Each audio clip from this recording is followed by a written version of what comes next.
Hey, what's up, gamers? Alt here, and today, Pathologic 3? Huh? It's a very weird game. I don't know how to explain what Pathologic 3 is yet. I played like 3 hours of it the other day, and I'm not too sure where it's going. It's so far been like a very drawn out version of the demo. It's super strange. Knew this game was announced, had no idea it got released. There's been like a couple of trailers for it. I think it was at like one game show, maybe. I think I recall seeing it at some point.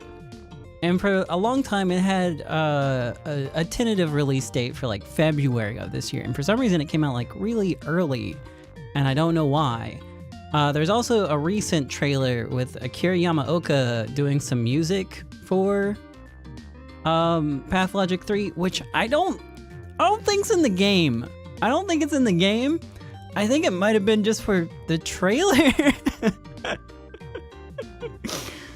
Which is very strange too. I can't recall hearing it yet. But there is a song by Akira Yamaoka for Pathologic 3, which is pretty neat. I think it was on one of Jeff's shows. I think so. It's been a while. It's hard to say. Anyways, give me a second. Let me warm up the game, and we'll play a little bit more of it and see if we can decipher what the fuck's going on.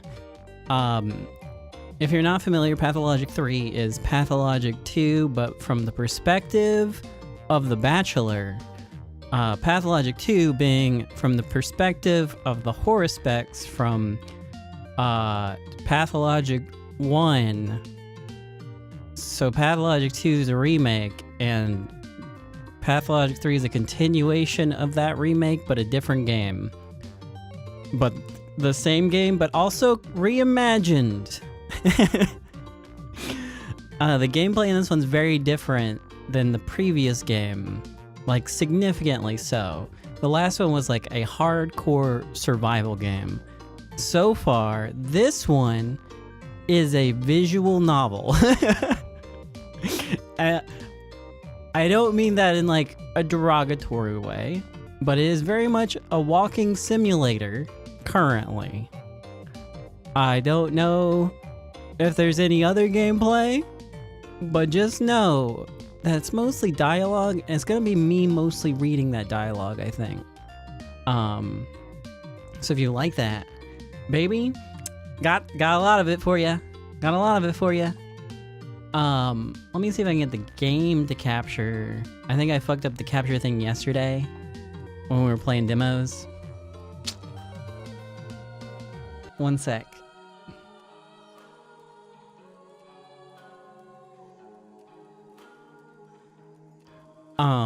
But I'm on day 5, but that doesn't matter because this is a very non-linear game, I think, with also maybe time traveling. There might be time traveling, or there might just be, I don't know, alternate possibilities of things that are happening, and the things that you've seen so far might not matter. But I think I died. I think I died just as I got to Isidore's house. I don't remember why I died. I just like stopped paying attention to the game for a minute and just like keeled over.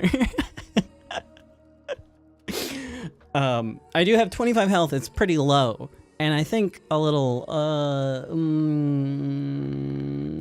strychnine will help. Perhaps. I think. Let me see if I got anything in my inventory to like help smooth out my... Oh no, it's actually my mania. I'm gonna blow off my head because I'm having such a good time. So the Bachelor does have a gun. But this is his gun, I think, specifically for killing himself. I've not been able to pull out this gun. Except when he gets too manic or too apathetic, and then he pulls it out and blows his brains out. You can't, as far as I know, you can't pull it out otherwise. There's another slot for a different gun, which I think is my gun for other people. This is my special gun for me. You get that when you finish your degree. That's how people know I'm a doctor. I'm probably, let's use some of these. Clock's hand comes to a standstill.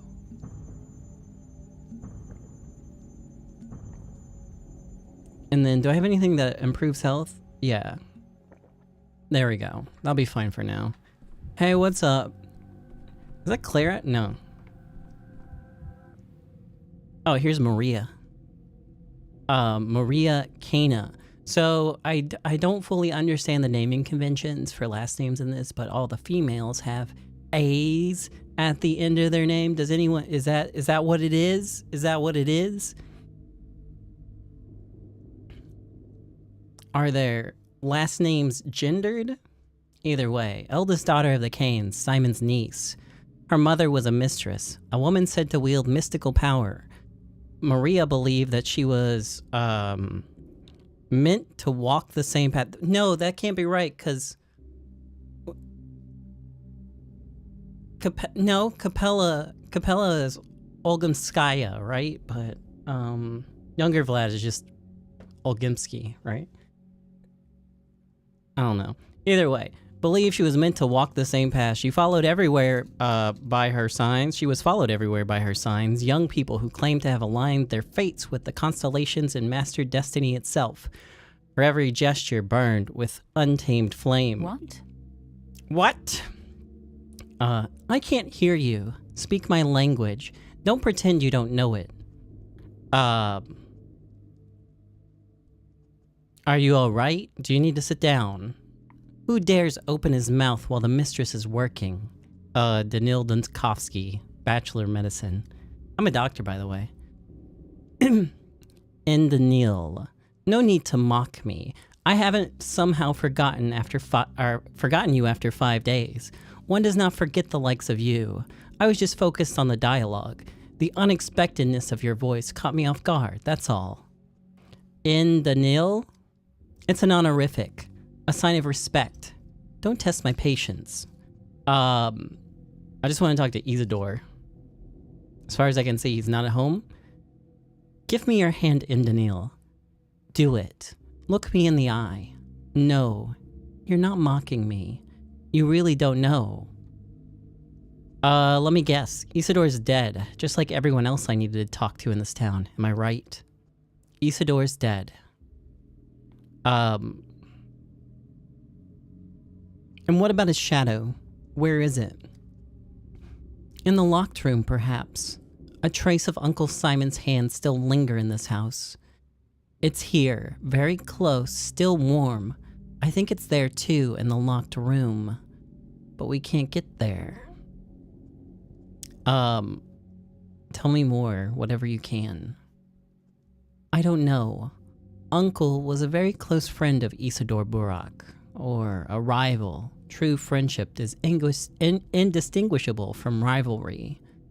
And I can feel his life still smoldering in this house, in some object or a living memory.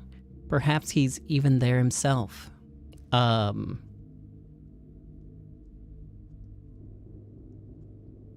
mean this place might hold some clue that could shed light on his fate?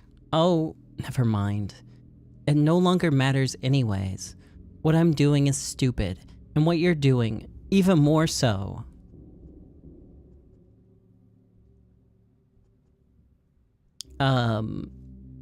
That's what I thought about an hour ago, but if Simon's left some kind of trace, any kind, that's not my point, Indanil. There are traces of Uncle Simon in this house, in the whole town, in the polyhedron, in the people, even in the street layouts. Great people don't die. They just scatter into myriad reflections. But we, his poor descendants, won't ever be able to put them back, because tomorrow shall not come.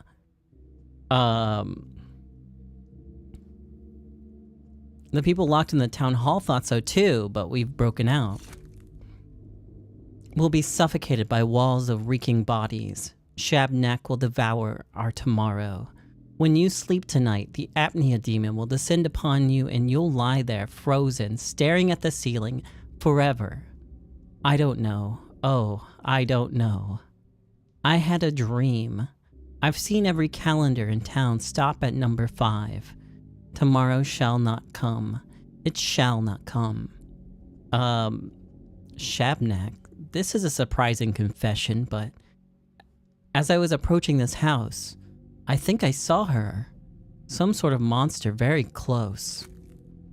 You've seen a Shabnak. You, Indanil. I need some more apathetic answers.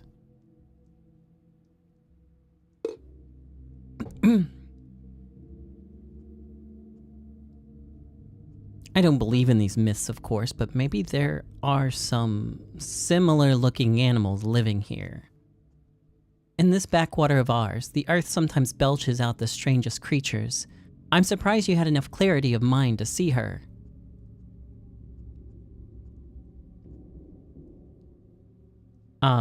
If you're surprised, imagine how I feel. She wasn't there in my dream, but that doesn't mean anything. She doesn't like to enter my dreams. My dreams are of the higher realms. They strive upwards. The clay spawn and the rat brigands don't feel at home there.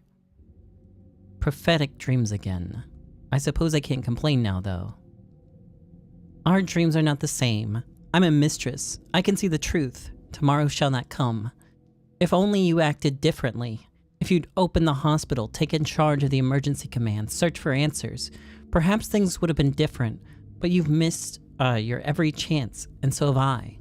So, what can we do now? Go to the Stillwater. Say goodbye to Ava. Gaze up at the starry sky before you sleep. Write a letter. Get in touch with something you hold dear before the end. I hope to say goodbye to Uncle Simon.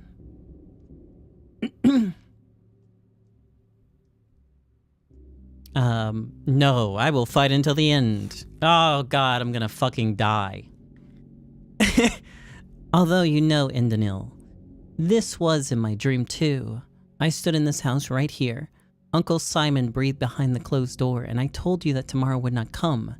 It was important to tell you that for some reason.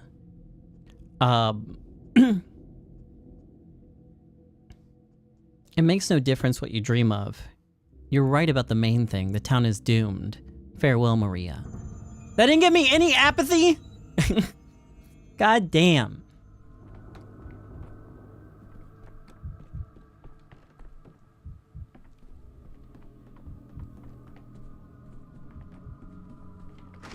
Hey. Sticky. One of the children Isidore Burak surrounded himself with in his final days. Perhaps that's why Sticky couldn't let go of his legacy, or his hair. He got his nickname from his straw-like hair, and a habit of showing up at the first sign of adventure.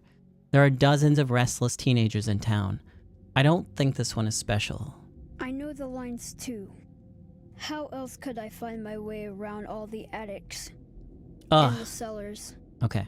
And those twisty Alright, bro, shut up! You son of a barnacle, lost the pin again. Maybe move it to the left. Hey, sign, what you doing here?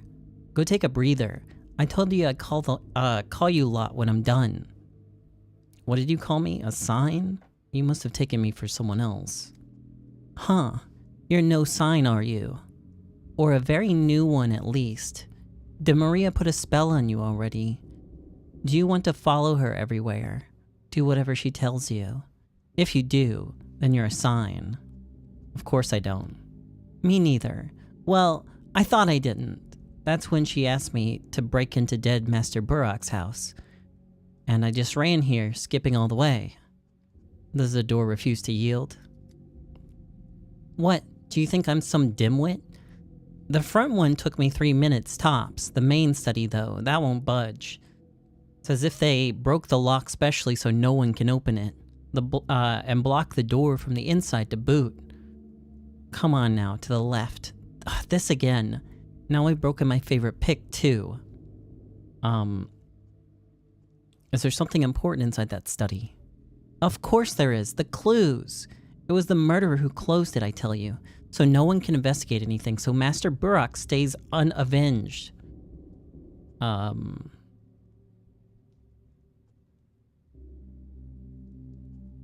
think you're just imagining things, like kids always do. Why do you think Isidore was murdered? He was quite an elderly man, I believe. Come on, give me some apathy points. Please, please, please. Come on now. You know nothing, and you talk like you do. This house was open all the way until the funeral. Then the killer knew he had to lock it, because they all understood it at the funeral. Not everyone grows 4 arms after they die, you know. That beast's claw, too, only happens if you fought for your life tooth and nail.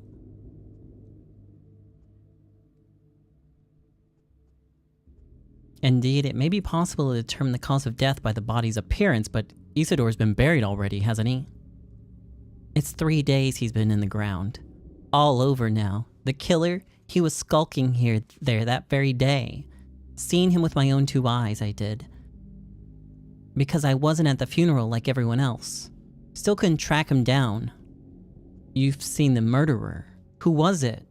Did you recognize him? I'm not telling you. You don't care one bit about Master Burok. All these days, you were cool as a cucumber that he's dead, that he's murdered. For you, Master Burok was just some old man who wrote you a letter, to the capital about magical, mystical Simon. And he was the best of them all. If you want to see the person responsible for Isidore's death punished, you need to tell everything you know to an adult. Me, for example. And who the heck are you, walking around here all high and mighty like? And you did nothing. Bear, he came with you, too, and they killed his father. And he was the one they accused of it. Imagine that. And 5 days after, look where you are. And look where Bear is. I'm not denying I wasted my time, but I will try to make up for what was lost. I'll find Master Burok's killer on my own. Or with Bear, maybe. Because we cared for him, and you never did. You cared about Simon Kane, don't you?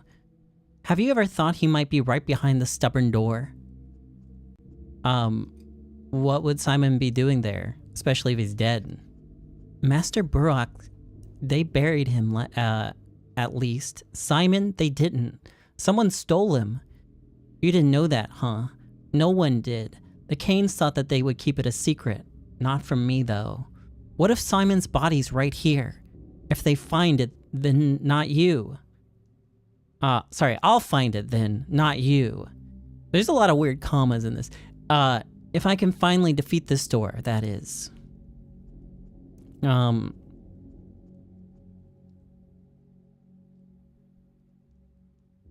Simon's body's disappeared, so I'm not the only one taking interest in his death then. Okay. There's no point. I've lost myself. I'm about to die? Town. Okay, I'm good. I'm good. I'm feeling suddenly very apathetic. Why? Like, immensely so?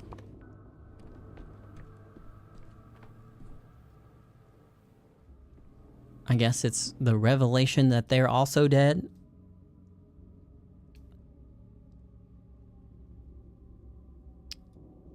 Oh god. Where are we? 5.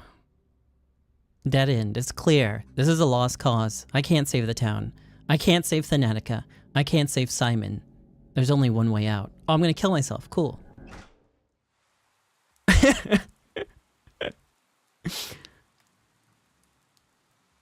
I'm gonna kill myself. Cool.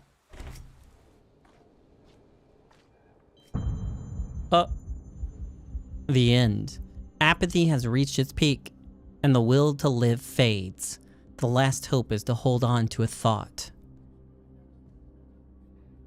My hand reaches for the final bullet. I must act before it's too late. Okay. The town will perish tomorrow. So says the logic. You did nothing. Oh god, there's no hope.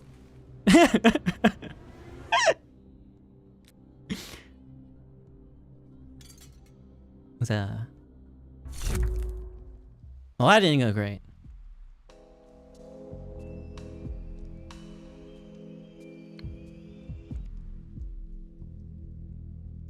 What troubles you? Your day is over. I just shot myself. Why are we talking? You stand inside a mirrored chamber. Look, one glass in which you shot yourself. More still in which your life goes on. This place allows a man to choose among the possibilities. I don't understand. You're free to pick the one which you shot yourself and end your story there. Or you can choose to defy death. Give it one more try. Your business in the living world remains unfinished, no? I'm battling the sand pest, but I'm not making any progress. There's not enough of me to deal with it. Then let us say you did not shoot yourself. Too much left still to do, and not enough of you. Your goal will pull you back to life. A hook lodged in your cheek. If you depart too soon, who would be there to bear this burden? Why are you hugging the clock? Look close. This clock you saw at the Stillwater, which then may let you live a different day, and this may be just what you need.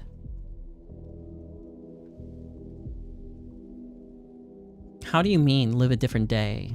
Is the clock somehow special? The clock is common as can be, but what you'll do with it is not. Just stand before it and watch the motion of its hands. How the hell does that work? It's as if I'm caught in the logic of a dream, but it all feels real. If it really is a dream, I'll be sorely disappointed. Doesn't matter. Nah, I don't know, really. Feels like nothing really matters anymore. Stuck in limbo, with everything running in circles and no way out. You're short on fighting spirit, then. Have care. It's scarcely been a day, and you've already given up. Tell me, what is your reason to be here? I presume you know. I wanted to meet Simon Kane, but I came too late. He was already dead. Cold. What kind of childish game is this? You seek to understand what's happening to you, but cold is what you are for now. Again, where do you find yourself? What is this place? Somehow, I feel as if I'm in several places at once, as if I'm giving a statement on the day's events at the Capitol, while at the same time standing here, acting and recounting my actions at the same time, and now it seems like I can leap across days. What should I make of that?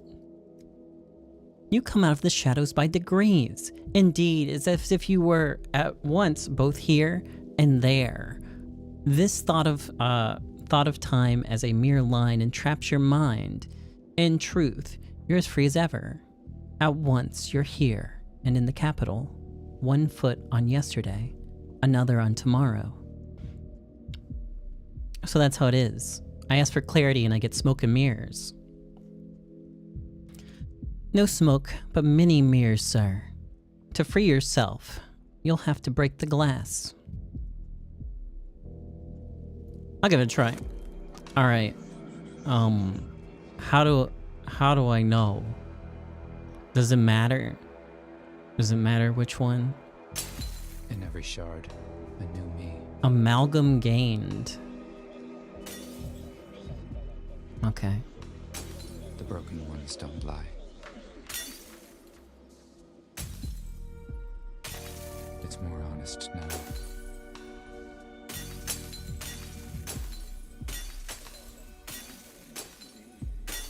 Who's staring at me through the looking glass? Did that help?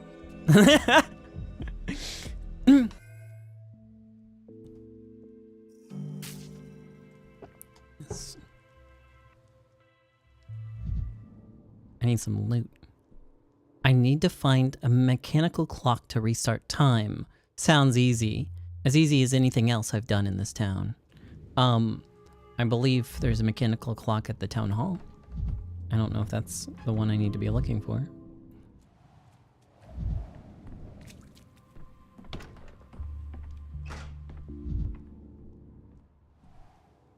Wish I had time to read. Repair the projectile. I can't, because I don't have materials to do so. Load the prototype. I only have the toxin, I don't have anything else. Ah, here we go. Novocaine, ox bile, and belladonna. I think that's really all I need to make it then.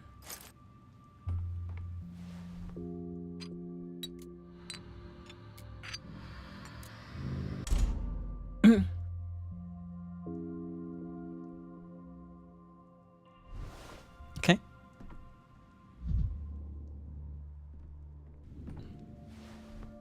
I don't know what to do with any of these yet. Yulia Lyuricheva. That's a hard one. She came from the capital with the Oneratex, an organization that was built that built the western part of this town. Many of the town's oddities can be attributed to them. Yulia immediately struck me as an intelligent, rational, and unhappy person. They are unseen threads snaking through the tumult that the world seems made of. Got a cigarette. I have some raw tobacco that I like to eat, but no. Pity. There are no cigarettes left in town. There's almost nothing left, really, but I miss cigarettes especially. Are you a friend of Ava's? Forgive me, I'm still getting acquainted with the guests of this house. So you don't remember me? Well, I should have expected that. You're probably beset with new demands every minute.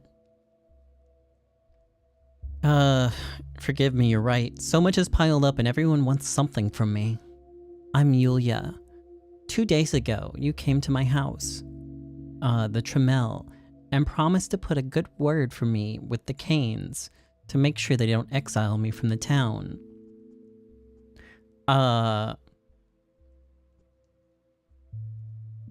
It doesn't sound like me, actually. Usually, I don't make promises I can't keep. I see you're not in the mood, but I thought we had an agreement. I gave you a lead, and you gave me your word.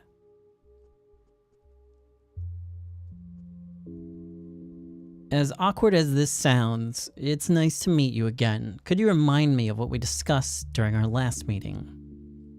We talked about the Onerotex. You were curious to meet one of them, and you found me. The Onerotex, isn't that the Town Association of Architects and Engineers? The Onerotex were the ones the Canes once invited to design the town of their dreams. When you're young, passionate, and thriving for a breakthrough, it's often hard to find opportunity to realize your ambitious plans. The Canes gave us that opportunity. Did I detect a note of bitterness in your voice there? Rather bitter irony. We were inspired, but years passed us by. Some fled from here, while others will never flee, because they've laid to rest in the earth. When I was visiting the Stillwater, I feel like I'm returning to the time of our hope. After all, it was also built by one of us, the best of us. This is hard for me to explain, but I keep feeling that the Stillwater somehow affects me. You've already noticed. The Stillwater has its name for a reason. It's quiet. It's subtle.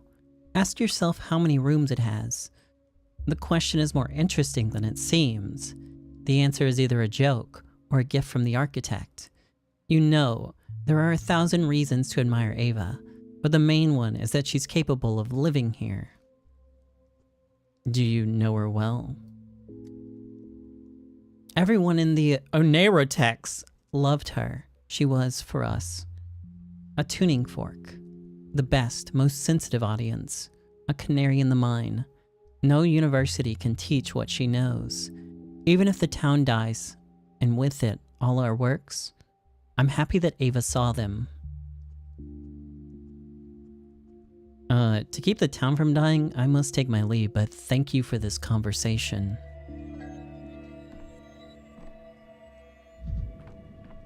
I gotta go loot upstairs too. Maybe.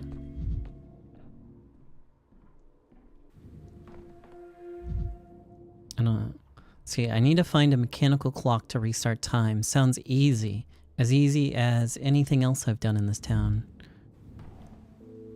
Let me get the loot from this clock. There's no loot in this clock. Hi, Ava. Ava Yan. The Stillwater is a failed observatory converted into a guest house. One day, Ava Yan just moved in. She was never chased out. According to locals, the Stillwater changes people in strange ways, and someone must bear its attentions. When I arrived, they'd already arranged a room for me at the Stillwater. I saw Ava every day. She almost never went outside.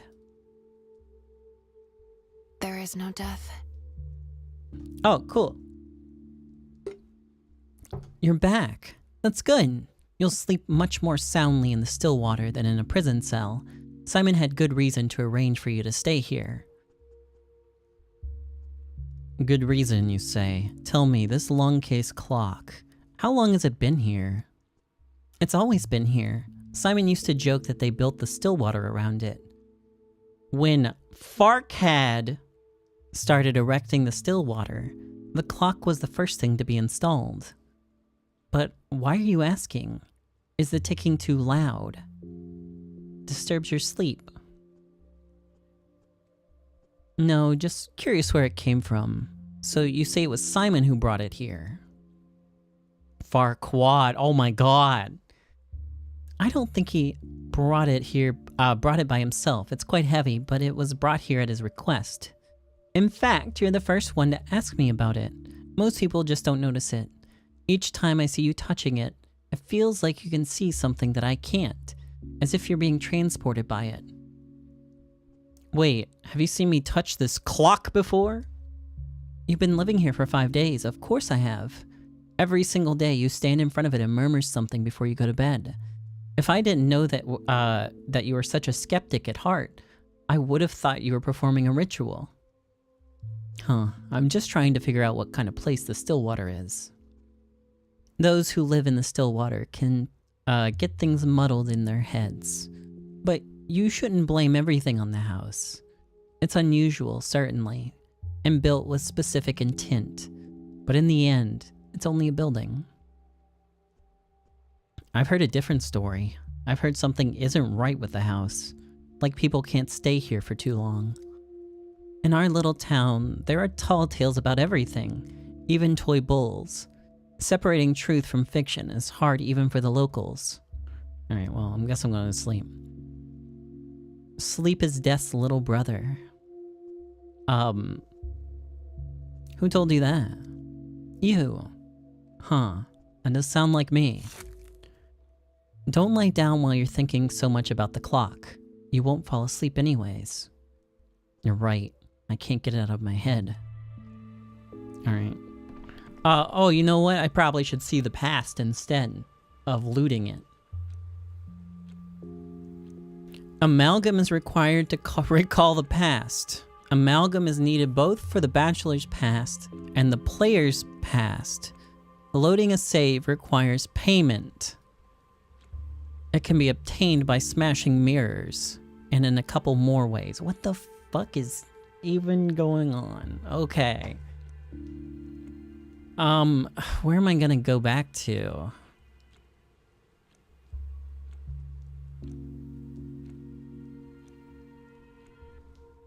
Let me look at my thing. Casebook empty. Oh, that's for patience specifically. Where's my wheel for my thoughts? Oh, Reuben's death was on the 3rd day.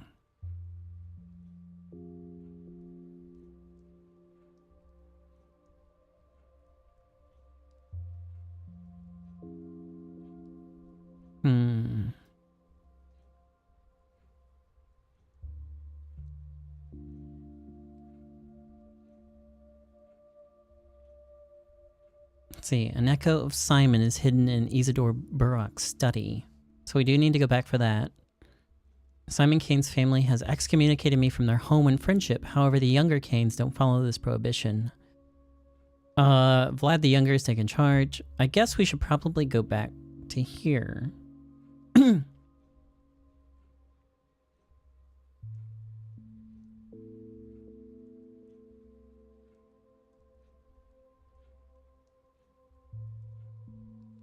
I guess. Suddenly has opened up more than I expected.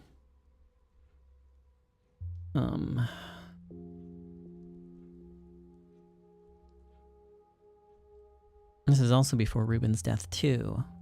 Okay, let's do day 2.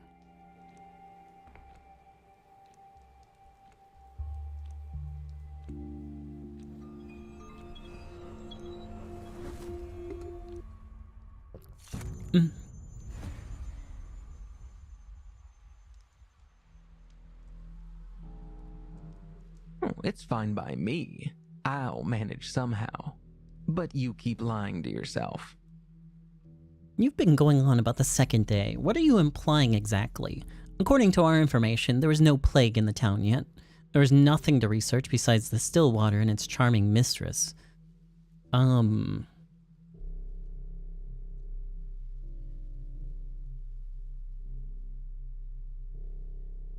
Let's see, the authorities were aware of the plague on the second day. I tried to warn the governor.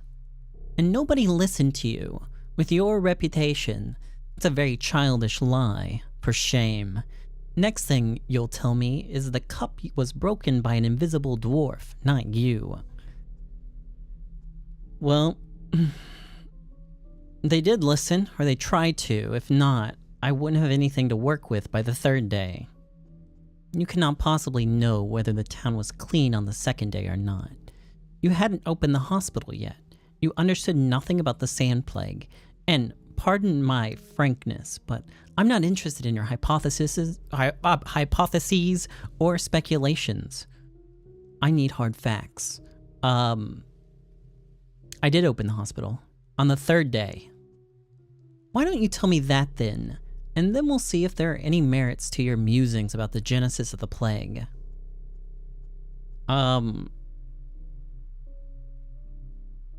So, does the second day, does me picking the second day not matter? The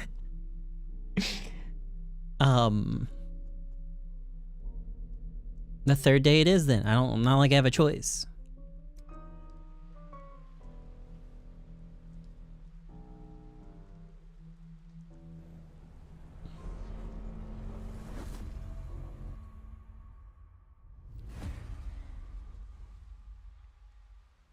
A doctor means a teacher. Whom have you taught? You are, I beg your pardon, trying to deceive me time and again. Sure enough, it isn't in my power to forbid you from lying. Humanum est, you know? And one can also, shall we say, be mistaken with no ill intent. But as far as formal logic is concerned, you're constantly feeding me something that can be only described as falsehood. Okay. I never lie. Everyone lies. You too are lying to me now. Gotcha. What do we have next? Day 3. The crucial one. The day the town elites were to appoint the Health Inspector General, the person to lead the fight against the epidemic. You were absent. There was no such position as Health Inspector General, and it sounds ridiculous. Do you admit that this whole thing with Simon Kane was nothing but an excuse? That you wanted to shut down your lab and you just shirked your responsibilities, scuttling away to the back of beyond and abandoning your brainchild for your junior colleagues to deal with. The captain was the first to desert this sinking ship. I will never admit to that, and putting such nonsense in my mouth is petty, I have to say. Oh, you're baring your teeth. How cute. Let's say I suspend my disbelief for a moment.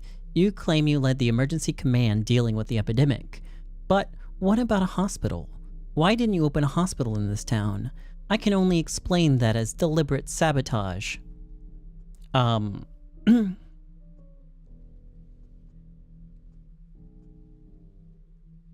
I did open one. According to my information, there was no hospital building in the town. Here, take a look. Who are your mysterious informants? People. They see everything, Dinkovsky.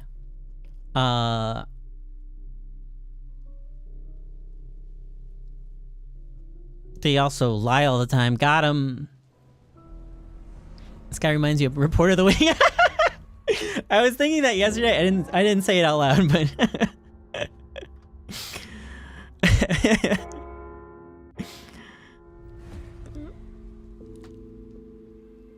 no mistakes. If I die with no amalgam, death will be final. It's crucial to always have some. Okay. The rulers of this town are waiting for me in the town hall. Is there any loot? Tangled thoughts. I always remembered important items, artifacts, small things are forgettable. Consumables are not transferred between days. They're waiting for me in the clock on the day when I collected them. Huh? I only remember important artifacts. Small things are forgettable. Consumables are not transferred between days. They're waiting for me. So you just get a new supply every time? Or whatever.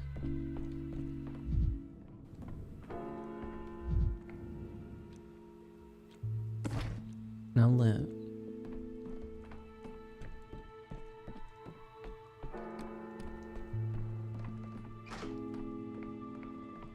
What are you doing in my house? All your hopes died on the vine. No capital for us now. The governor's ordered to shut off the tracks. Quarantine, they say. I came on duty today and no one was there.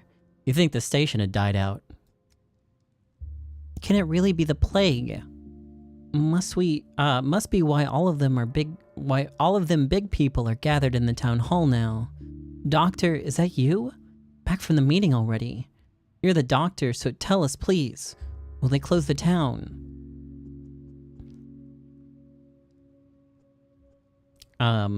They better close it. This disease is extremely contagious. We can't let it spread to other towns. So you don't know either. I thought you were the one Subarov turned to. You should hurry to the town hall then. They'll be lost without you. They're talking about the plague. Everyone who's important. Governor Subarov, both the Gimskis, Senior and Junior. Junior's in charge of the anti-plague measures. And the Canes are third rulers, always with some ace up their sleeve. I heard they called for you too, since you're the doctor from the capital.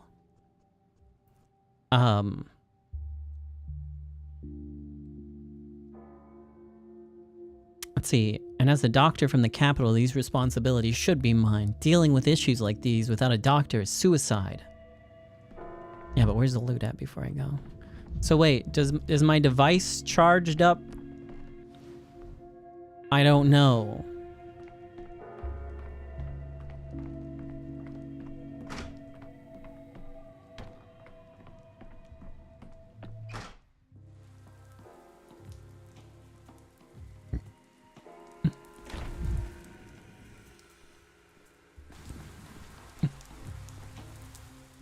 Mirrors and coffins are all too alike.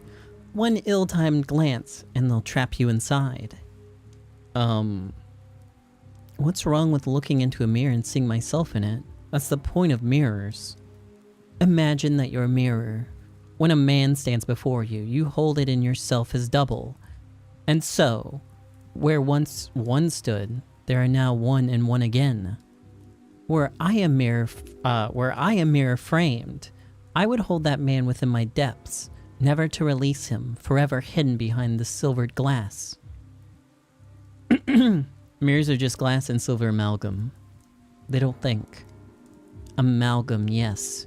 That's the word. It strains belief, but still you must believe. The flow of time inside our town is not at all like what you know. It's fluid, it seeps, it leaks, and in it you must swim. Um,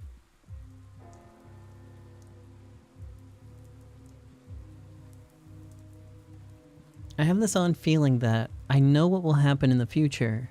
It's as if the future was instead of will be. And if time flows, then you may bottle it, like blood or dew or tears. You keep it for a rainless day and spend it when you must. Okay, seems logical, or as logical as a metaphor can be, but I'm still missing your point. If you had such a cache of liquid time, you could then move across the days to find yourself at the right time, in the right place. And then I could correct my mistakes, of course. Indeed. Let's see, what need have you to put your mind in chains?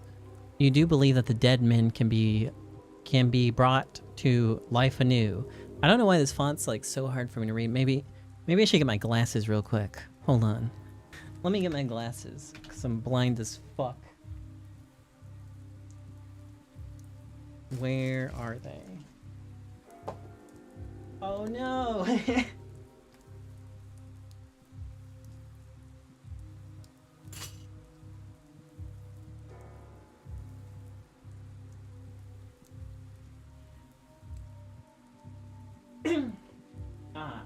found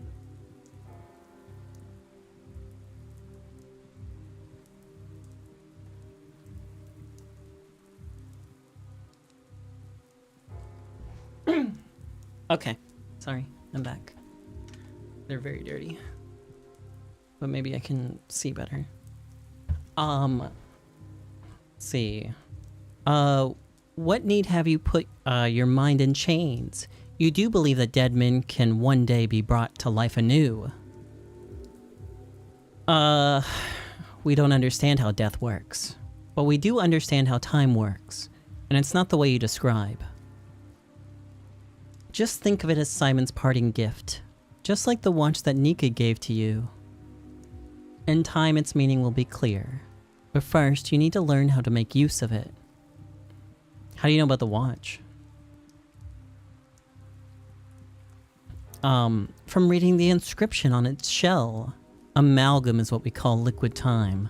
So long as you have some, you need not take a linear view of things. You may rewind the film or turn the story on its side. And if perchance you meet your death, instead of life, amalgam will pour out of you, and you'll be granted a new chance to try. So I can't die? What could I even say to this? You did already discuss coffins. You must remember this. To die with no amalgam is final. The same death that you struggle to defeat. The same death that you struggle to defeat. So you must always keep amalgam close at hand. I know where to get. So amalgam is vital to me. This is a lot of dialogue to tell me what I was just told, like 1 minute ago. Indeed, you need not go a-scrounging for your daily bread. You'll have all that you need. Amalgam you must find on your own. Mirrors are a source of it. They skim a man's reflection, tapping time within themselves. And if a mirror should break, it's liberated time you could take. I've done that before. Amalgam also comes from labors done. Every finished task inspires, gives you more time. What else? My task is to explain things that matter most. Do you hear my words? Simon's words with respect. I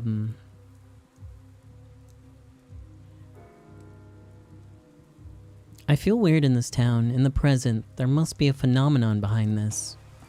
Okay, can I break that mirror? No.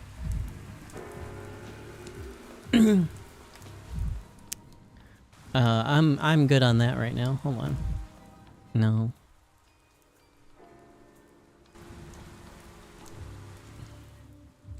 What you looking at? Is my face that interesting? V. Every time I see one of them, I wonder what they are. That's an odong. Cattle folk. They're raw, unfinished. I can't get rid of this one. Follows me like a dog, he does. Stopped to catch my breath by your house, and now it's eyeing you. I know this look. I mean no harm, Moga-kun. I want only to look. Look at what? The Stillwater used to be an observatory, but there's no telescope, so no stars to look at. I want to take a look at you, Amate. Haven't seen a creature like you in a while. Your gait and your rags. Look at the rags. My gait? What are you talking about? You walk like a Deranguilaksha. Bold-like, cocky, but slow. Odd creature. I love creatures. Studying them, we Adonghe are simple herders. But Bado granted us a mind. Honirhol Toy Ohan. I love studying creatures. May I study you, Amate? You want to follow the doctor from the capital? Follow him like a dog now? I do not follow like a dog. I stay put. He comes to this house often. Your house knows you. But for Moga-kun, this house is new. I will study him and how the house treats him. Haven't seen anything like this before. We get few visitors. Study me how exactly? No Turamagzagui, Baidal. I'll stand in the corner and observe. What an odd creature you are. So much tabaranud. I can be useful too, mind. Very helpful. Ekhe tayahaltal. Are you offering some kind of arrangement? I see stains on your rag. Tiny drops. Yun gishib. Is it ox bile? You must need it if you have it on you. Say if you need more. I can get more. You could use it. Let's see, I could use some more. I need it for the prototype. I need belladonna and novocaine too. Beauty drops and numb water, I know. I can get those for you, Moga-kun. I'll bring as much as you need if you let me study you, observe you. I'll trade bile and whatever else you say. Trade? I thought you'd give me the ingredients. This is not our way. Things of use are valuable. Even Mother Bado grants herbs in exchange for the bride's dances, the bulls for the drover's labors. Letting me study you cost you nothing. I won't ask much for the bile, but it should be a trade.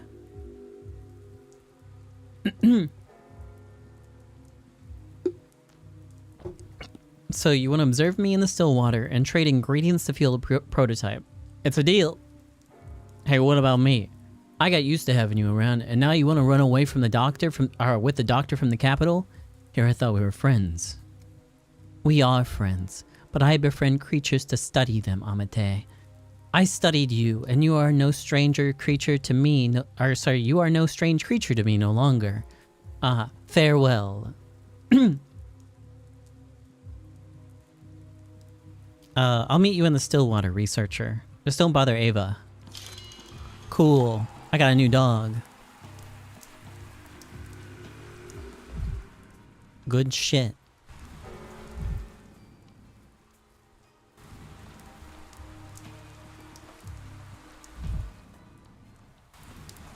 It says, a toy ship. What's it made of? They could have made it from drafts of my decrees instead. Raise the yellow flag. The yellow flag doesn't stand for quarantine, you dum-dum. It's the other way around. It's you who stands for quarantine. The yellow flag means hang all borders. And who are you planning to hang, might I ask? Get us our boat, mister. The boat used to be my hat, you dum-dum. That's because your head is so small. A matchstick head.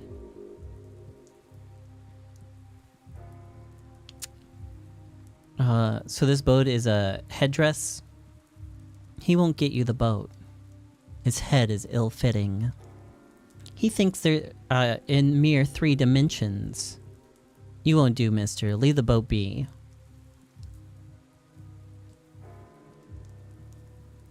First of all, are you sure it's a hat?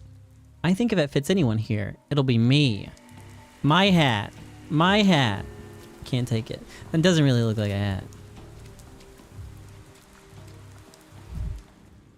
Okay, so let me look at my map. Gotta get to the town hall. I gotta get to the exit. And not kill myself. Somehow. I gotta be not too bored. And stay alive.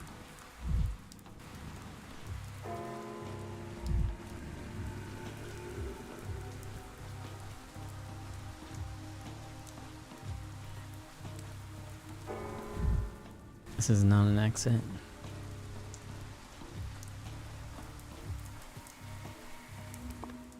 Okay. We could also go see Ruben today. But I probably should do this.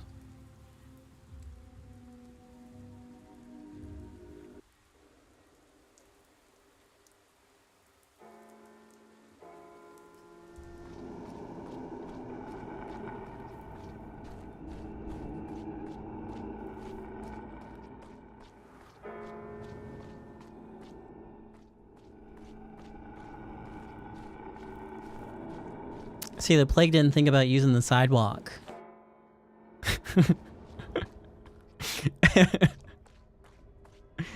What a dummy.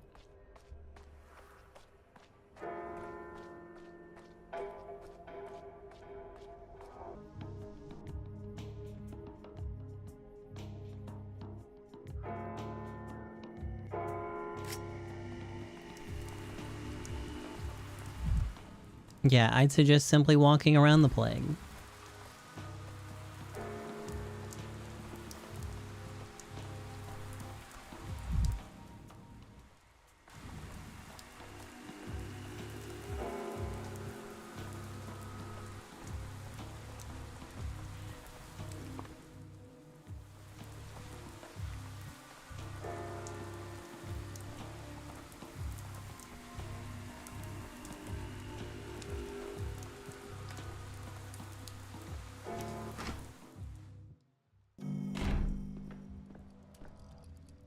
Greetings. Do you have an appointment?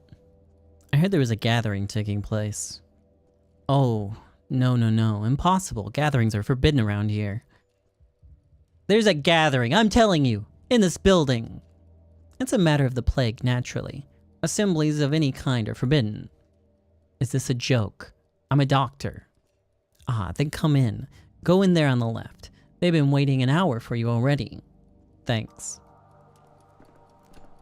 Yo, any loot though? Any loot?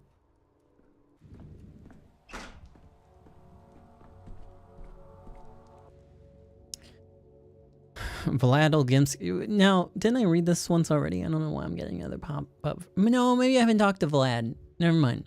Owner of the Bull Enterprise, that is, the entire complex of facilities for slaughtering bulls and turning them into food and goods.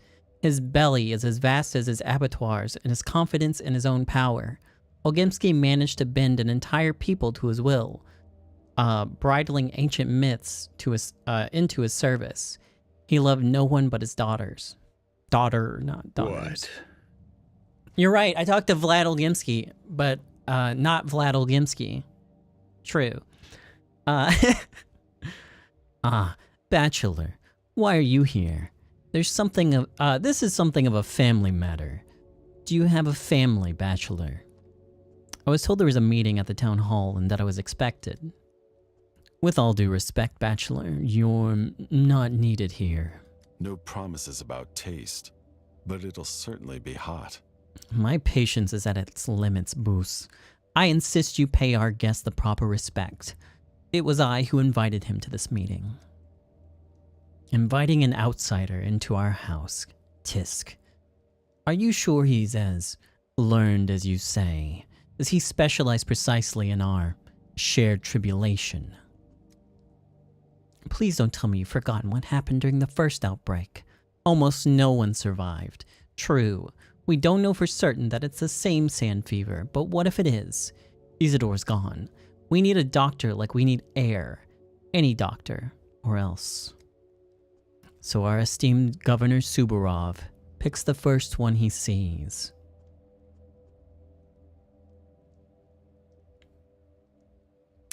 Please excuse my interruption. Just wanted to let you know that I'm standing right here and can hear you perfectly. Enough. This bickering is unbecoming of men of action. Arguments will lead to catastrophe and nothing else. We don't air our dirty laundry here.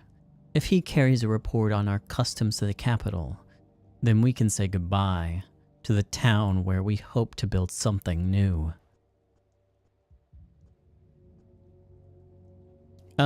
Maybe that's where the plague comes from. Unaired laundry. Leave it long enough, and it makes an impressive petri dish. You're forgetting yourself. Don't play the fool with me, bachelor. We do have some expertise here. If you must know, we've already taken measures. No thanks to you. The termitary sealed off. The abattoir shut down. The vaccine is made. We're distributing it now. We have no need of you. Hold on. What's this vaccine you're talking about? Vlad Olgimsky the Younger has already tested the first vaccine prototype. The results appear promising. This town has a laboratory then. You created the vaccine surprisingly quickly. So we have. My son tested it himself in the termitary. We have the results already. I'm telling you, we've taken steps. I don't know much about its testing, but it seems the vaccine has indeed helped several people. Several. It helps everyone. We gave it to one volunteer, so to speak, this very night. Still alive and kicking. Still alive and kicking. I like that. I'm writing that in my discharge summaries from now on. Where is he kicking then? The termitary? I'm not letting you into the termitary. I told you. And you won't need the termitary. Andrei Stomatin claims he's given the medication to his people at the Broken Heart. That's a public house by the factory. And unlike some other places, you can certainly drop in. Stomatin, huh? Okay. I'll see. I'll investigate the concoction. You need to know you're not welcome here. Okay. I'll have to leave your emergency meeting for a time. Then, I need to flush someone out of the Broken Heart. Okay. That mania I got, I guess, was just super non-consequential. Locked? Huh? What?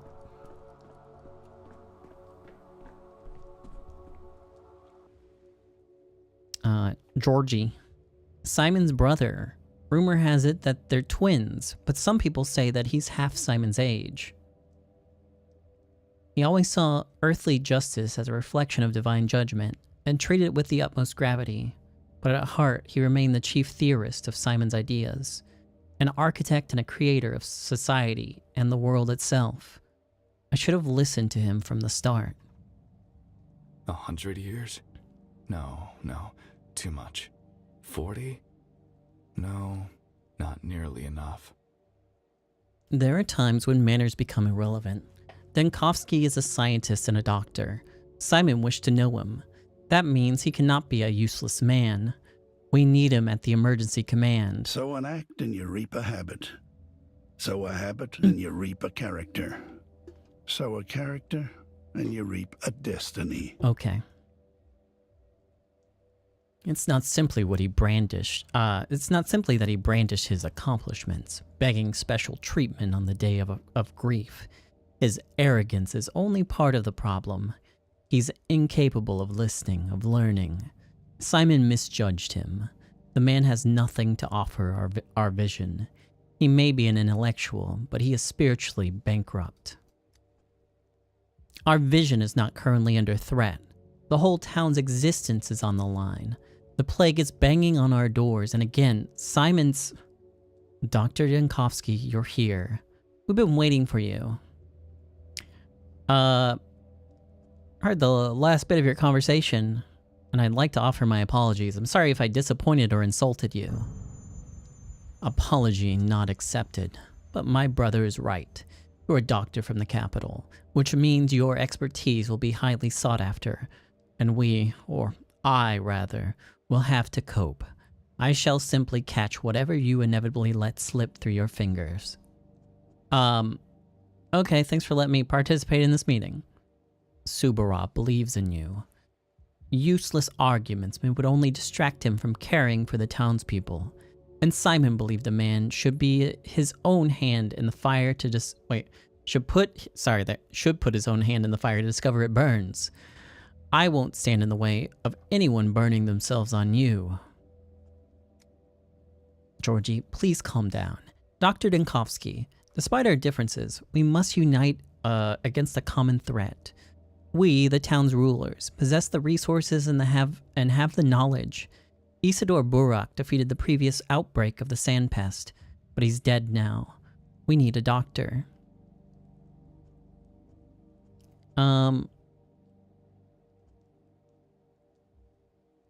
Thank you for the voice of reason, Victor. Your doubts are noted, but still, which measures do you consider most urgent? Well, we need a hospital, of course, and study the disease. I don't think we can create a cure this quickly, but we can attempt a vaccine to protect the uninfected. So you are a doctor above all else. You think like a doctor. We're in luck. We have enough rulers here, stepping on each other's toes. Healers are what we lack. You made it abundantly clear yesterday that our town and its history are of no interest to you, but know this.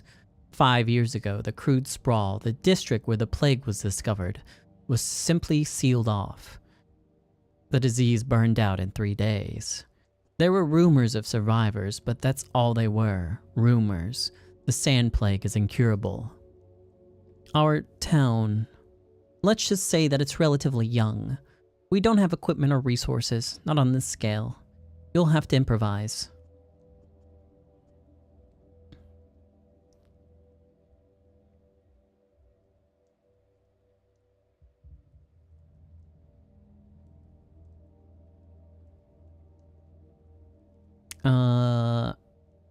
Let's see. Isidore Burak ordered the crude sprawl boarded up, right? He was the one to write off everyone inside as dead. Right. I'm surprised you knew that. I'm not as blind as you imagine, Georgie, and you'll have the chance to find that out. Well, I wish you luck, Bachelor. We're all in the same boat here, and rowing in different directions would mean death. And as far as I know, you are trying to eradicate death. The death of our town might as well be your first step. Thank you, Victor. You too, Georgie, for being frank. Curfew. New decree idea. What's that? What does that mean? Okay.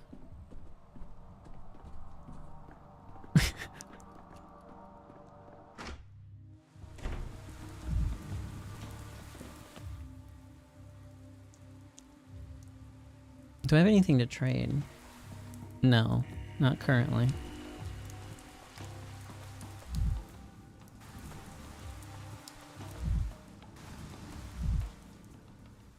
Is that a very tall person? No, they're just on a hill. I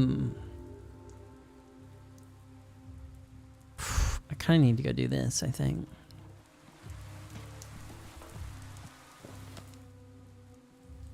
It is a long walk, though.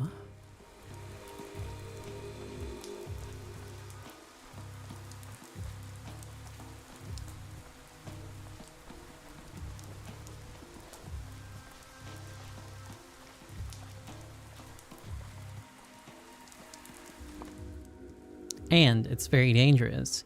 Here in the middle of a dangerous district, someone's willing to trade with me. Cool.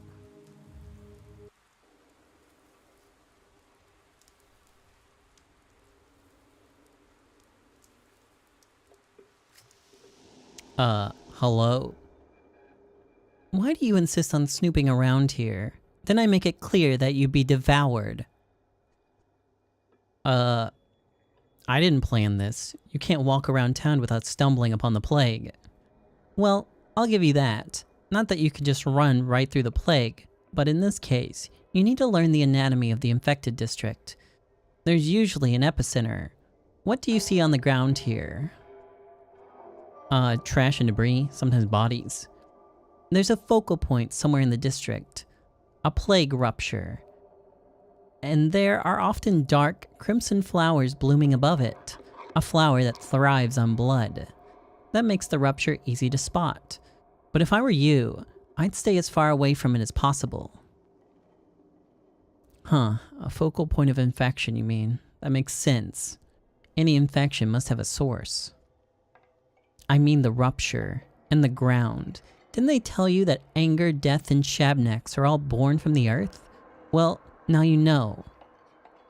In other words, somewhere in the district there's a hotbed of bacteria-ridden dirt with a distinctive flower next to it. I should collect a sample. Are you out of your mind? How would you react if someone went after your mother, disturbed the earth, and the Shabnak Adig will see you will see only you. There we go. She won't rest until she strangles the life from you. How am I supposed to understand the nature of the infection if I don't study it? She's wandered off right now. Maybe you could pull this off. If you find the flower, scrape the dirt beneath it. But next time the Shabnak will be close by. Mark my words. You'll have to stop her somehow to collect your sample. Or dodge her, I don't know. Anyways, you'd be better off just staying home.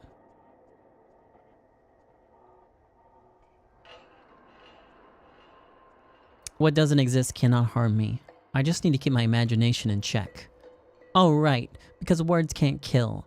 No one's ever died after thousands of times someone said fire, I hate you, or I declare war.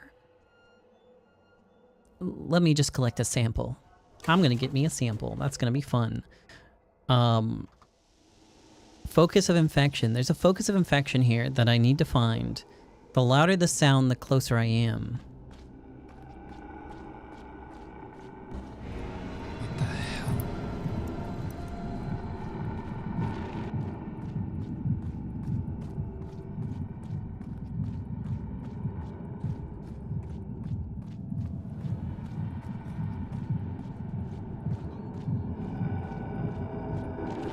Oh.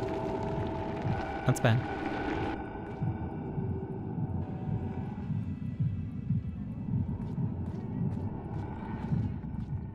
I think it's this way.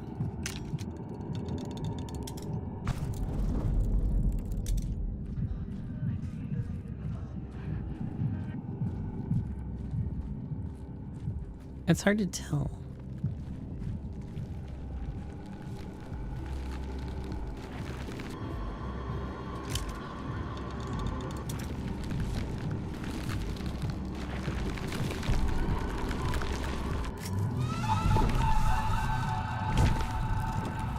Huh, so that's a little bit different.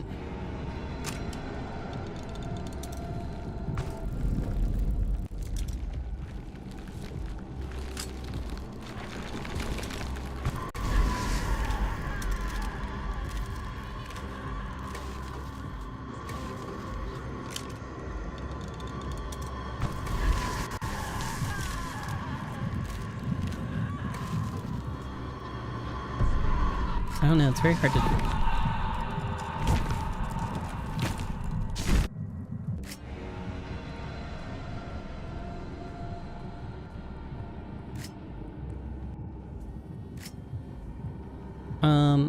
How do I throw a thing? Oh, I probably don't have any. Yeah, I don't have any right now.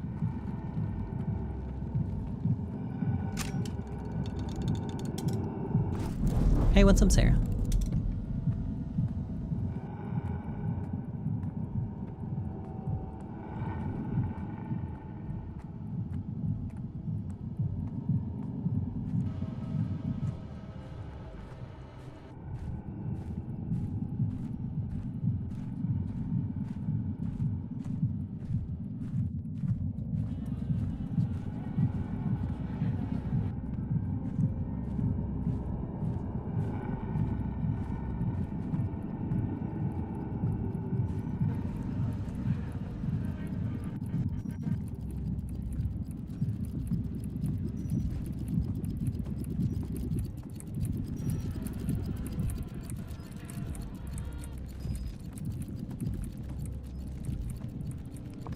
Well, that didn't help.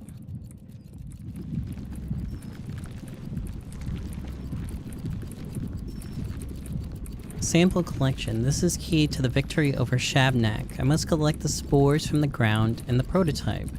Shabnak is not gonna like this, but I shouldn't turn away too long or flee.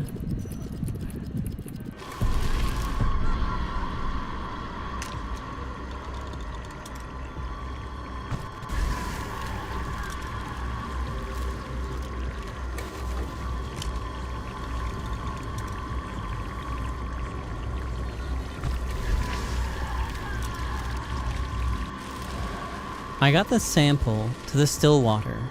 There's an alembic with a long beak there that I can prepare the charge. No time for an analyzer. I don't know why they were immediately allowed to attack me, but This is all staged.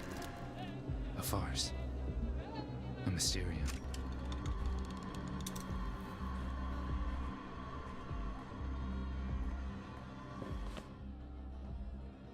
okay, this is not the way that I was trying to go.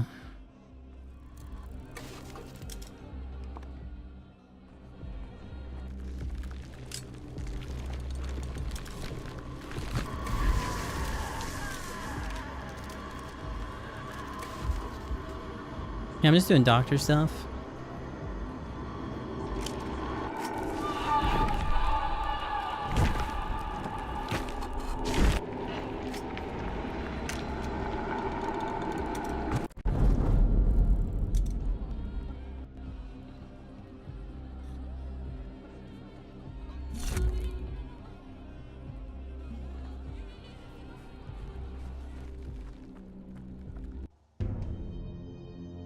Okay, I made it through.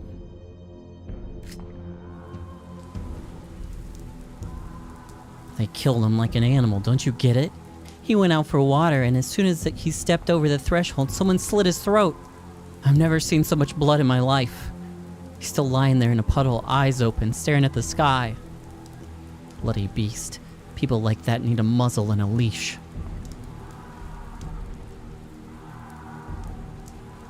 What beast are you talking about, gentlemen? And who exactly do you plan to put on a leash? Well, we were assigned to keep order, but there's none left to keep. It's all gone to hell in a handbasket. People have lost their minds, stalking armed through the streets. Scaring off the thieves is one thing, but this, the rioting. Can you hear the shots, Doctor? Their knives are bared.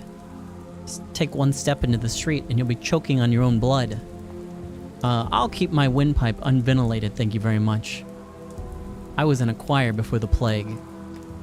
So you need weapons, is that it? Well, between the two of us, we've got a gun, but what are we supposed to do with it? Shoot people? I'm happy to scare folks or chase them off, but I draw the line at killing. I won't do it. You can keep going if you want, but count us out. Here, I'll even give you the revolver. You have ammo for it? We do, but not much. It's a rare commodity. And maybe that's for the best. Shooting just makes noise.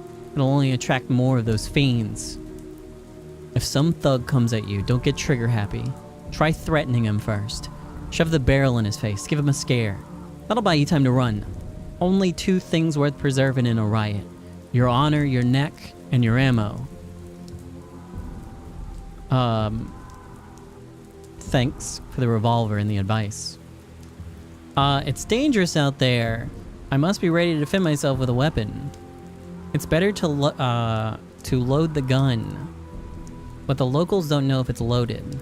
They only see a revolver aimed at them. If they're afraid, one shot in the air or deaths of their fellow riders will frighten them eventually. It's important to not let them realize I'm out of ammo. I can always run away, but I'll only be fast enough if I use stimulants.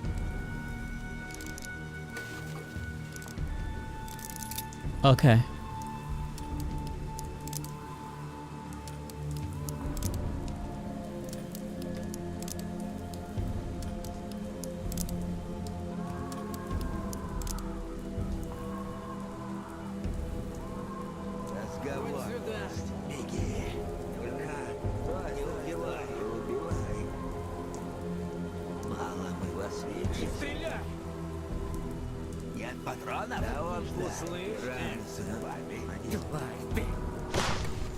Next step.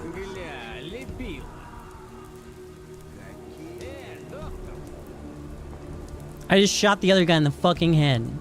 Oh, I need...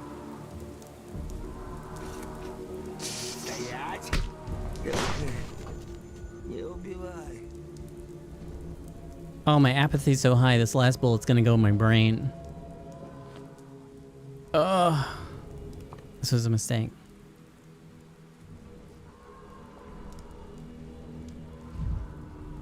I desperately need to kick this trash can to stay alive.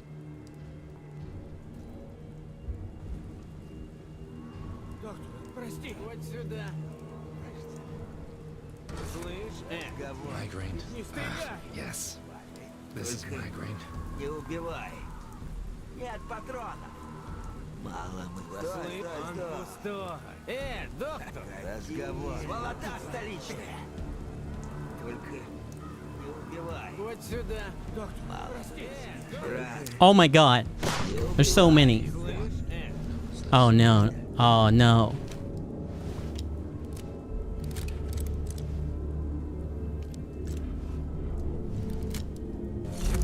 Okay, I'm back.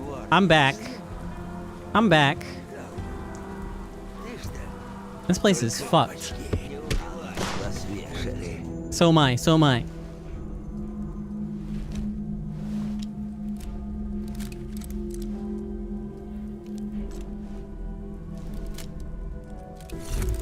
Okay, I'm back. I'm back. I'm back. Give me that loot. Give me that fucking loot.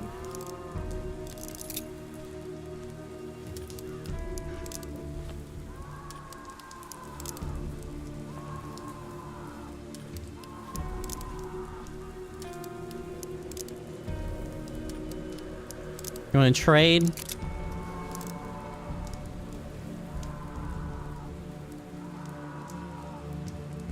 Best in town, he says. Literally nothing. I have 1,000 potions that increase my apathy.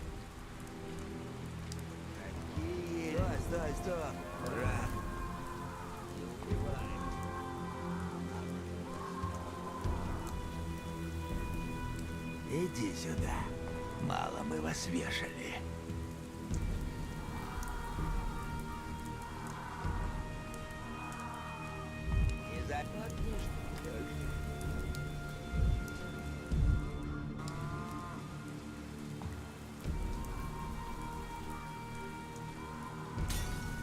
Camera obscura. Camera lumina. Oi, old hand, what you doing here? Looking for someone? I'm looking for Ruben. Have you seen him? Sure have. He's hiding that dirty kennel of his behind that door. So we're staking him out. Just sitting here. Have you tried knocking? Nah, he's locked himself in. Barred the door, seems like. So we sat here and to think about what to do. Arsony here had this idea of setting the warehouse on fire. So he smells the smoke and comes dashing out, but I think that might be a little bit too much. Though I might change my mind, sure enough. It's been a long, boring wait. Spark, spark, light the flame. Dance and shimmer, play the game. What did he do to you that made you want him to burn him alive? We can't tell. He stole Simon's body and must pay. God damn it, Arsony. Must you always be such a dumbass? It was just a minute ago that I asked you to keep quiet about that. Sorry. Forgot. Yeah, you sure did. Fine. You must have heard that, Dunkovsky. Old man Simon's body went missing. And we've been told to find the man who stole it. So we found him. So you think Ruben was the one who snatched Simon's body? Why would he do that? Do a bit of thinking. Somebody took the body, and the very next day there's a rumor that Isidore's assistant is hiding in the warehouses. A coincidence. Why would he hide if he's clean? I love this guy like screaming like non-stop in the background. He's been going the whole fucking time.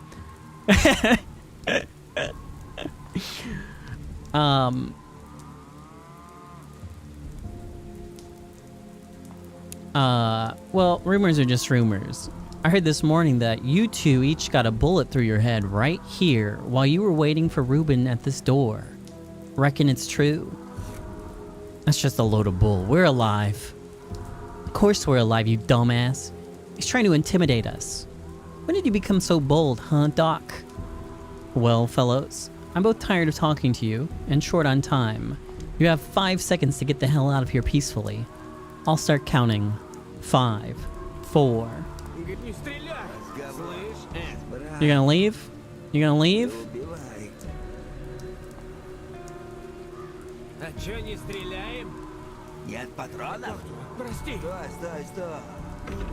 It's locked.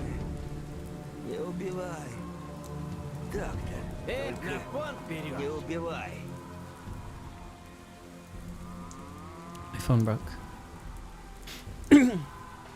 Hold on. Ah! Ah! Ah!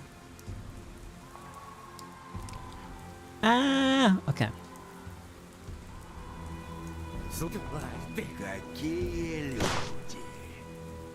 Did that scare you? Were you scared by the gunshot?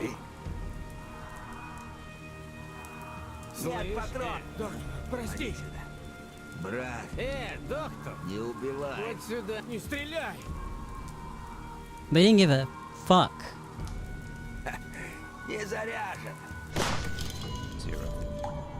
Now I'm gonna blow my brains out. Unless you got something. He's got a bullet. This bullet's for you then. Who's there? Get lost. It's me, Dinkovsky. How about you open up? It's not very convenient talking to a door. No, don't even bother. I'm busy. And besides, there's smoke and fumes in here. It's impossible to stay. Just don't. Running some kind of experiment in there. Come on. You can't scare me with that. I guess I needed to shoot one of them in the face. Dinkovsky, I told you no. I won't let you in. Not today. Come back another day. What on earth is going on in there? None of your business. Don't pry, please. I have a revolver. Are you threatening me? Seriously? Oh no, the apathy! I'm gonna blow my brains out!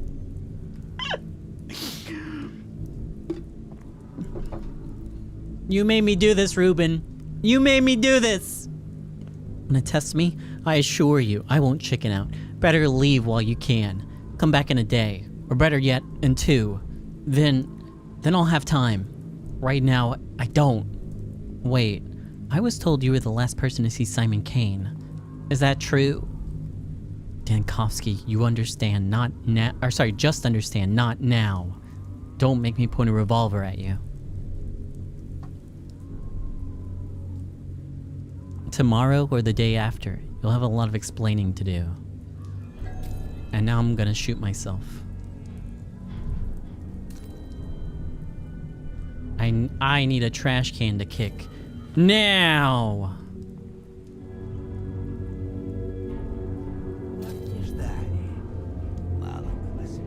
Trash can? Trash can? Okay. Silent Fanatica. I'm a doctor. Okay, I'm back. I'm back. I'm back, baby.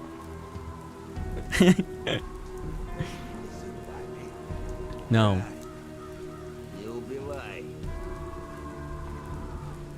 No. No.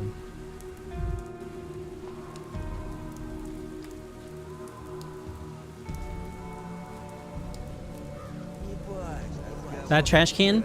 It's fucking mine.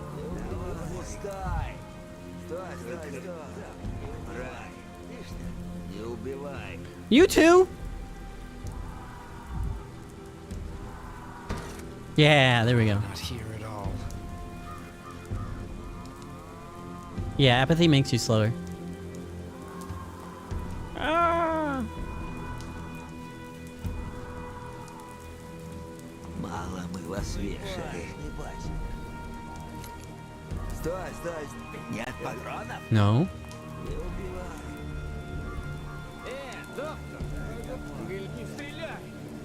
Bull?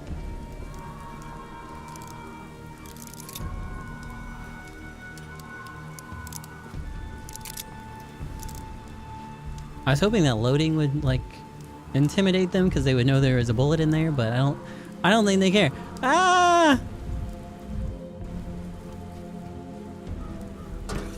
Boiling, cracking, screeching. That's not a real dumpster.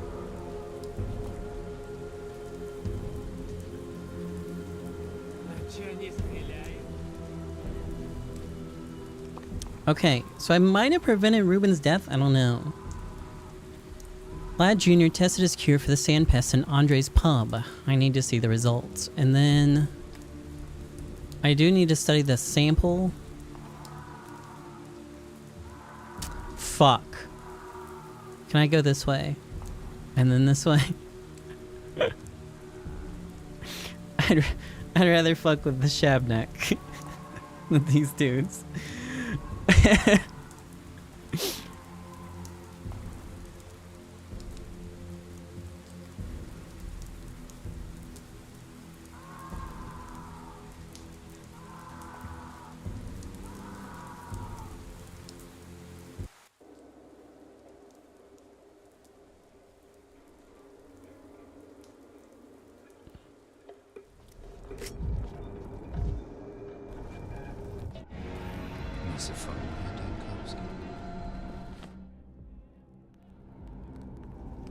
Which way am I going? This way.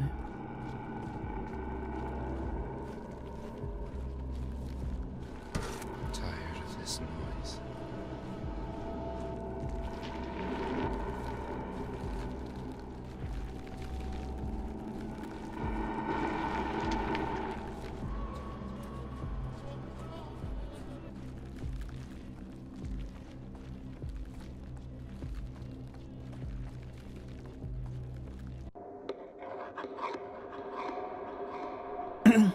Well, the dongers let you can't get on the boats, I don't think. I don't think that's a thing anymore.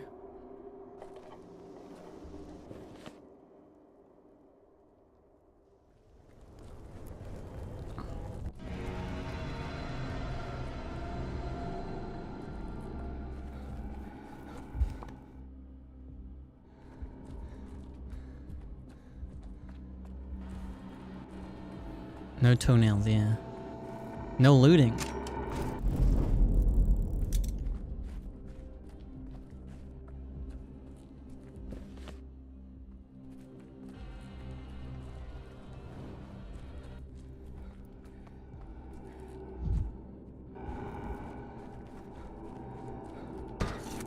I'd rather not hear this.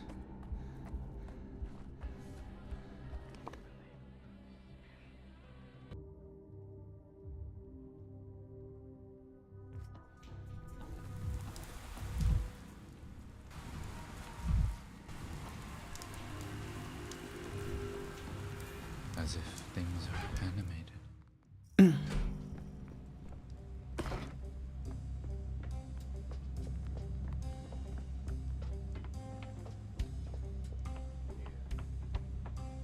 I've never seen that model before.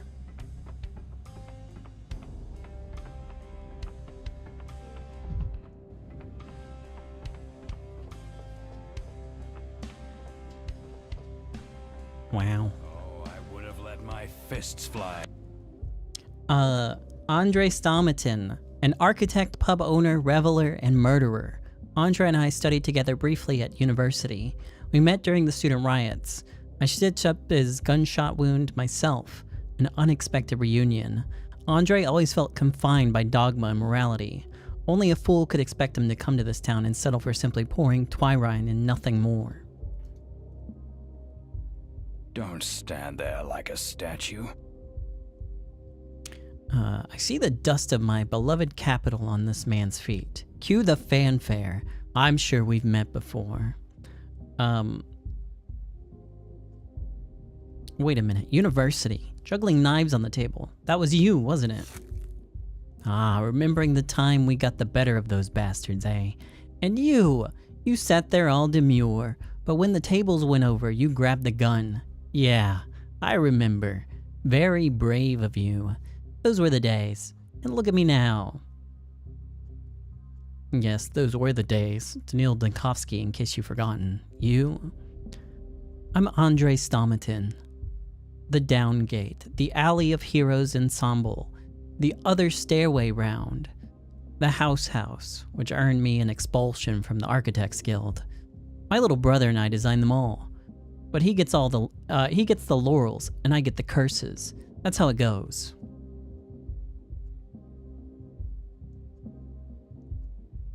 Really? I didn't know all of that was your work. It's an honor to meet you.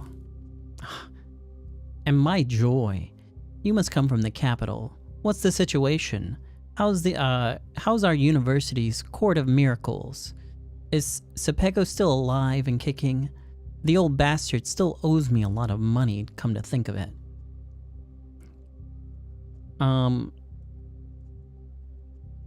Let's see. No idea. I haven't been there in a while. I don't feel much nostalgia for my alma mater, honestly. Since you're here now, tell me, have you tried Twyrine yet? It's a very special drink. The steppe herbs have a peculiar character. When infused in liquor, the effects on a man can be mind-blowing. I admit it's quite an addictive business. Architecture was getting old anyways. No, I haven't. I'll keep my mind unblown if it's all the same. Well, you are your own master, I suppose. Like to say, a man's life is his to ruin. How can I lighten your mood then? I heard some sort of medicine is being distributed through your establishment. An alleged vaccine for this devilish sand plague. Why not? No guts, no glory, or so they say. Tell me more. You must have heard this damn pest ran through here 5 years ago, right? The worms didn't just sit idly after that. They threw together a remedy. Dead gruel, they call it. The older Ogimsky came to me and suggested I hand it out at the pub. Clever of him. Dead gruel, huh? A fitting name. Might as well add it to the menu at this point. I wouldn't think you of all people would be scared of something like that. You're a doctor. It's some herbal concoction brewed with infected blood. There's some entrails thrown in for flavor. You make a tiny cut, rub on a smidgen, and you go to bed breathing easy. A vaccination, if I've ever seen one. That sounds good. I'm at a loss for words. Has this remedy even been put through trials? Look behind you. You see that dancer? She had some of the stuff yesterday, and then walked through a sick district to pay her lover a visit. And here she is now, dancing her feet off. You die in 5 hours from the sand pass, don't you? 8 if you're tough. And she's here like nothing happened.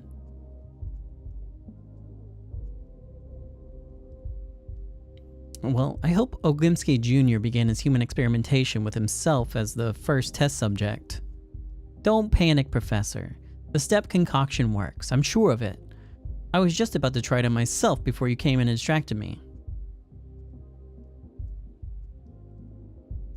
I need to examine her immediately. We'll return to this conversation later. What the hell? Did the Yargachin send you? Why isn't he here? Why are you here? Who are you? The Yargachin? What's that? I'm getting tired of your step riddles. What do you need, Erdim? I'm a doctor. I was told you traversed an infected district after a dose of dead gruel. I'd like to know how you feel now. Any complaints? No complaints. I live well. It's just my heart that aches. The heart, I see. What sort of pain? Stabbing, burning? Is it constant, or do you feel it only in the evenings? It's sinking, fluttering like a moth, like a moth on glass. Someone lives in my heart. Not one of the Katanghe. Not one of the Katanghe. Not of the kin. Not of the people. Not of the steppe. Are such liaisons forbidden then? No matter. Tell me about your physical symptoms. What do you feel in your body? The body doesn't suffer alone, Erdem. If there's pain, it's everywhere. My heart aches. My legs are shaking. Could you be more specific? No one here knows how well I dance. I used to dance elsewhere, not within the walls, out on the earth, with my feet. I spoke to Mother Botto. Then, the lean year came. I went to the abattoir to pound the hides with my heels. The sanitary conditions of the main factory leave much to be desired. The abattoir is hard. The termitary is hard. Couldn't live there. Cramped, stony, far from the earth. I left. Lost my shelter, lost my heart. Now I dance within the walls. Why couldn't you just return to the steppe? I told you, Erdem. My heart is in the steppe no longer. My heart aches. My heart tires. The steppe won't console it. I see. Tell me. When did you first feel this malaise? Was it in the termitary? That is where I felt it. Where my leg pain began to my legs began to shake. Where my head grew heavy. Mugazar, a bad place. Is that right? Thank you. How long have you been feeling unwell? How long you've been feeling unwell is essential information. Be Yushi Oyolo. I don't even know how to say this one. What the fuck's that? Have you asked your questions, Erdem? Do you need me anymore? I'd like to have a closer look at you if you'd allow. I may find other symptoms on your person. Everyone here looks at me, Erdem. You can too. Still, step back a bit from where you're the center of attention. You'll need to undress fully. Let's see. Heart rate, a little high. Was just dancing. We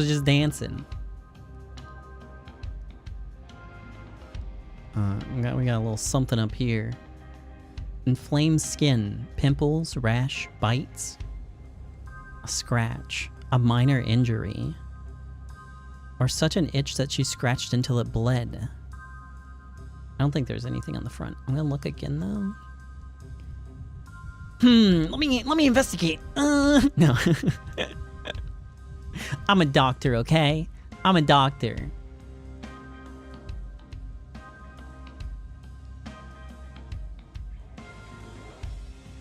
Arms are good. Just got mouse bites. Maybe the mouse bites saved her. Huh?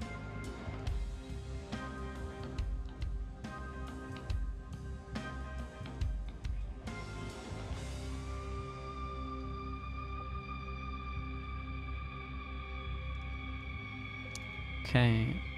Open casebook. Let's see. Suspected symptoms. You know, we haven't really talked about this casebook at all, except in the fucking demo of the game. So I don't know if I need to fuck with this or not. Skin. Uneven skin pigmentation observed. Rash, maybe? Bites. Itchy skin.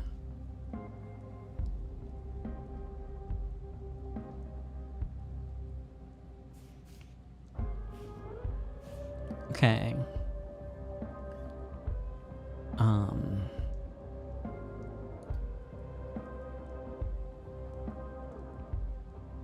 Burning sensation in the heart.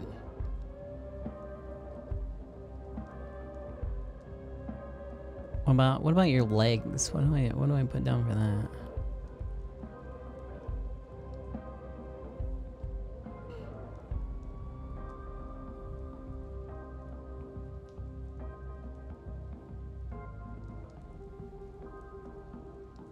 Maybe joint pain?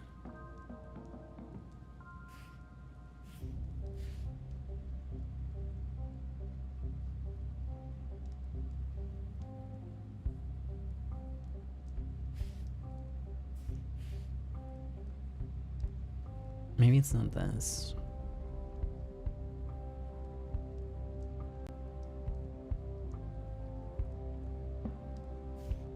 loss of coordination, maybe. Headache, ulcers, insect bites, rapid pulse, which is true. Skin redness and weakness. I would say it's lymphadenitis. But there's also some missing things here. A natural focal disease caused by Yersinia pestis bacteria. Infection occurs through contact with infected patients, contaminated water, or mosquito bites carrying the bacteria. The infected experience muscle weakness, headache, and in some cases dizziness. The bite areas become itchy. Later, a rash with ulcers appear. The patient experiences constant itching, ulcers may bleed. Compromised immunity and constant scratching of ulcers can lead to complications, often death. People living in crowded conditions, probably like the termitary.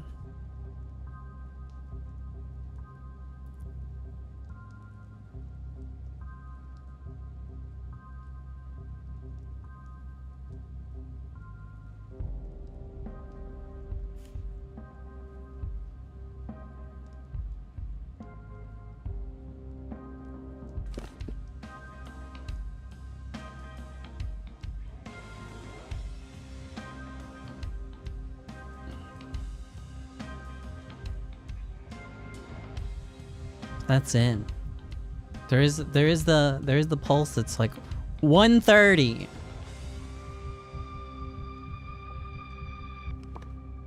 So let's put that in.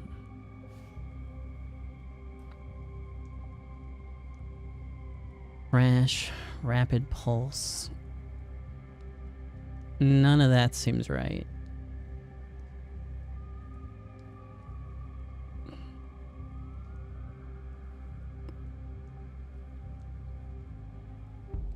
Yeah, I think this is it.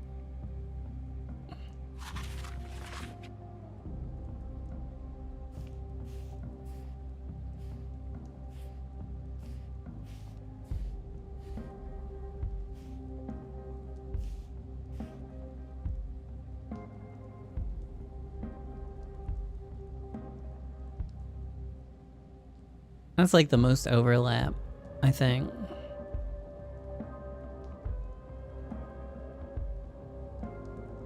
Can you flip over the arms? There wasn't anything on them, but I will.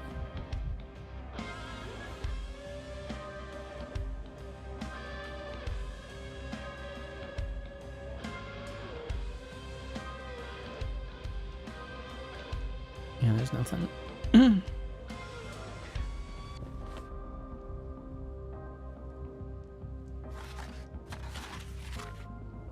Issue and unlocking the diagnosis. The investigation will cease for today. In the evening, you'll be notified whether the diagnosis was correct at Stillwater.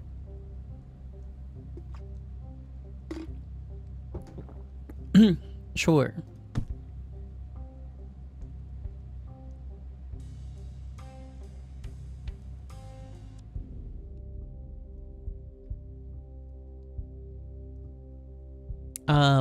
What do you want now, Erdem? Nothing. I'll go tell Andre he hasn't quite grasped the state of your health. The soul is weaker than flesh. It snaps like a matchstick. Hey, while you were back there toying with my dancing girl, I remember they opened some deranged lab in the capital to exterminate death. It's called something funny. Erotica, maybe? Heard of it? Right up your alley. Fuck you! Yes, that's my laboratory. Huh, you're flying high. That makes the fall that much more painful. Quite. You see, you and I are not just fellow students, we're fellow sufferers. My creations are also on the kill list for, what was it? Intellectual extremism and anti-humanism. I've been checking in occasionally, curious to see what else they decide to chop up. And I don't just mean the architecture. It's not over for Thanatica yet. We'll see who comes out on top. An attitude after my own heart. The broken one. How do you like the ambiance? What about my dancing girl? The girl... In what capacity does she work for you, if you don't mind me asking? She dances. And it's hardly work for her, it's their lifestyle. Heard of the herb brides yet? With their bare feet they touch the earth, and the earth bears the twire. And then I bear it down into a fantastic liquor. Everybody's happy.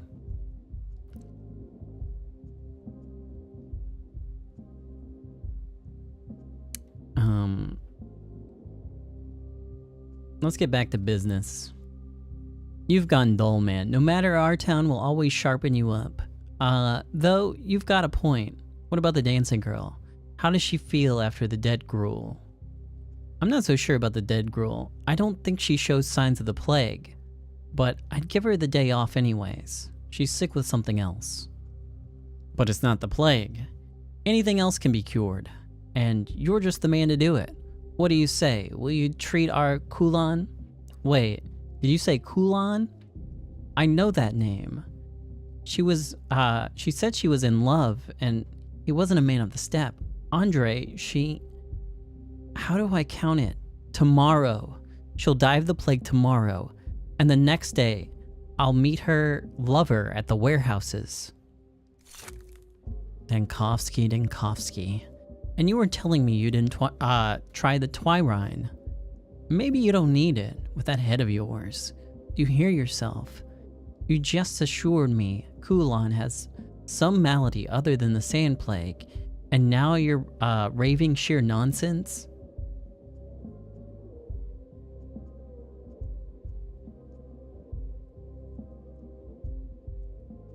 I need to take a breath. You told me Kulan walked through a plague district to see her lover. Her lover's a bandit, is he not? He just looks the part. As kind a soul as you'll find. All bark, no bite. You know what he calls you medical lot? Sawbones. I learned that word from him. Big city Sawbones. That's him. He's the one who told me Kulan died from the plague. But she's standing right here, as alive as they come. Really, Dinkovsky, take a seat maybe. Rest a little. You're spouting some high-caliber nonsense. Is your lack of sleep talking? Or do you have a little too much of the good stuff? Yes. I'm rambling from lack of sleep. All I meant to say is that I suspect Kulan has the plague after all. How's that? You're making my head spin. What about the other malady you found? Was that a mistake? No, she's infected with something else. And it slows down the plague. It's just a hypothesis, needs testing, but it would explain everything. The whole peculiar clinical picture. Huh. I figured the healthier you are, the better your chances of survival. Turns out, she needs mouse bites to live! Turns out the plague gobbles down the sick more slowly. Not to her taste, perhaps. Only those suffering from infectious diseases, I think. The onset of the first infection is more acute, and we don't see any signs of the plague, for a while at least. So, what now? You make Kulan your lab rat and shut down my pub? Don't let anyone new inside, and don't let anyone who's already here leave. I know you can handle that, and keep an eye on those who had the most contact with Kulan. Look at you, all bossy. Did you learn that from directing test tubes back in the capital? Did they goose step for you like good little soldiers? I might not be the best man for the job, but I'm certainly more competent than the other claimants. Oh my god, my mania, I'm gonna fucking lose it. Ah!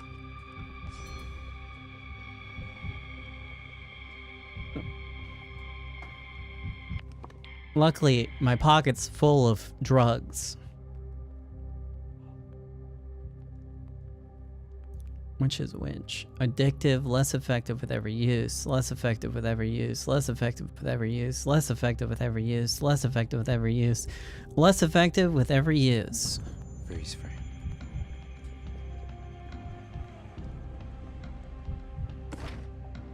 Okay. So, now I can go back to Stillwater. I have the thing to investigate. Wait, what unfinished business do I have here?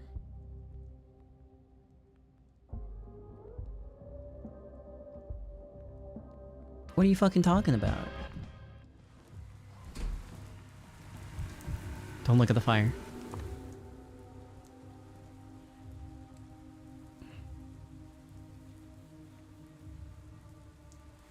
Mind map. I mean, good luck. Good luck with making sense of this thing. Yesterday, the dogheads insist that I've already asked them about the polyhedron, so I need to ask about that. I don't know what I'm missing about.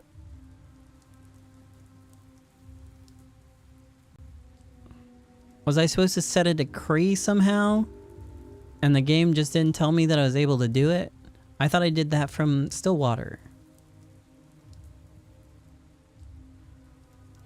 Oh, okay. Yeah, alright, I will go back. I'm gonna keep my mania though so I can scoot. It's a long ass walk. Through the scary district.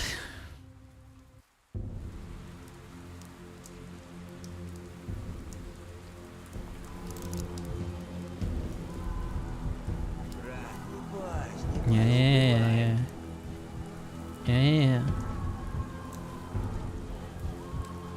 I'm zooming. Fuck you.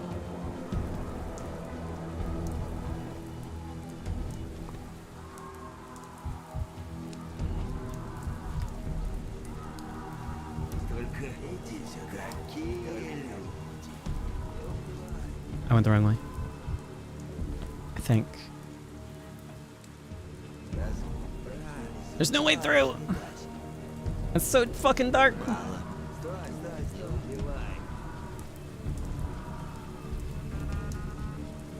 Is this anything? Okay, it is. This sucks.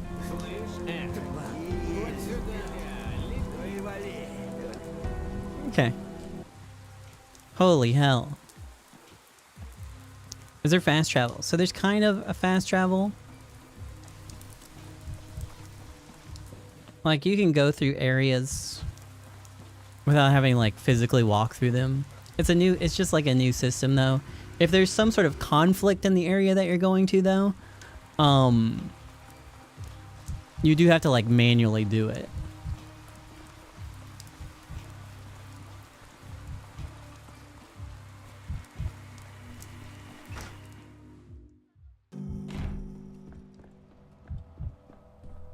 Am I dying?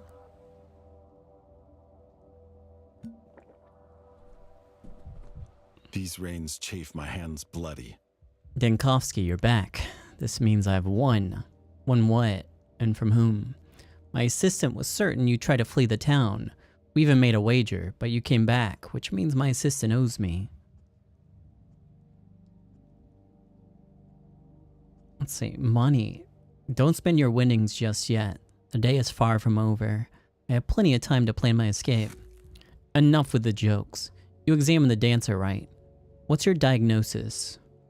I did examine her. Let me be frank. That vaccine won't protect anyone. The subject has the plague.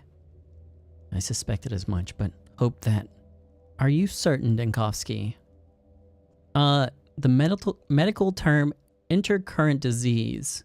My illness can one illness can slow down the progression of another. The dancer is ill with more than just the sand fever, and that's why she's alive. Alas, her days are numbered. I see. Listen, Denkovsky, I'd like you to take charge of the Epidemic Emergency Command. It will give you the authority to issue decrees on quarantine measures, on supply logistics, or anything else upon which our salvation depends. Huh, perfect. Tired of seeing the results of other people's decisions. We need a doctor who's ready to make decisions, like Isidore Burak did 5 years ago. But first, we need to inform Vlad the Younger of his dismissal. He should hand everything over to you. Tell him it's my personal order. I'd prefer not to waste any time, but the handover is necessary, you're right. Make no delay. We still need to reorganize the emergency command's operations. Tell me, what will you need to start off, Denkovsky? I need to set up a hospital. I need a space. And I need people, orderlies. I mean, not patients. I need patients too, but there won't be any shortage of those. We'll provide you with the orderlies. You'll have volunteers starting today. Finding a space will be tricky. Not any building will do, will it? What are my options? Here's a list of places I can think of. The cathedral, the theater, the termitary, the polyhedron. All of them are large and can fit many people, though they were built for other purposes. You should visit them yourself to see if they will serve. Alright, I'll have a glance at some of these, but I've had a glance at some of these, but I really wasn't paying attention, and I need to make my choice as soon as possible. Come back to Town Hall when you've made up your mind. We'll work out the remaining details. Equipment, operating procedure. In the meantime, I'll look for some work hands. The decision maker should have to see everything personally. No need to spread yourself too thin. Work hands will certainly be useful. So, where's... Oh, hey, Artemy. Cub, Ripper. This man seems to have as many names as people who knew him. He was a local healer or a Minku, a surgeon, a half-blood, a killer. Not liked, but respected. He completely failed to understand what truly made his hometown so fascinating. We were like two people walking the same street from opposite ends. Mesa Slim Emsh. Uh-huh. At first, I thought that, they refurnished the town hall. Then I realized the furniture is the same, but it's the smell that changed. A new person. Have I got some special scent? Every person has a special scent, Imshin. You're no exception. I promise to take a bath at my earliest convenience. It's not about hygiene, or to be more exact, it's not just about that. Father used to say that smell is just another type of bond between the living. I will probably regret asking, but what is it I smell of? Your clothes smell of soot and grime.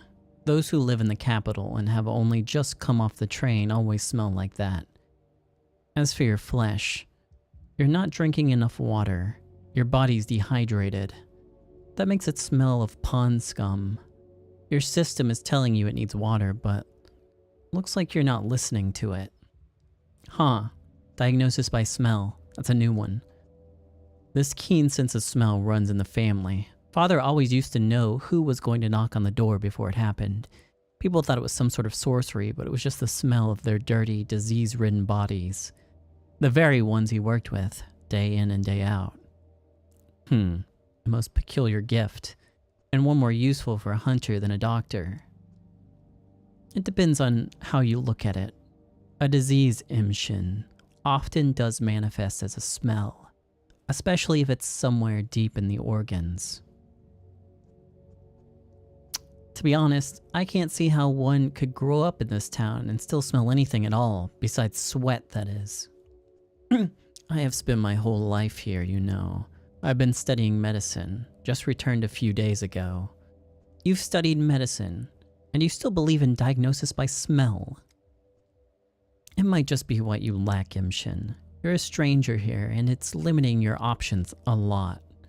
I could help you. Alright, deal. When I track a wounded jerboa in the steppe by its scent, I'll be sure to come to you.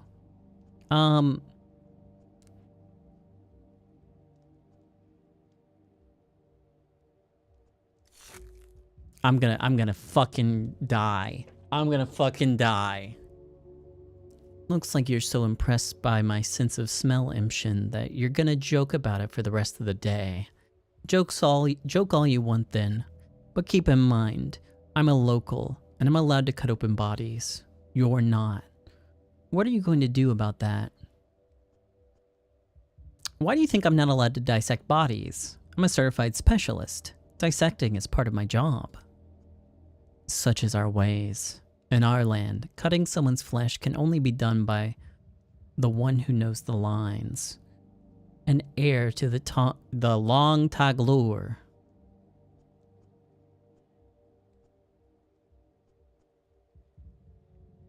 What was that language just now? I don't speak that. Yet another reason to believe we won't work well together. It's not about that, Imshin. Or not just about that. Knowledge of the lines is sacred in our lands. Only special people are allowed to plunge their hands into a body, either a living one or a dead one. Anyone who breaks the rule will face punishment. What kind of punishment? Are you going to burn me at the stake? No. Still, I advise you not to find out the hard way. Well, you do have a point there. Haven't thought about that.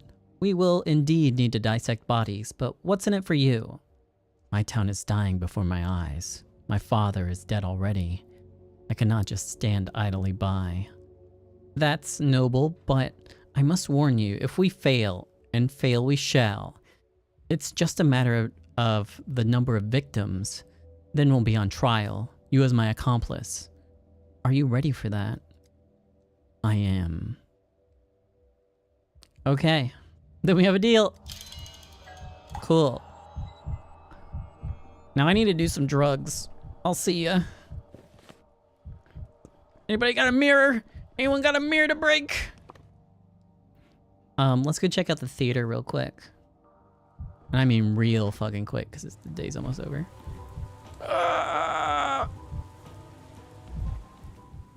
What the fuck is that?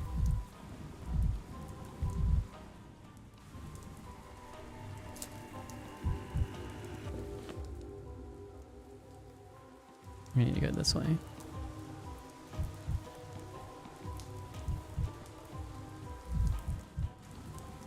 I don't care what you're doing, I don't care. Places to go.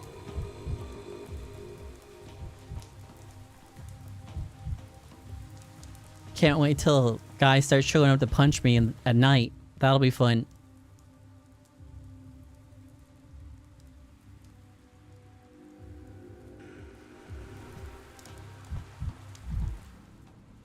Loot.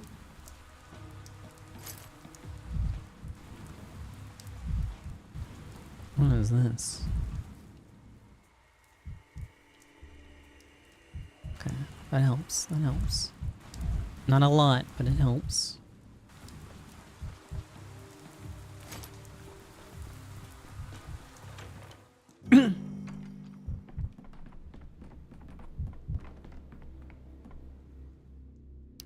Mark Immortel, director of the local theater. All the world's a stage, and so on and so forth. Clearly a man as educated as he is jaded by his own intellect. Prone to perceiving reality on too many levels. I don't think he has said a single word to me in seriousness. A town of creepy children and masked freaks, all doomed. What an honor to have such a distinguished guest at our rehearsal. Or do you count as a participant already? How can I help you, Denkovsky? I've been tasked to find a suitable location for the hospital. So you decided to drop by the theater.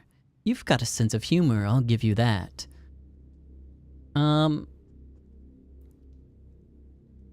Buildings are a lot like actors. In dark times, they have to learn to adapt to new roles. I suppose there is a kind of poetry in an opera house becoming an operating theater. But why on earth would I agree to this? Imagine the immersive performances.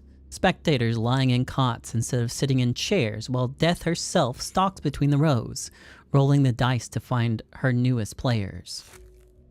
That sounds enticing. And it also betrays what an amateur you are. People come to the theater for fantasy, Denkovsky. To be safe and make-believe. The audience only loves death when it can't hurt them. And if the blood that soaks the stage is real, then who will come here at all? But if today there's no hospital, tomorrow there's no crowd. Make an investment in your audience. If they don't rest here, they'll rest in a grave. And then who's all this for? The angel that presided over my birth said, "Little creature formed of joy and mirth, go love without the help of anything on earth."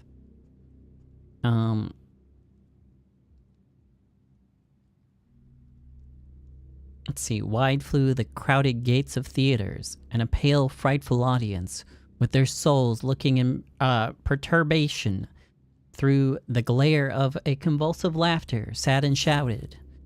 Oh my god. My mania is so bad. What else can I say when even the prompter has frozen in silence?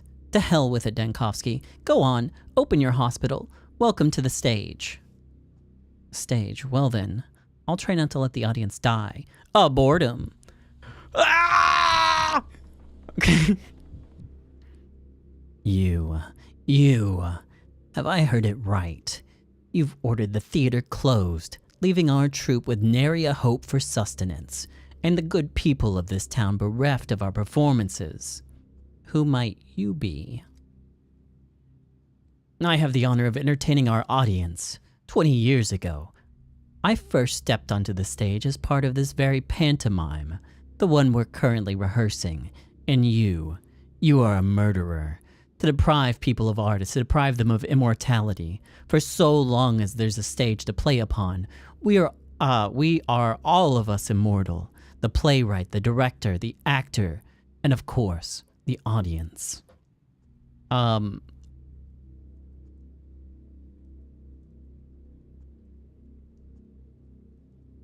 you know what else deprives people of immortality? Contracting the plague.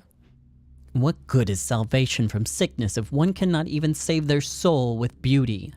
Open the hospital elsewhere. The cathedral, the termitary, the polyhedron. Are there not enough spacious buildings in the town for you? What kind of town is this? Every passerby knows how things should be done better than I do. Listen, what's that costume you're wearing? A prop like any other. Used for performances. You don't think we walk around like this in our everyday lives, do you? The fabric has a dense weave. The beak can protect the respiratory tract. And how many do you have? The costumes. It's not a beak. It's a claw. Consider it a pointing finger, and we have enough of them for a crowd scene. Excellent. That's exactly the kind of scene I need. We'll use these costumes for protection against the plague. It wasn't enough for you to take our theater. Now you're taking our props, too. Pretend it's just another pantomime. The despot doctor steals the props from the poor players. You're an actor, aren't you? So act. Okay, I'm gonna die. I need a little squirt. There we go. Maybe I should lower this just like a little. Nah, fuck it. I'm going. So we need to go back. Report this. I think. Am I good? I don't really care what this guy has to say. I mean, I don't think that changed anything. So I think I'm gonna go. Bye.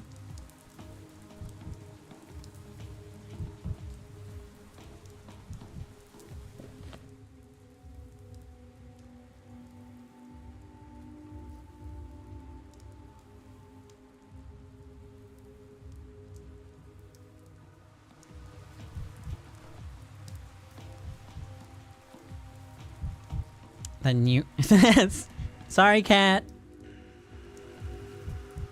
So I think having high mania is affecting my health. So you know what? I need some drug. I need the healing drug. So be it.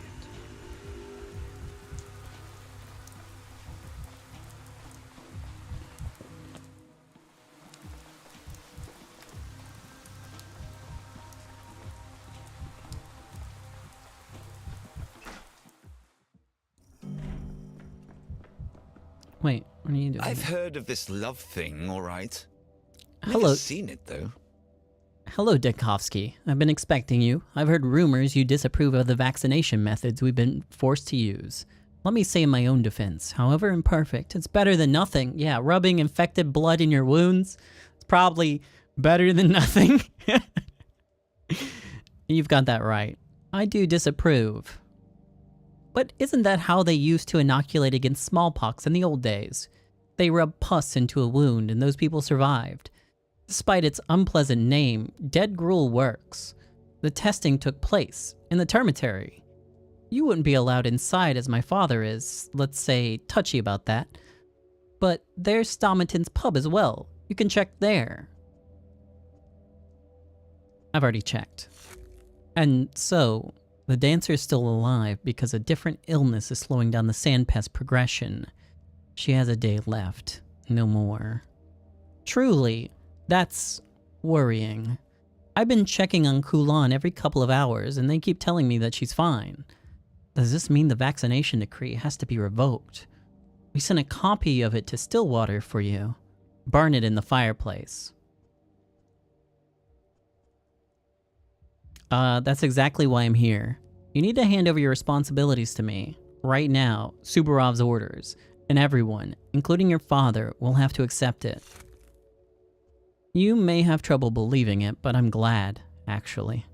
Glad that a doctor will be leading the fight against the epidemic. I only accepted this position because the others were afraid of making mistakes.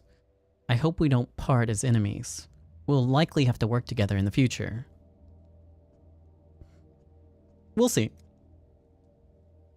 Return to Stillwater and I'll arrange to move the emergency command there immediately. You'll be assigned a personal secretary to help with paperwork. He'll explain the details. From now on, your decrees will decide the fate of the town. Congratulations, Denkovsky, and my condolences. Thank you. I'll head there immediately. So, about that hospital. There's a twinge in my chest. Could it be conscience? Oh, it's just you. What's the point? Plans, like shadows, fade with the setting sun. You see them too, the shadows. Do they talk with you? What? In what sense? Never mind. I found a suitable place for the hospital. Mark Immortel agreed to give up the theater. A theater? I was rather hoping for a fortress, but perhaps the tragedy of our demise befits a bigger stage instead. We agreed that I'd be the one to make that decision. No objections. I was the one who told you to consider it in the first place. The theater it is. Tell me what you need.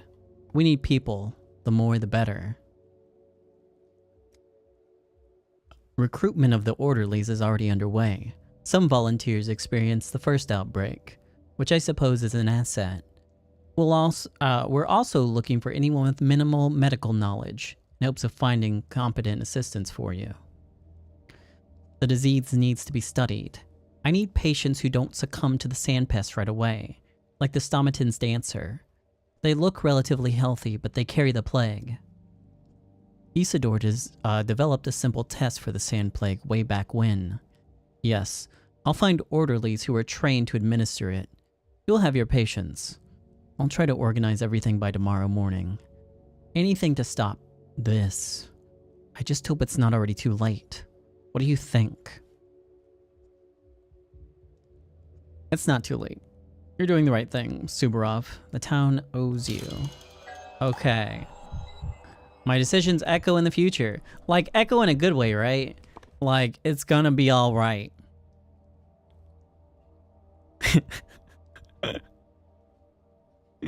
Like, we're all gonna make it?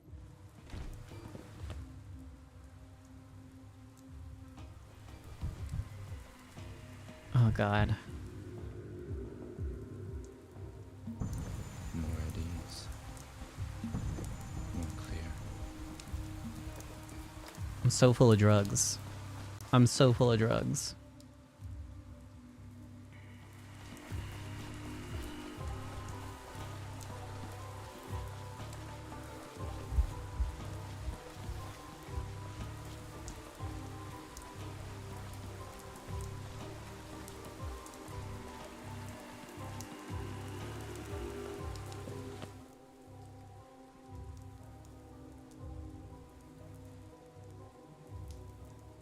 It may be too late to go do this and visit the polyhedron.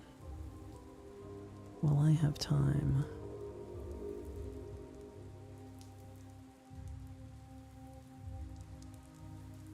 Fuck it, let's try.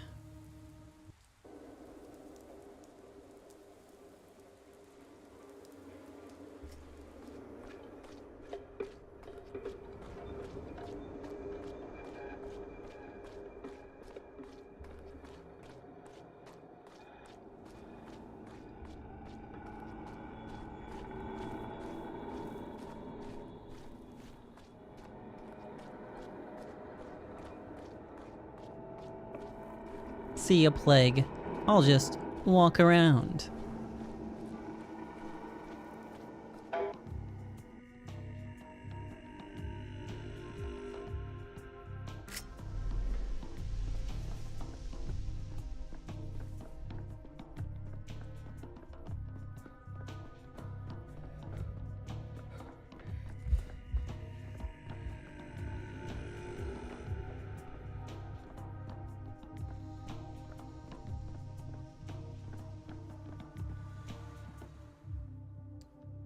Where do you think you're going, old man? You can't go in there. Only kids are allowed. Old man, I'm 28.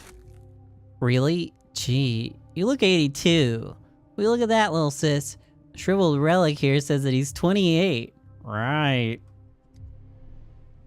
More like 128 or 228. He's so old he must have seen the dinosaurs.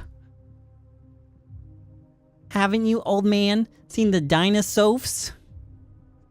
I've seen the dinosaurs. They told me to say hi to you and ask what you're doing standing here.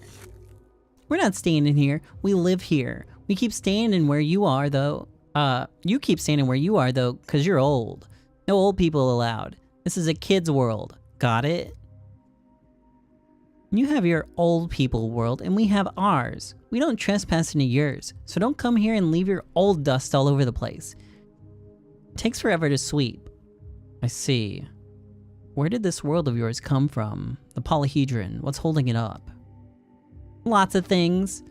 Kind words, poems, ditties, lullabies, tears, hazelnuts, boogers, beetles, ants, dead folks, mom's hugs, dad's yelling, rainwater, gooseberries. Gooseberries, ha, that's not a word. You made that up just now. So you don't know what's holding it up. Oh, come on, we just told you what, scatterbrain. Memory's not what it was once, huh? You need to hear me say it again?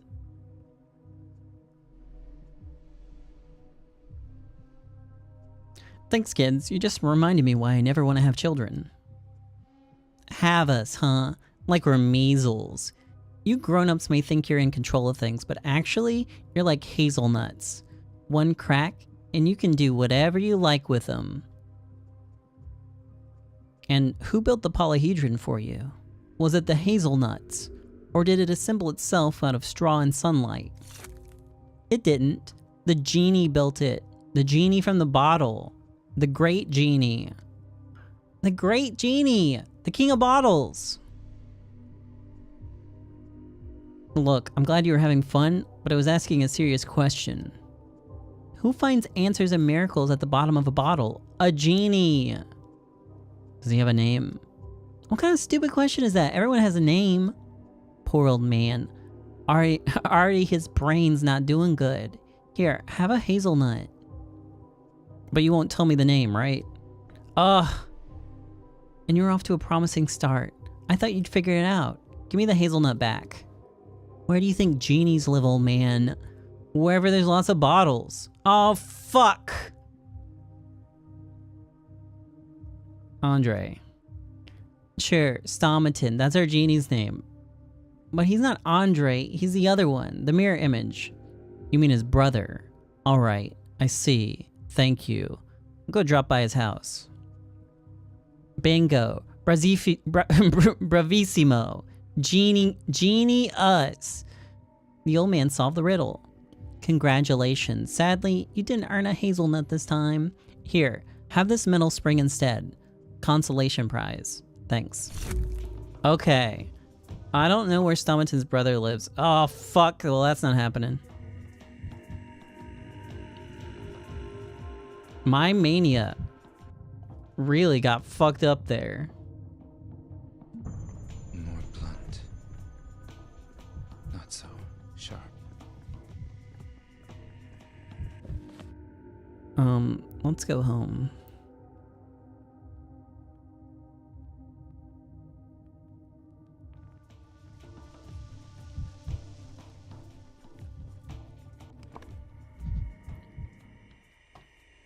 These are blue. Does this not help? Oh. It was quiet in Connecticut. There we go. There we go. That's the real shit. That's the real shit.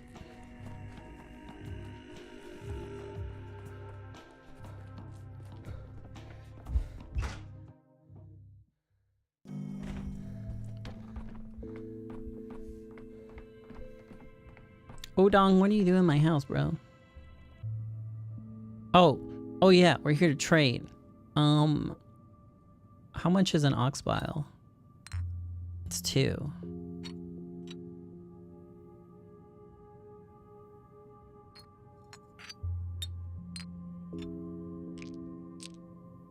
That's only worth 5.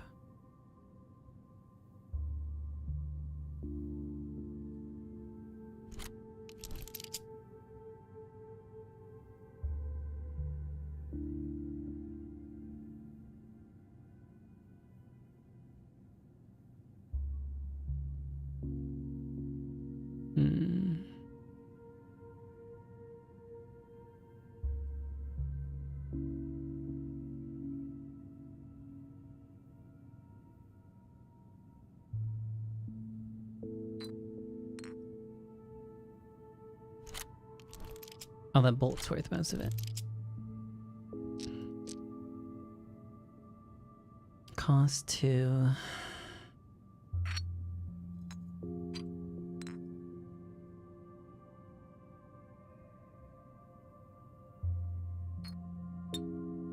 Okay.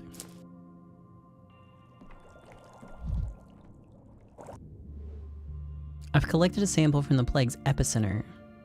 If I get a dosage right, I can form a charge. Fire at the flower. Fire at the shabnak. This should work. Load the prototype. So wait. Prepare the projectile.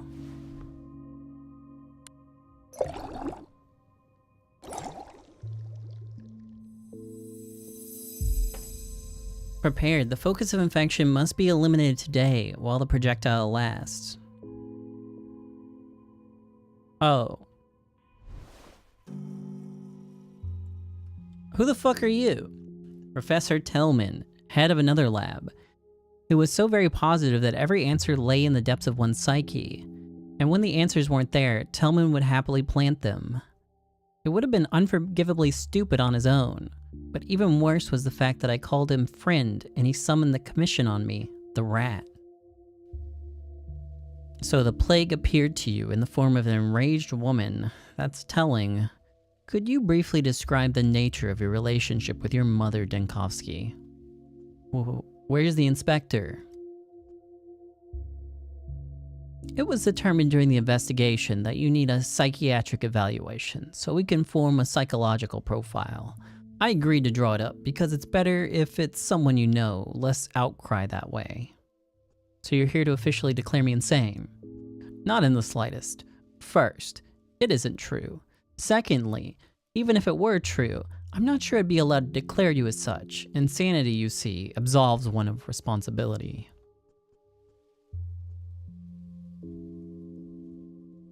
Absolving myself of responsibility is the last thing I want. Splendid. Then let's discuss the situation. So you collect a sample of some dirt from the ground in a plague-ridden district. You take it to analyze it.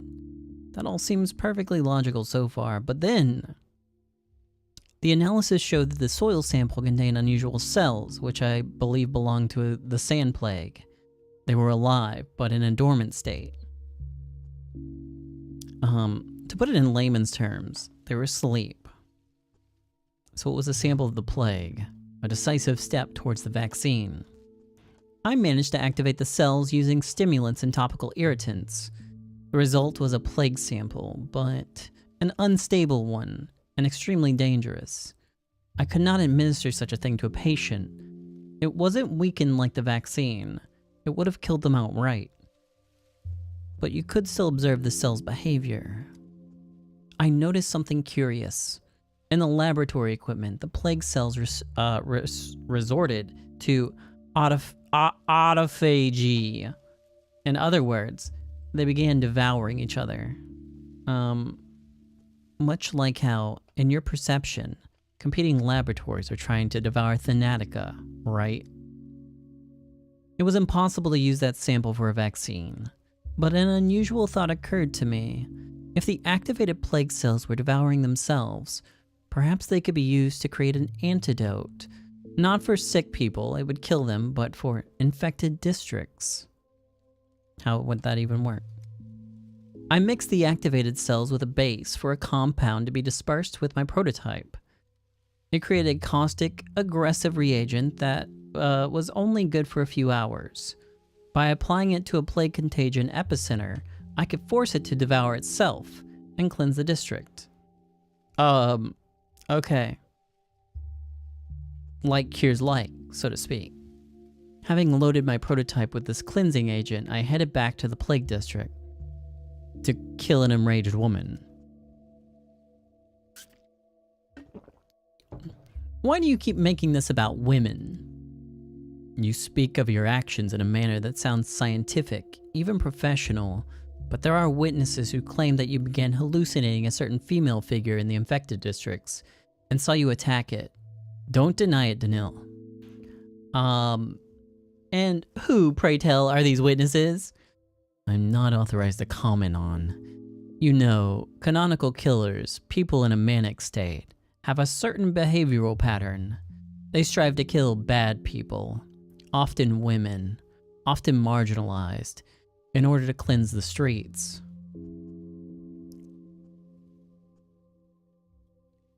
I dispersed the reagent at the focus of the infection, and the rate of the infection decreased. It's also been noted that on the very first day of your arrival, the town was gripped by mass psychosis. The townspeople were killing step women because they thought that there was a murderous golem among them. Do you think that this psychosis could have affected you as well? I don't remember anything of the sort on the first day. I just want you to realize, Danil, why you're here, why I wrote that note about you. You're a danger to yourself. You're driven by hallucinatory manias. It's not a sin, but you must acknowledge that you're not of sound mind. Only then can the healing begin. By healing, you mean lobotomy, right? I sincerely hope that when you release toxic gas at the what you thought was a woman, it truly was just a cloud of plague cells. Stay strong, Dunkovsky. We'll overcome this together. I didn't harm anyone. Do you hear me? Maybe just like a little. So did I go do that? Did I do that? Fuck! I gotta go do that now!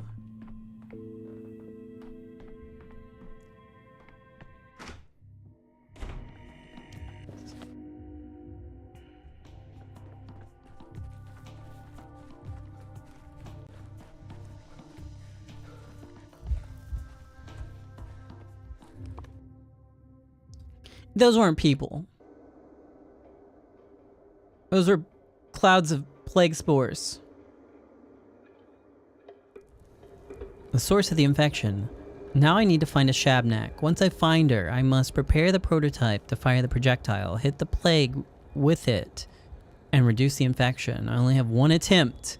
The Shabnak is unpredictable, and I have only one attempt. Before taking the shot, I should immobilize it with a bonfire or the prototype. So is there one... Is there one here?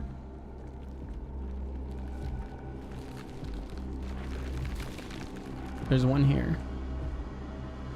Yep.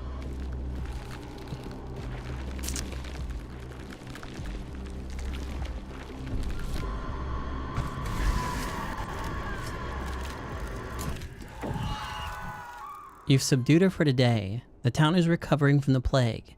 She awaits you on other days. Okay. Well, at least I don't have to go all the way out there then.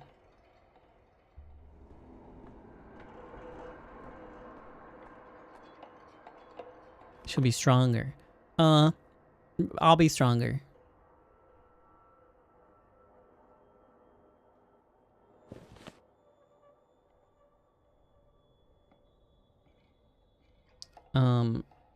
Remove last point.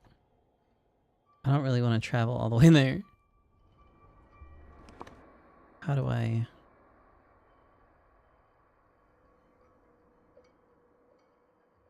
Clear all points? Okay.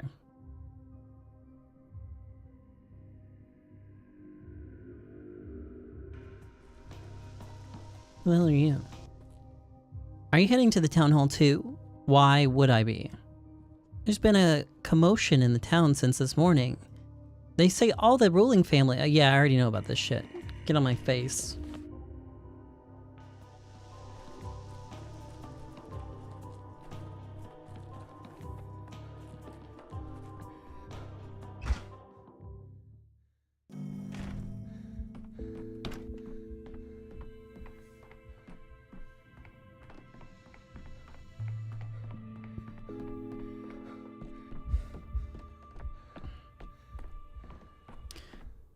Okay.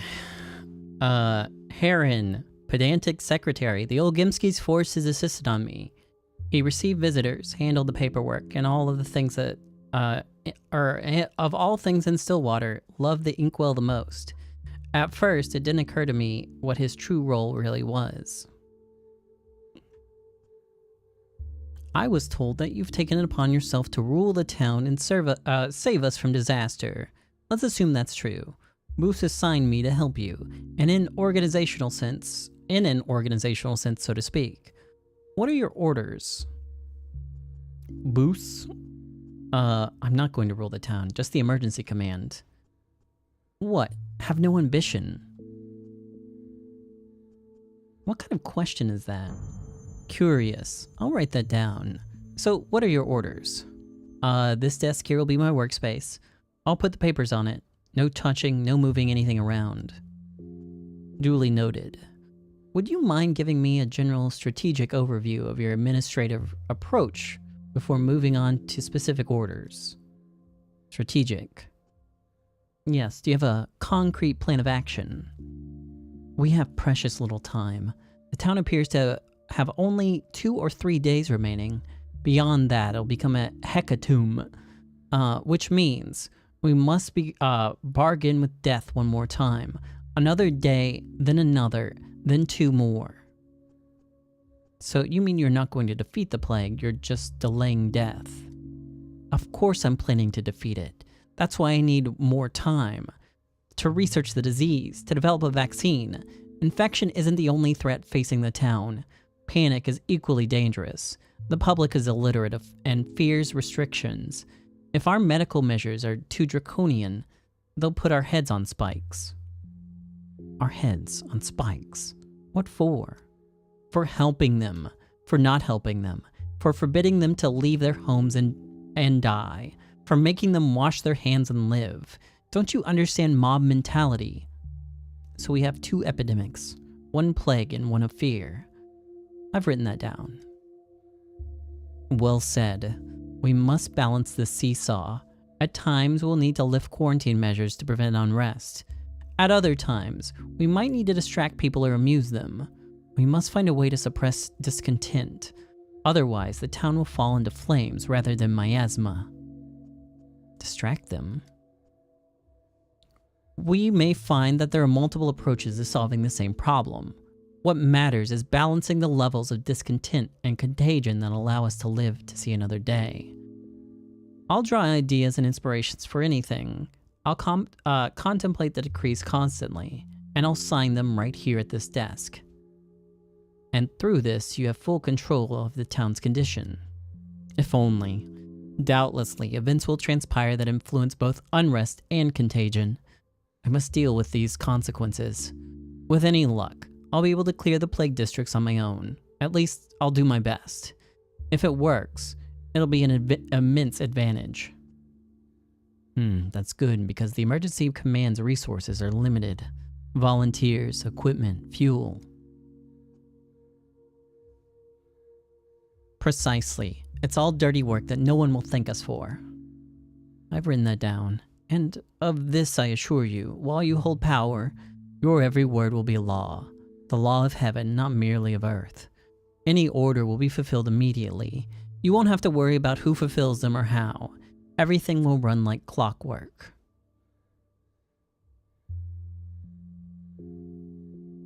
That should be a good thing, but for some reason it sounds eerie. Anything else? Yes. Right now I'm going to analyze the medication young Vlad had been injecting people with. It's dangerous on its own, but it might lead to other findings.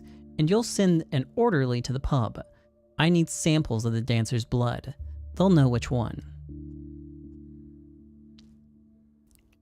And that disastrous decree about dead gruel vaccination must be taken down. I'll do that myself. Emergency command desk. The town management takes place at my desk. Okay. Is it this one?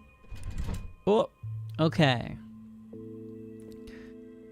Let's see, I destroyed a focus of infection. The plague receded. Fighting Shabnak is a good alternative to decrees. Oh, okay. Maybe I should fight them then?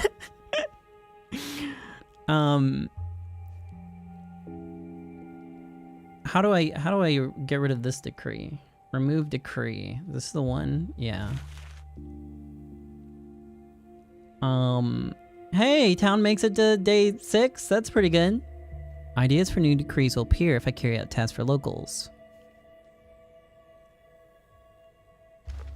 I do have the curfew decree.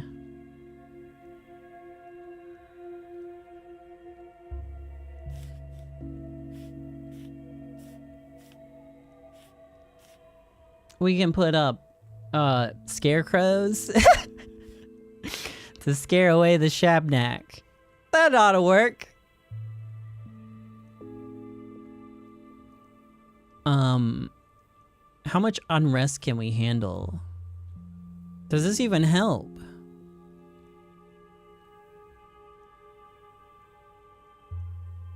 It just says +0 contagion.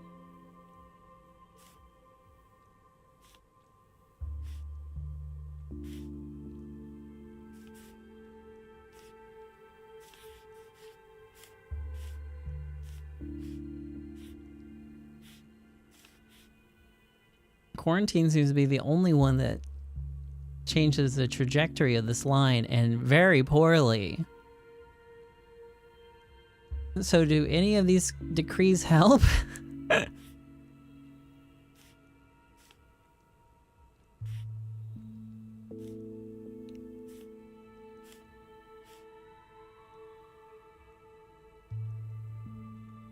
Focus of infection eliminated.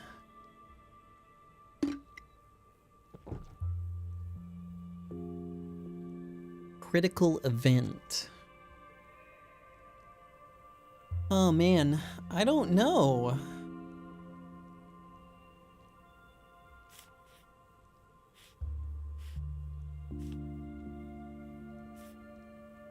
What's the other line? That's contagion.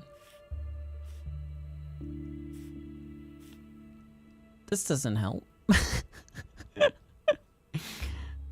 Do I just need to go to each day and shoot this Shabnak? Is that what? Is that the only thing that helps?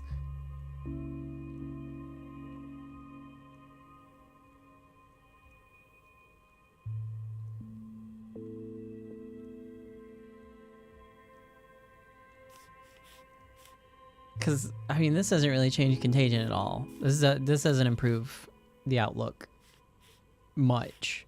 Maybe like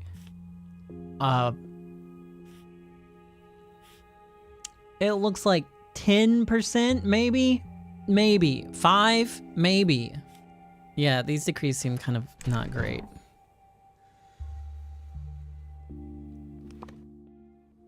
Okay. Sorry. I read that like 3 times. I was like, huh? Penis mightier. Only stories told in full are included in the interrogation report. If a story is abandoned halfway, it must be retold from the beginning. is today done? Did we do it? Penis Mightier?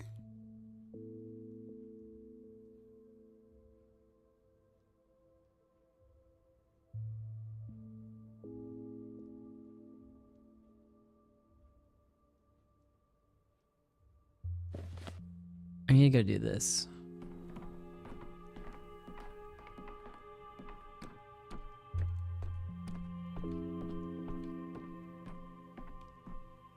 I have a lot of children in my home. This is where I set up my laboratory. On one side, the reagents.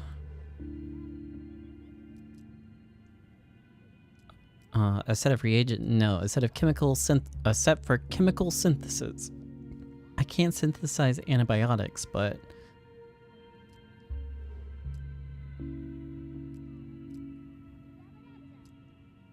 that's enough. Let's get to work. Analyze.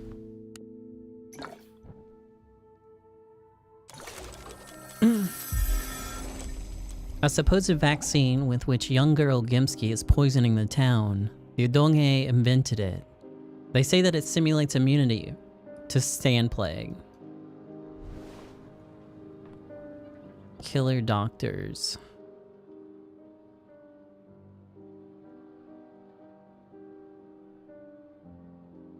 Killer doctors. I don't know where that went.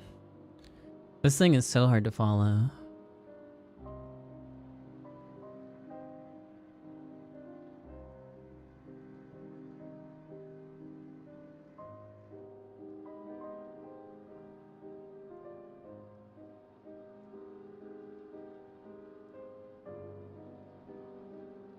Killer doctor. Vlad Jr.'s mistake was giving people either a placebo or an unintended bacterium. Whoever gets lucky.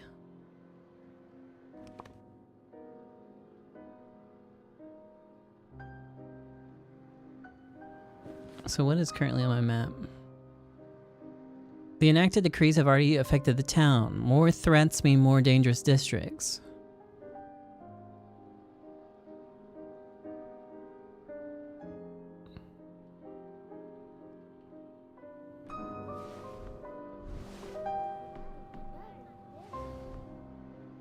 Not available at the end of the day. Huh?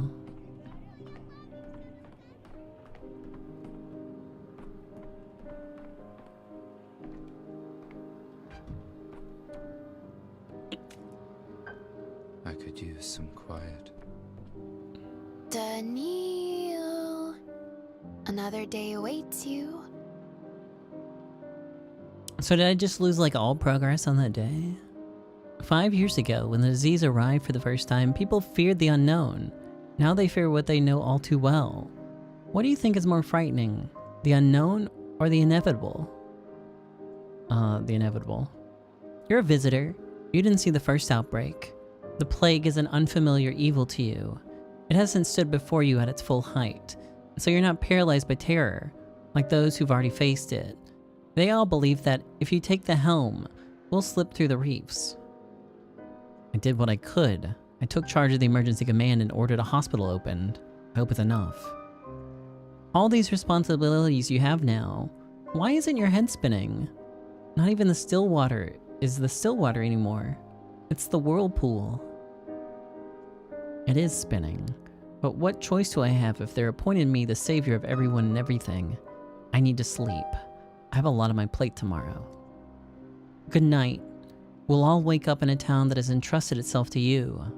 Our fabric is always marked by will. Simon's, the mistresses, the ruling families, and now yours will weave itself into the tapestry.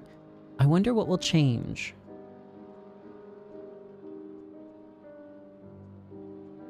I don't intend to change anything. I only took this power so I could deal with the epidemic. Time travel is now available today, through all clocks in the town. And I got 100 amalgam. At this moment, is time advancing?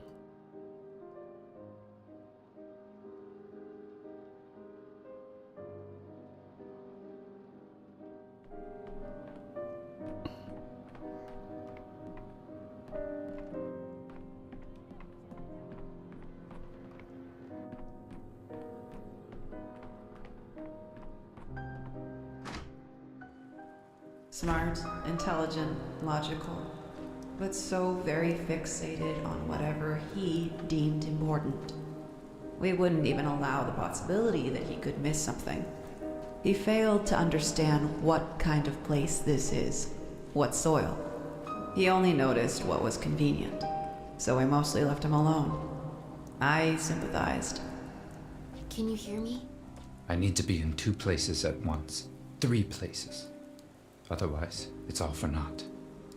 Can you hear me? Can you hear what I'm saying?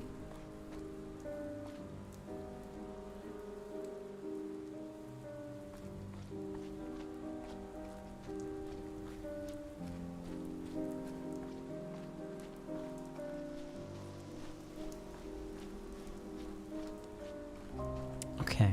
So I guess I'm a little bit confused on what I've actually accomplished then. I was able to set up the hospital. There was that. Do those other lines... How do I know what didn't get resolved? Is Stomaton still alive? I don't know.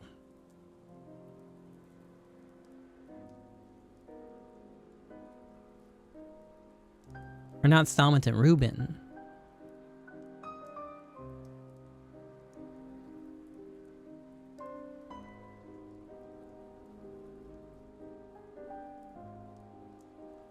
I guess maybe the red things are things that are unfinished? I'm not sure.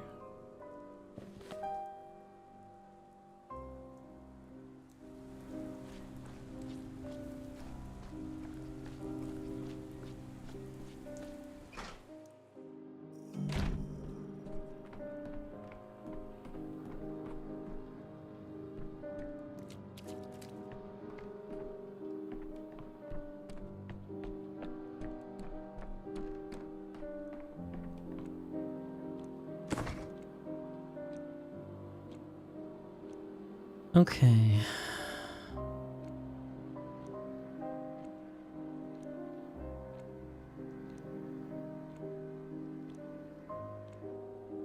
I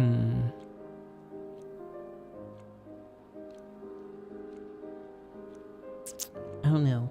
I think what I do know is I'm gonna take a quick break. I'll be right back. And then maybe we'll play some more, or maybe I'll play something else. I'm not sure.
Hello, I'm back. I'm a little torn. I don't know if this is a fantastic stream game. So I might stop for now. I I don't think too many people are into it, so I think I'm gonna switch it up for a little bit to something else. Give me a moment while I try to figure out what that is.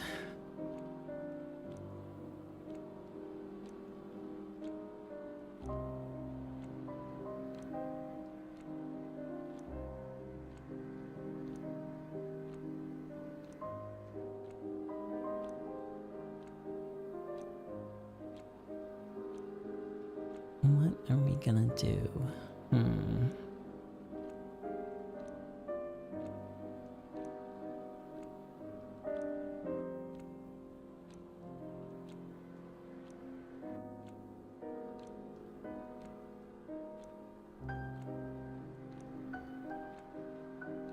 I mean, unless you really want to see more. Unfortunately, like, over the last, like, hour, I've only talked to, like, maybe one person. Engagement has been very bad for this game, I will say. So, it's very hard to tell if people actually enjoy this or not.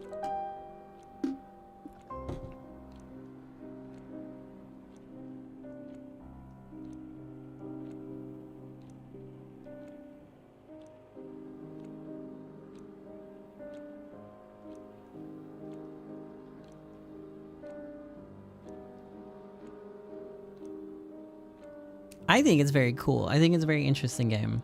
And I think it's a cool new perspective on Pathologic as opposed to the other game. Pathologic 2, probably my favorite game ever. I think this is very neat. But again, I think Pathologic 2 also had the same problem, right? Just not a lot of people into it.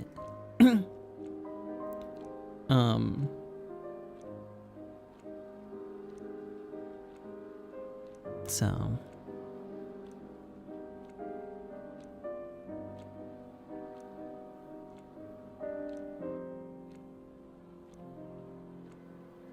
Okay, we'll continue for now. It's a little hard to tell, but well, I'll keep going. Not a whole lot of time left in the stream anyways to start something new, but all right. Hold on a second though. Let me make sure everything's okay. Okay.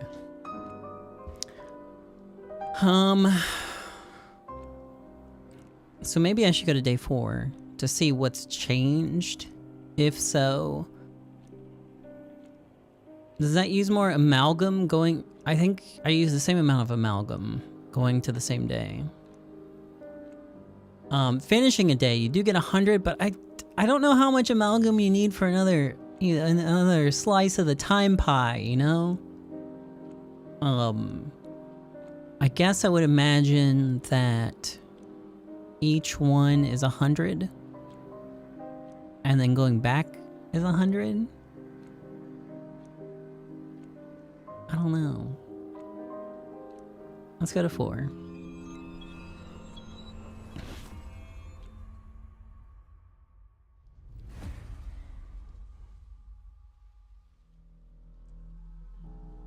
So we have a little loop here with an overcast stitch, as it were. Shall we continue? Or a noose. Yeah. Shall we continue? Let us examine the 4th day of your tragic odyssey. It was particularly replete with dubious conduct. Dubious conduct. Go ahead and say it. Crimes, malicious malpractice, deliberate sabotage, or whatever you call it in your line of work. You're currently classified as a witness. Hence, I'm speaking with you rather than my associates. Here in your own facility, no less. You're not under arrest. Yet you're speaking to me as if deaths of 15,000 people are my fault. Or was it 16,000? We've been talking for 5 hours straight, so my memory's fuzzy. Here are the facts. You happen to be the only competent doctor in the town of 18,000 facing an unprecedented lethal epidemic. Is that correct? We've been through this a dozen times. Why do you keep asking the same question? Is this part of your interrogation technique? Getting ahead of yourself again, esteemed bachelor. Please calm down. I'm just following the chain of events. My modest brain simply can't keep pace with your blistering train of thought. Quit the act. Modesty doesn't suit you. You assumed executive authority over the emergency command and were in fact the person responsible for a number of administrative, research, and specialized tasks. Is that correct? I was forced into this role, so technically the answer to your question is no. Getting tired, are you? Let us be brief then. Here are your case files. First, you attempted to flee the town on a smuggler's train, which landed you in jail, where you remained until the 5th day. Nonsense. Don't interrupt. Second, you scathingly refused to recruit motivated volunteers to organize a corps of orderlies. Third, despite having the means at your disposal,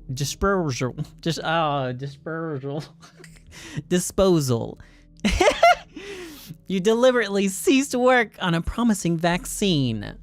Furthermore, disposal. If any of this was true, I wouldn't be sitting here right now. I'd be dead. Furthermore, according to a witness testimony, Bachelor Denkovsky has been seen digging up graves at the cemetery. Later conspiring with Artemy Burak, he led an infected person out of the quarantine zone. Clearly, you didn't sit idly by.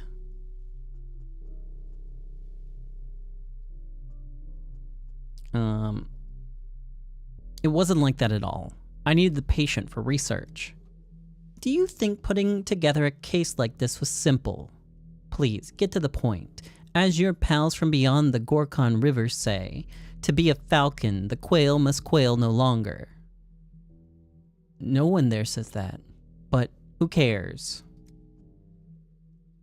Oh yes, and most importantly, a double homicide. There is quite a few. On the 4th day, Bachelor Denkovsky shot 2 random passerbys outside the warehouses. I shot one. I shot one that was story relevant. The other guys, they were basically rats. They don't count.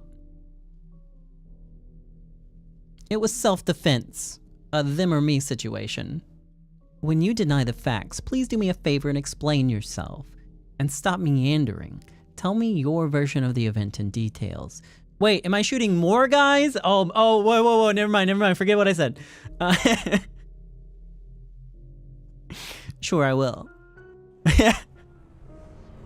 Okay, make sure to save 2 bullets for today. Okay, another version. I can cancel past events. Click a gear-shaped node. It will turn red, meaning the chain of events leading to that node will be undone when the day starts. It's crucial to cancel the failed escape on day 4. Otherwise, I'll wake up in prison again tomorrow. Huh? What? This one?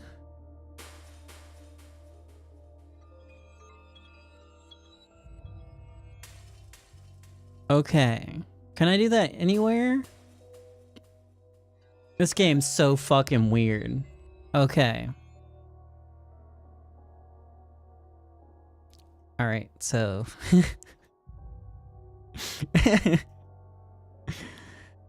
Does that permanently change it, or can I alter that state again later? I mean, I guess I could alter that state again later. It wouldn't make any sense if it, like, permanently did it. This is like the Majora's Mask of Pathologic.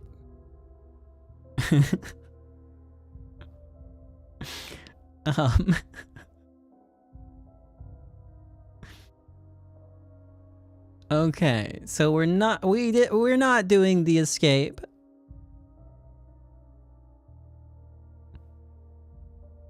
Bad Grief's life is in danger. Bad Grief may have deserved censure or even trial, but he didn't deserve death.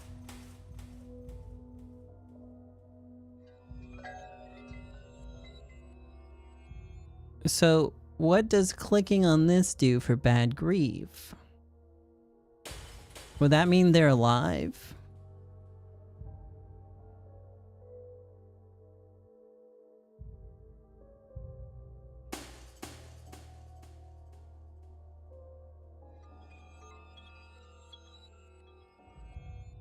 Would this mean that they would let me inside if I click this? The tutorial really only said to do this one though. Maybe I should trust it. What's the connected event? The connected event is Subarov considers the polyhedron a suitable location for the hospital. Even if it's not, it's worth taking a look at. I didn't go do that. It is connected to this though.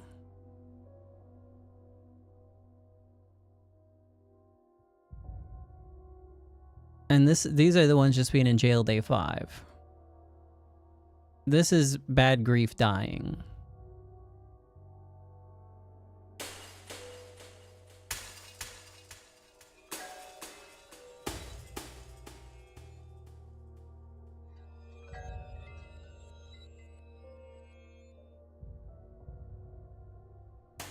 So I would think I'd want to do this, right?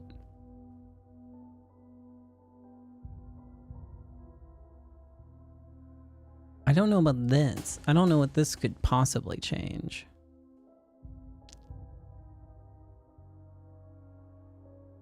Start the day, I guess.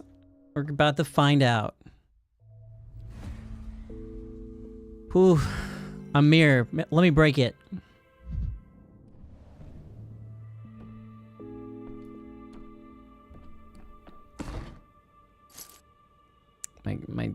There we go. Some amalgam. Vision. Their answer is in mirrors.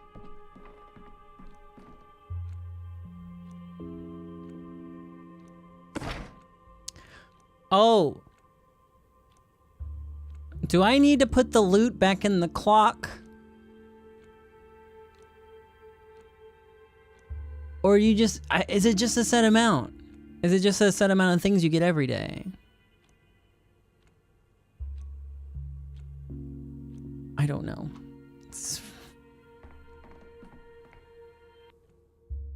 Greetings, Doctor. First of all, allow me to admit how utterly honored I am to serve under an esteemed specialist with a metropolitan education. Brain's melting. It's getting late. Here's my report. The town is on the brink. Problems keep piling up. The town only has one problem, the plague. Everything else is a trifling matter. Well, I beg to differ, Doctor. You're in charge now, and your power isn't just shuffling decrees around like a deck of cards. There's a whole list of overdue issues that require your immediate and full attention. Like the water supply. I'll have you know that tonight, vandals destroyed the town's plumbing system. All the water pumps are broken. Why would anyone do that? You're new in town and not used to our ways yet. The steppe folk have some superstition, so to speak, about digging up the ground. Vlad the Younger built the plumbing to provide the town fresh water, but not everyone approved of its kindness. I can't say why I understand anyone would disapprove of such valuable fruits of progress. Their beliefs forbid them from, how do I put it, violating the integrity of the ground without dire need. The pipes run underground, ergo the pipes are the root of all evil. Naive logic, but disputable in its own way. Maybe you have some idea where I could get water. I'm afraid not. Without water, the infection could spread even faster than it does now, and the town won't survive long.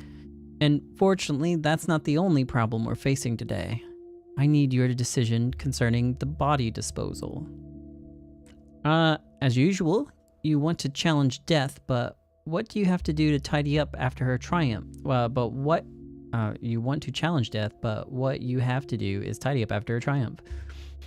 The plague is fierce indeed, and it has struck down many in just a couple of days. I'd say it's running this town into the ground, but that's exactly the problem. Burial is slow, expensive, and hard. There are obvious alternatives of burning bodies.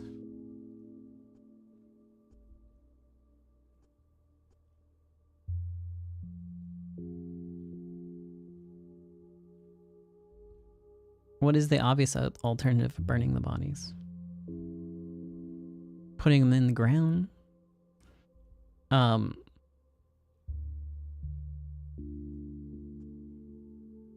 Judging by your tone, Heron, there's some catch to that idea then. The measure won't be popular. In the capital, they opened a new crematorium recently, or so they say, but even for the metropolitan masses, the idea of burning bodies is scandalous. But you do want to? Okay, that was just a weird sentence, I guess. What would you expect from us then? Making such a decision would make you extremely unpopular among the masses and anger the townsfolk. That's a reasonable argument. There's also the matter of the smell, smoke, ashes, soot. How do we handle all that? We don't have a newfangled crematorium like that.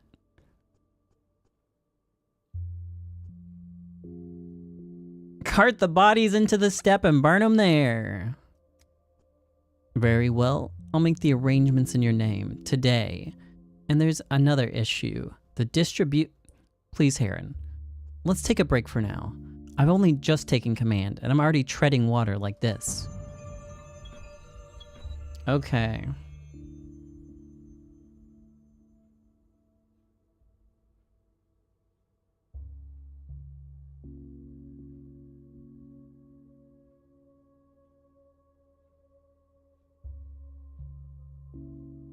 Okay, let's go.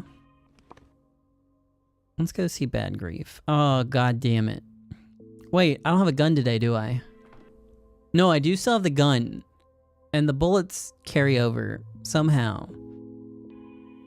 Who fucking knows? Who fucking knows? Oh, that looks fun. Whee! Boiling, crackling, screeching. Yeah, that's definitely how I feel after I play with a top. Laravel. I've noticed that some young people in town seem unable to find their place. Those who didn't follow Cain's ideas or Kin's faith. They look for their own path, but still seem lost. Lara Ravel thought the meaning of life was to open a shelter. Was it a month ago? I don't remember. Dr. Yankowski, I was told that you agreed to lead the town during the plague. I'm glad that power is now in the hands of a man who is no stranger to compassion. You don't know me at all, and you say you know my relationship to compassion? Your eyes betray you. It's a tragedy to have rancorous people in power. You, however, are free of bitter hate. It gives me hope. Please, spare me a minute. Okay, what do you got?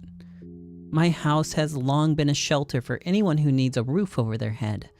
Now that the whole town is in peril, I need to play my part more than ever. I shelter those who have lost something. Their home, their loved ones, their job, their reason to live. Please be careful. An endless flow of people going through your house makes it a potential vector for infection. Yes, of course. I have helpers. Besides lodgings, we also help with food, water, medicine.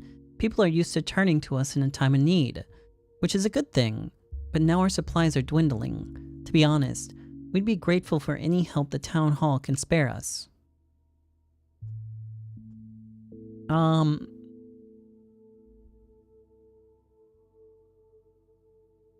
You distribute water.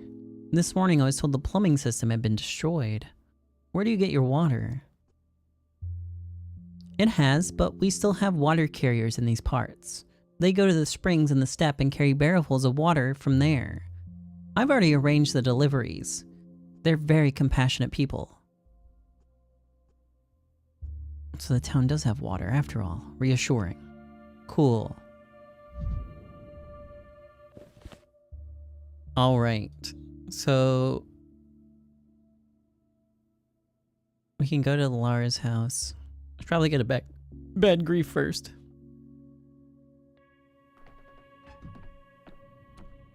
Oh, more people to talk to. Grace. The graves were tended by a very young girl, transparent as a blade of grass. She claimed she could speak with the dead, and the townsfolk all believed her.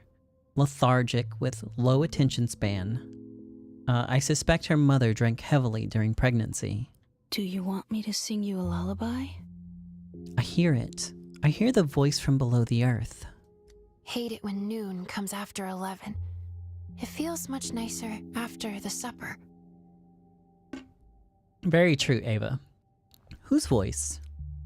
A man was shoved into a coffin and buried alive. He's screaming, crying for help. What a nightmare. Who did this? Who could conceive such a twisted punishment? I've heard Odongs did a similar thing to someone who wronged them. I figured it was just talk. Guess it's not.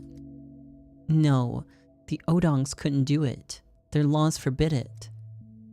Some scriptures say, "Thou shalt not kill," but has that ever stopped anyone? What are we waiting around for? We have to hurry and rescue him. I don't know why they buried him. I just hear him underground. I sense him. How does that work? You hear the voice in your head, but you can't talk back? I can speak to the dead, but he's not dead. All I know is that he cries out for help. Well, do you have any information at all? Does he know where we should look for him? No, he just screams. That's all. Classic man buried alive. Couldn't he provide an address and coordinates? Fine, I'll find him myself. Oh my god, my mania. Every time I speak to children, it just makes me want to kill myself.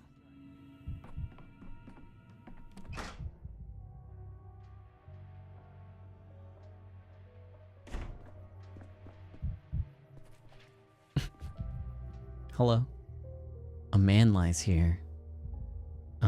He's brought you time. Accepting his gift will be an act of mercy. Who are you? I watch over the cathedral and its grounds. So what are you doing here? You need to take away this man's time. His name is Leon T, and his hours are numbered. He's clinging to them tooth and claw, but he won't be able to keep them.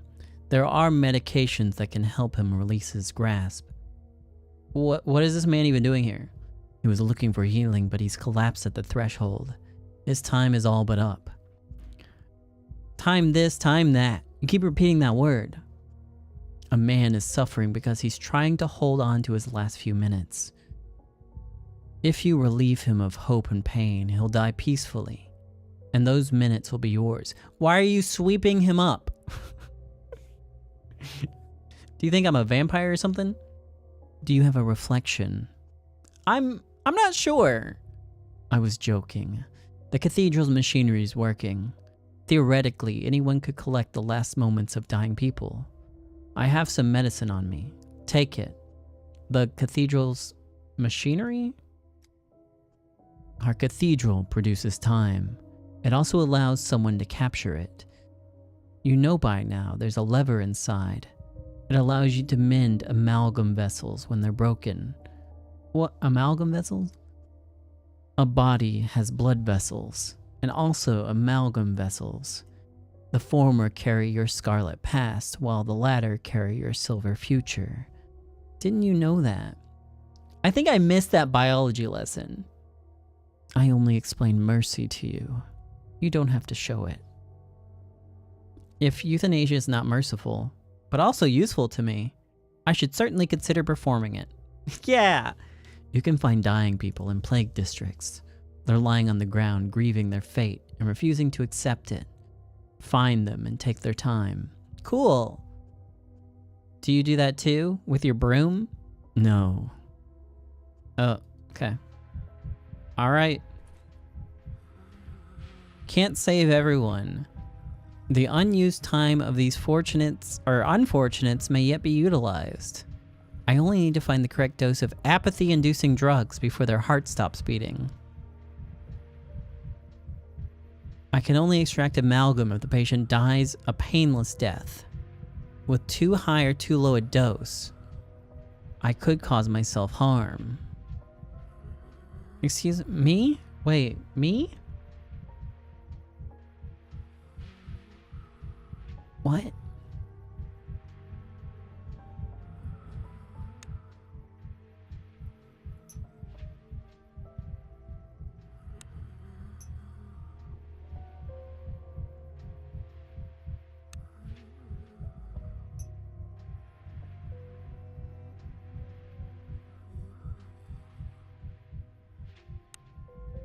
don't know which one to give him.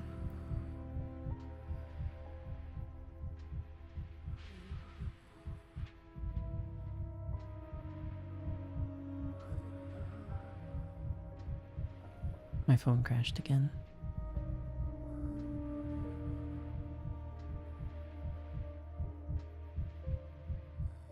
I don't know which line is which though.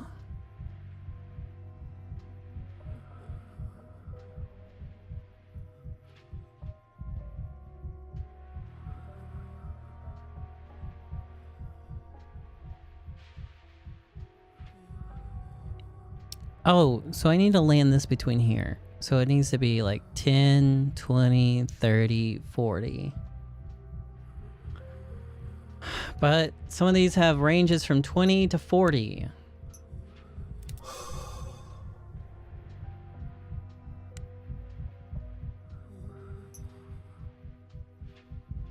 That didn't do as much as I thought it was going to do. Gamba. Gamba. Okay. The patient's passage away was swift and painless.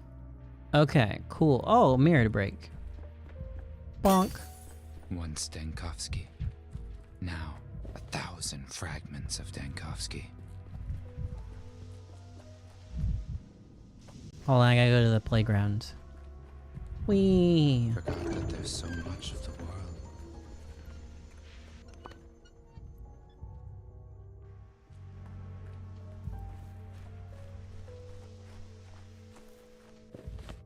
Okay. Maybe we should go to the hospital first. I don't know. Let's go help Grief.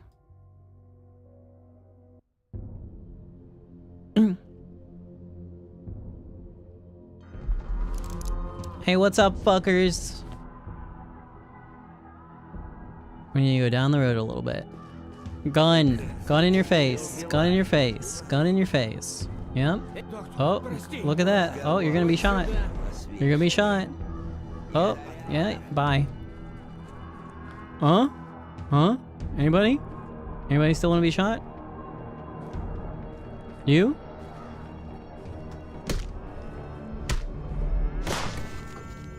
Okay, well.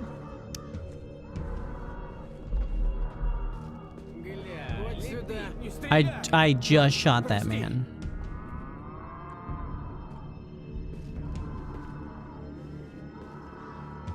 Ah!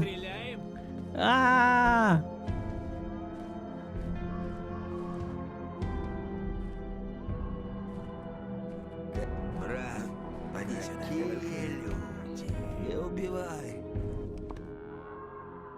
I missed my turn. Ah!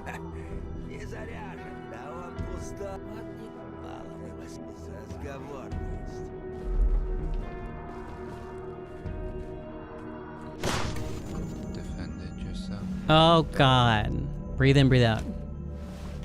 Get yourself together. I got this. Yeah, I'm fine. Hey, I've killed so many people. I've killed so many people.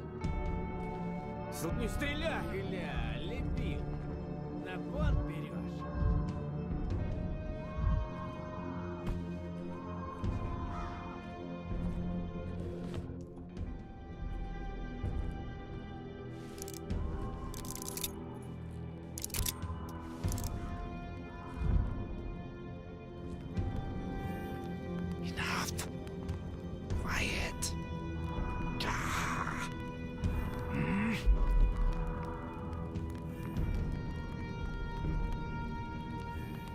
How am I doing? I got to kill 2 people. I'm feeling a little blue from the murder.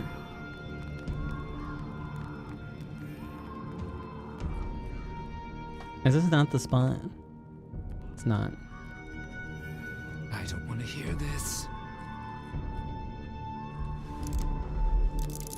So I'm gonna guess you're not gonna go away. You! The hell are you skulking around here for? Who do you think you run with? Not one of Bad Grief's boys, are ya? You don't look like it. Keep walking, pal. This is me telling you nicely.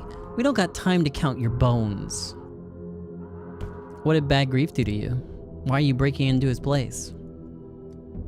That bastard killed Simon and thinks he got away clean. The hell you have, Grief? You hear me? You son of a bitch. You're getting what's coming for you. For Simon. What makes you think that Bad Grief killed Simon? Who else? Who else could have killed him? Huh? Come on, use that big city brain of yours. Who could have killed him? I mean, technically anyone, even you two. The hell's he been talking about? Now, Vit. He says we killed Simon. Ha, my man's a comedian. Bad Grief's a killer. Sure as a heart attack. Everyone knows what Grief's business is. Stashing goods in railway cars. Simon was mighty twisted about it. So Bad Grief killed him. Get it? It all adds up.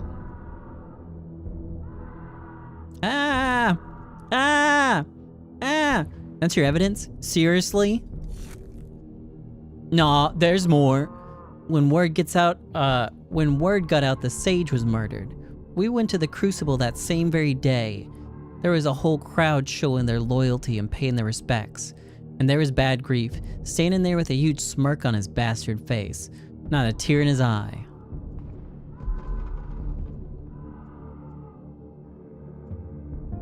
So you're saying that Bad Grief murdered Simon because you didn't see him cry? You deaf or what? I'm telling you, he stood there smirking. Who laughs like that when someone's dead? People process loss in different ways. I didn't see his face myself, but something tells me you're exaggerating. Why'd he run then, if he wasn't the killer? Soon as he saw us, it was like he grew rabbit legs. The way he hopped inside there, I barely managed to stab him at all. Of course he knows that what we're after him for. That's why he's hiding. Because he knows he's guilty. Why would an innocent man run and hide? You say you stabbed him? He might, if some maniac stabbed him in an alleyway. I came up to ask what he was doing smirking on the day of the murder, and he just bolts. That's when I had to get the knife out. The screaming. I may have been, on the fence before, but now I'm certain it was him. I'll never forgive him for Simon. Never. I get an impression Simon meant a lot to you. Did you know him personally? Simon. Back when I was young and foolish, I got wasted and knifed a guy in the street. Hey, that sounds familiar. They nabbed me straight away and were gonna string me up. Turned out I stabbed Simon Kane of all people. Almost did him in, and he told him to let me go. Said he forgave me. He got off the hook and the whole town was watching. He had the gallows taken apart and distributed as bits of firewood. It was winter. And then he invited me to the Crucible and sat me down at the table with his whole family. Can you imagine it? I sure couldn't. Before Simon, everybody treated me like a dog. Then he took one look at me and right then I knew Then he took one look at me and right then I knew I was a person and not a dog at all. I'll remember it forever. So now you're gonna honor his memory by what? Murdering Bad Grief? So what's your plan? Let him go? Let a murderer loose in the town? You almost killed Simon, and he responded by breaking bread with you. How's it right that our greatest man is lying in the ground while this murderer eats, sleeps, and breathes, happy as a clam? It's not right. It's not right. No, not Chip 2. Oh, God. It's not right, but you do understand that killing Bad Grief won't bring Simon back. You're right. This is a bad idea. I guess being so miserable and so hammered drove up me proper nuts. Every time some screw goes loose in my head, I make a mess of things and regret it later. I mean, look at me, knife in hand, trying to smash down some bastard's door. Simon definitely would have told me off. Come on, Vit. Let's sober up.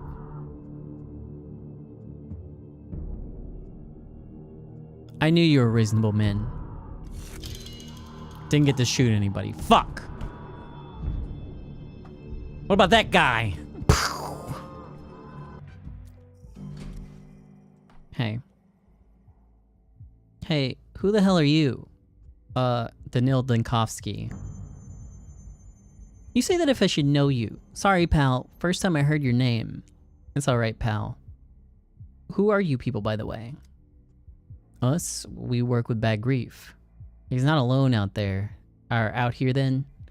Why are you trembling in the corner like field mice? There are 2 of you and 2 of them. What's the problem? We're not fighters. We're just businessmen. We don't have nothing to fight with, neither. No weapons. Businessmen? I know what kind of business you do, and I don't buy your disinclination for violence, but very well. Where's Bad Grief? There he is. Got a hole in his side, but he'll live, I think. I'm a doctor. If he's wounded, I can help.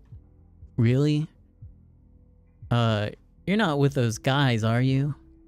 They got it in their heads Grief bumped off Simon. The half-wits flew right off the handle. Just ask Grief if he'll see me. Hear that, Grief? There's some guy here. Says he's a doctor and can help. Come on in, doctor.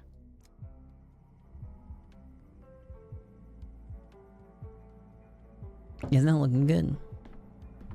Would you like the medicine drug? I got that. No loot? No loot, my dude? Hey, there we go. That's the stuff. A jug sent to the well often is soon smashed. Dankovsky. Mother always told me to stay away from ticks, tricks, and doctors. I didn't listen, of course. Did those goons clear off? They won't bother you anymore. Wait, how'd you chase them away? They damn near broke my door down. I heard them out. That's often all it takes. I'd have heard them out if it didn't skip straight to stabbing. So, what did they want? It was because of the railway... Wade. Fucking hell. The railway... the railway wade. I can do it. Hold on. It's because of the railway raid, right? Am I right? The railway wade.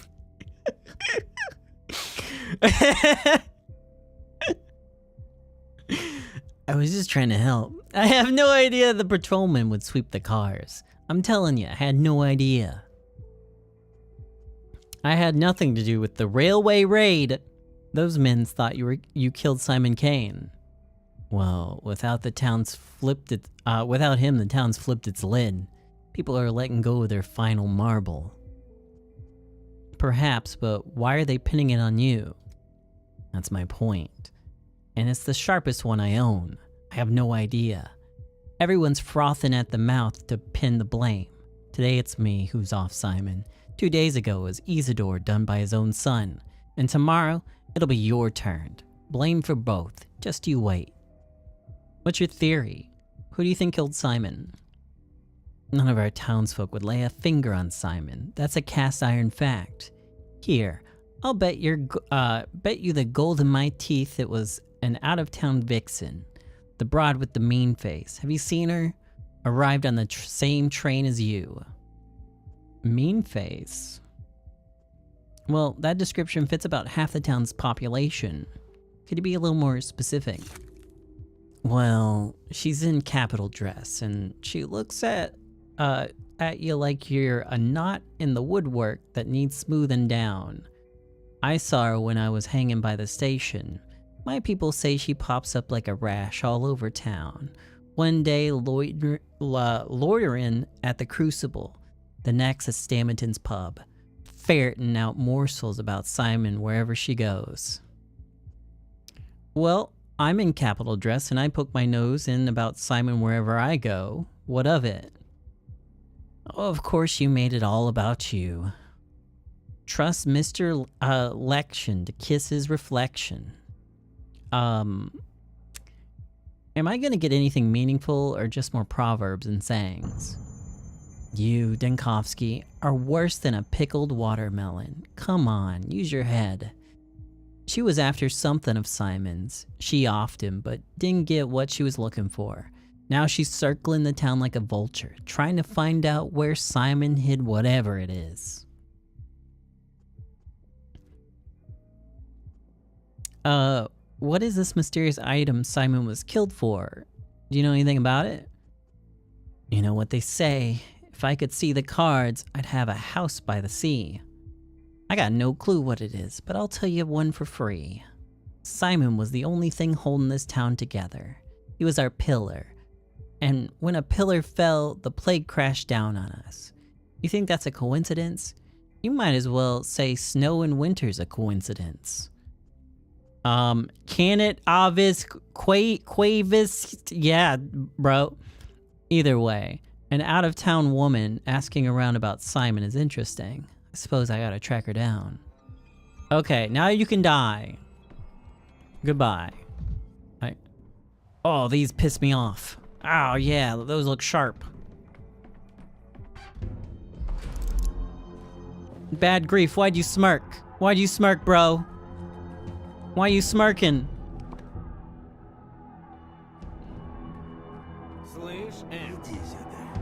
Fuck you, fuck you, fuck you, fuck you, fuck you, fuck you, fuck you. Fuck you, fuck you, fuck you, fuck you, fuck you, fuck you, fuck you. Fuck you, fuck you, fuck you. Fuck you, fuck you, fuck you. Fuck you. No, no, put him up, put him up, put him up, put him up, put him up. Oh, wrong way, wrong way. Put him up, put him up, put him up, put him up, put him up, put him up.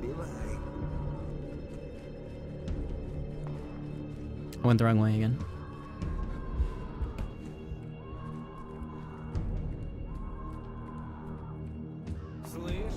Oh, that's fake, that's fake, that's fake.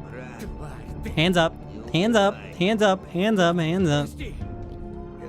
Can't juggle you all. Okay, bye. Alright. Here they saw a capital woman who supposedly is interested in Simon. Oh, I went the wrong way for that, so we're not gonna go do that. Fuck. I guess I could go around.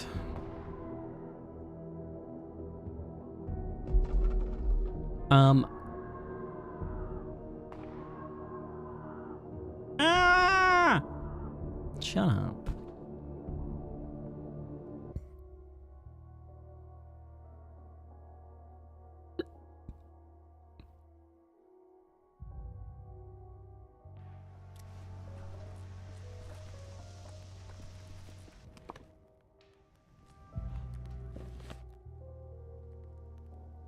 And then we just need to run through here.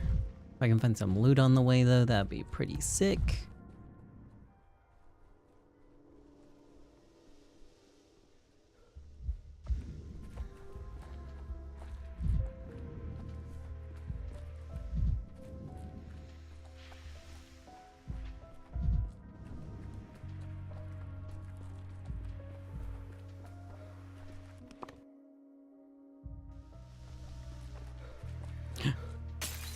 Why so jittery, Dankovsky?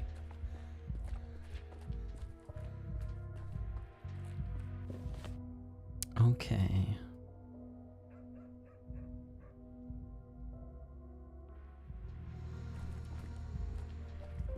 Oh, I thought that was clear for a minute. Okay. She at the pub? God damn.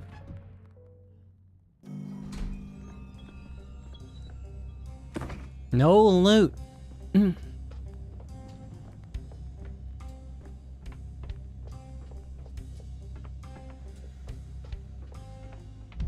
Are you someone? No, you're the brother, aren't you? Why does everyone Oh no, that's Andre. gawk at me? Dankovsky. Oh, the view up here is to die for. They say that some damsel from the capital is frequenting your bar now. Ah, I didn't call this filthy cellar the Broken Heart for nothing, did I? Dankovsky and his damsels from the capital. What, is a pair of pretty thighs the only thing that can lure you to the ends of the earth? I was told she might have something to do with Simon's murder. Oh. Look at this. The plot tightens. Dankovsky has lost his heart to a belle who killed Simon Kane himself. Please stop. Please. I know. But you're so funny when you get mad. I can't deny myself the pleasure. Look at you, all blushing. Just tell me. I'd remember someone from the capital. If she was here, then I must have missed her. But it's not like I stick here all day. I'm a busy man. Ask the bartender. I will.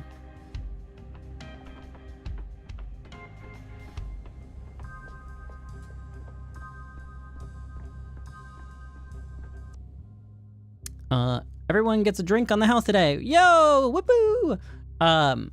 As if you couldn't guess, your deeds are legends in these parts. You saved Andre and saved our pub. You get 2. Didn't save Kulan. Kulan? Oh, the other dancer. Kulan will help others. Her blood will become part of the vaccine that saves the town. Yeah! Bishamda Kilineb. Bide, I don't know about these. Can you use... Poor Kulan, yeah, true. I'm interested in one of your customers. She wears clothes in the capital fashion. She asked about Simon. Oh, I remember her. She played chess at the table over there with one of the locals. I noticed her at once because, you know, she looks like her every step is a capture en passant. I don't understand. Does she have a limp or what? No, I was meaning that she says she's evidently very intelligent. I fixed a complimentary arrow for her. On the house, so to say. And I got the wrong drink. She pushed it to the edge of the table like I served her bull bile.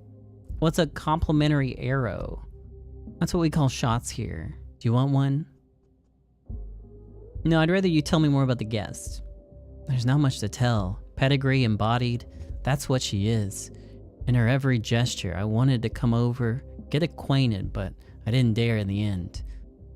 I would take a step and then I'd think she was out of my league, but I'll be certain to come over next time. Doesn't hurt to try, does it? Maybe you heard her name? Alas, no. It was noisy, and she was sitting pretty far. I've heard her voice, a little hoarse-like, but I didn't get the words. Are you sure we're talking about the same woman? I am. There's never been another like her in the den. She makes my skin crawl. Some people say that she was the one who killed Simon Kane. Ridiculous. I'm listening to versions for the 4th day now, each one sillier than the next. Why would she question people about Simon if she killed him? I think it's the other way around. She's looking for the murderer. Well, that sounds alarming as well. Okay, so... got nothing.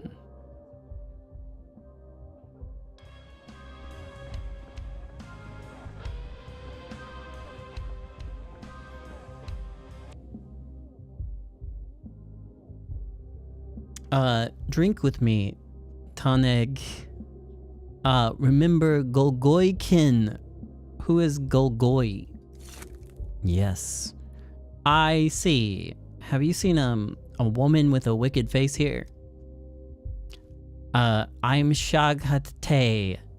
Agner is not a woman. She's a steppe man-eater. A Shabnak Adig. Where you see her, you don't see nothing after that, ever. Have you heard her introduce herself by chance? I'd like to know her name. Your deaf, Tani Dayagi. These are getting harder and harder. Shabnak Adig is her name. Bishamda Bata Bikir Kinlinlib. You're of no use. I still have the thing here though. Am I able to talk to somebody else?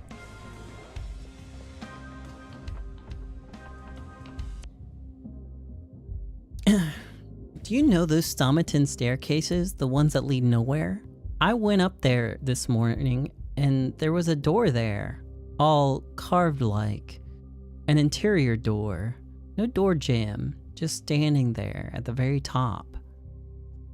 Nice, but I have a different question. Go on, I'll tell you the truth from my heart. They say that there's a scary lady walking around dressed in capital fashion, asking about Simon. Have you seen her? I have, right here too. She was setting the pub on fire.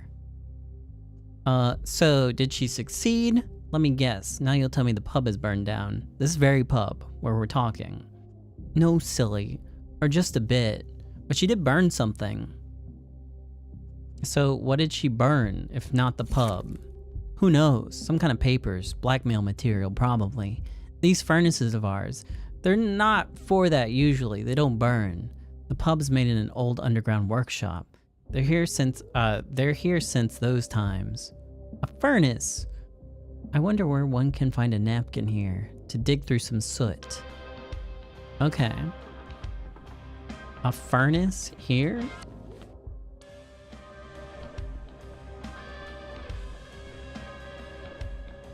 Is that up the stairs, perhaps?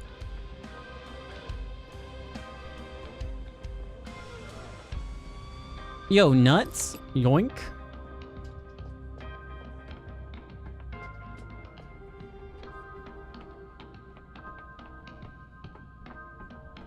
There's no one here.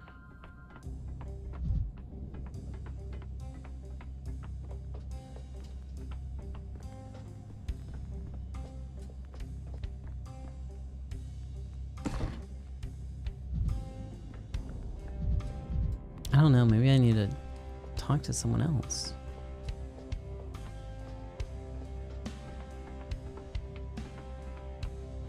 Just stay away from me this time of year. Come to think of it, keep your hands off anything here. Okay. Why the long face, Dinkovsky? Did someone die? My face isn't long. You're the one who's suspiciously cheerful, Andre. Why shouldn't I be cheerful? A new day begins and I'm still alive. I cheated death. So that's how you see it. Cheating. Have you ever woken up in the morning and realized that you could have died the day before but didn't? Like your destiny was stuck at a crossroads. In this town, it seems like everyone and their mother have prophetic visions. Last night, after you talked me out of taking that step slop, in my dreams I was dead, standing right there, talking to you and accusing you of failing to save me. But you did save me. Thank you, Dinkovsky. Do you often have dreams like that? Nope. Actually, last night was the first time. Why though? Hearing about it seems to perk you up.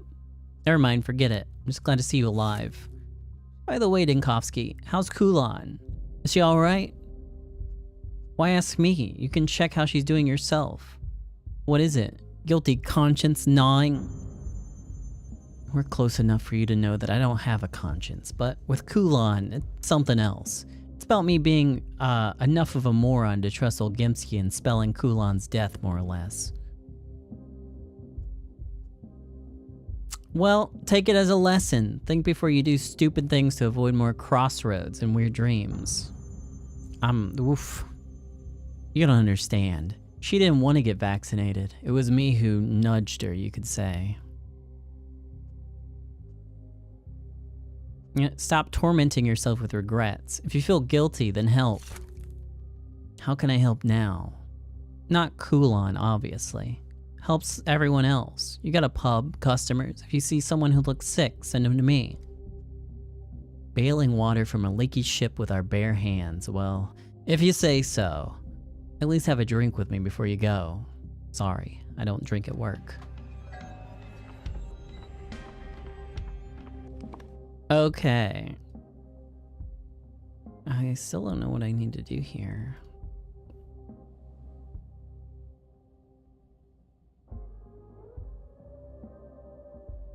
Does visit the pub at night, but she arrived in town only after Simon's death. So was the thing that I heard just like bullshit? And maybe, I don't know.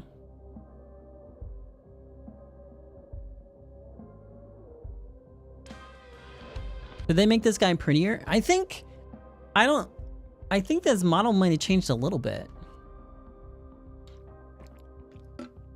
It's really hard to remember. The lighting on him has definitely changed. At least. Hey, do you see anything? Okay, guess not. I think we're all done here. Maybe I just gotta come back at night.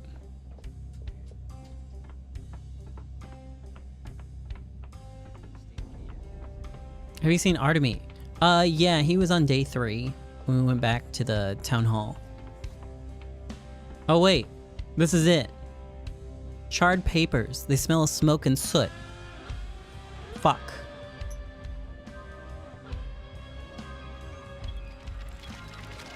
Charred correspondence.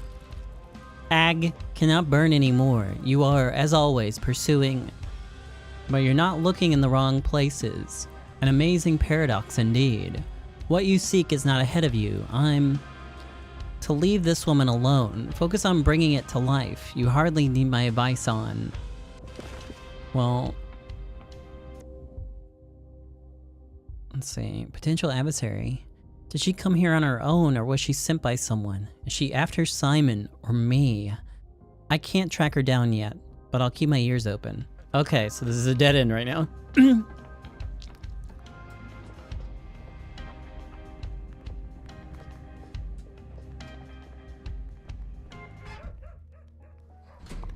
Okay.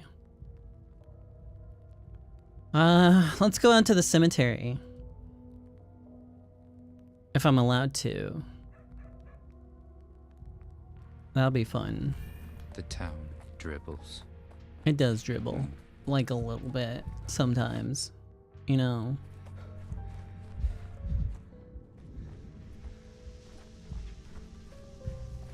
Oh hey, there's a boat. It's unmanned. Oh, cool.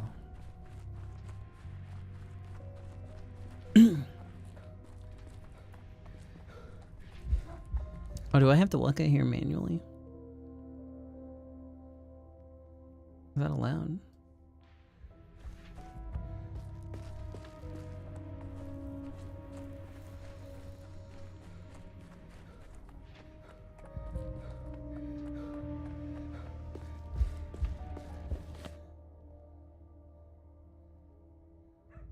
Okay.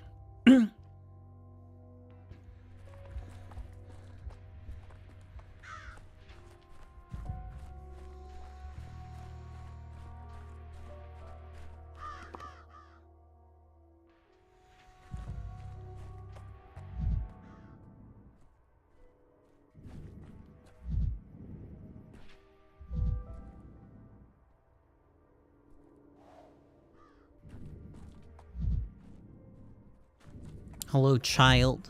Oh, yo, is that loot?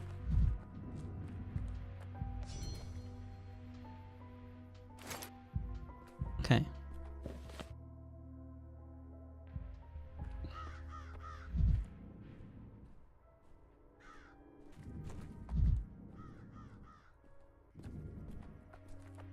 How do I figure out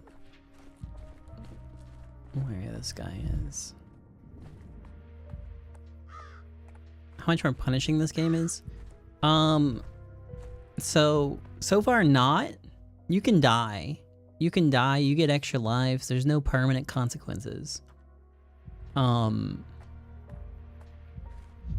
seems like you do have a max on how many extra lives you get. Benevolent Laura Ravel opened her doors to people in need. Let's hope they don't fail, they don't all infect each other there.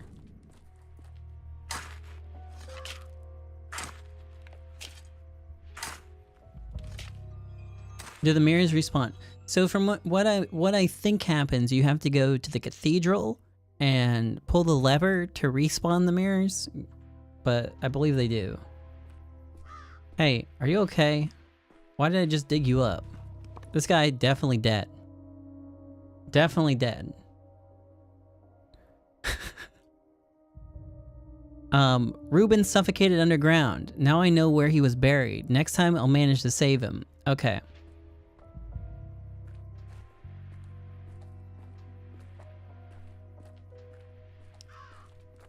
Is that Rubin? Rubin Macaque. Yep, that's him.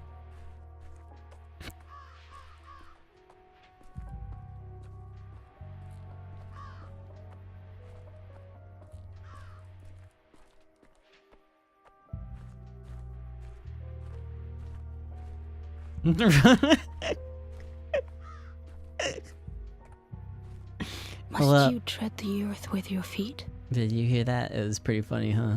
See ya.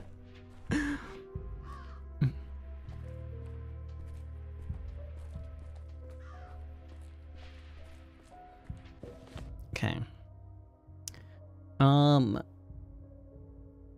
Let's go to the stupid ass hospital and do my dumb ass job.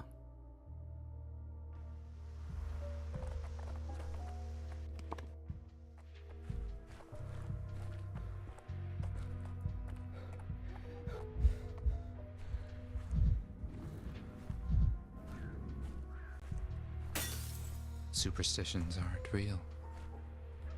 Hello, Clara. People don't like people much, but hating others, that's a challenge to them too. Was the time travel aspect in any of the previous material for this game? I don't think so. I don't know. I don't know if it played out like this. I can't, I'm not for sure.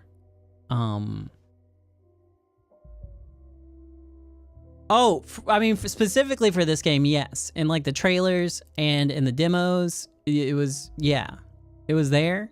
It's just not like suddenly out of nowhere. I don't know if it was in like Pathologic 1 though. I don't know. I don't think it was. I've only ever watched like summaries of Pathologic 1.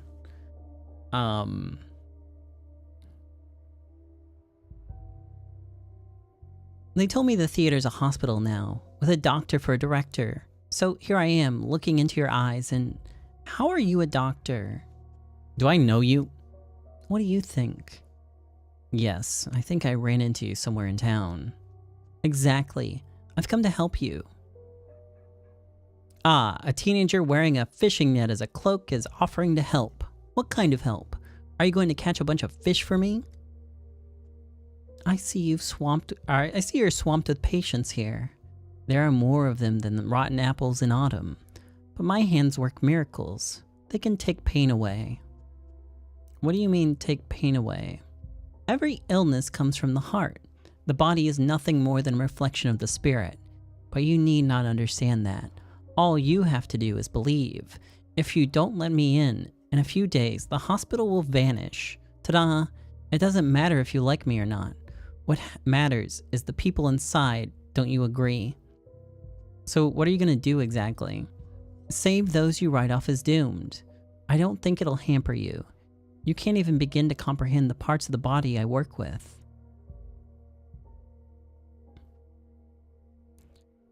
You know what? Yeah, sure, come on in. Who knows? Maybe your presence will calm someone. All right, come on in. Don't call yourself a doctor. You care more about words than what actually matters, scholar. All right. I'll obey.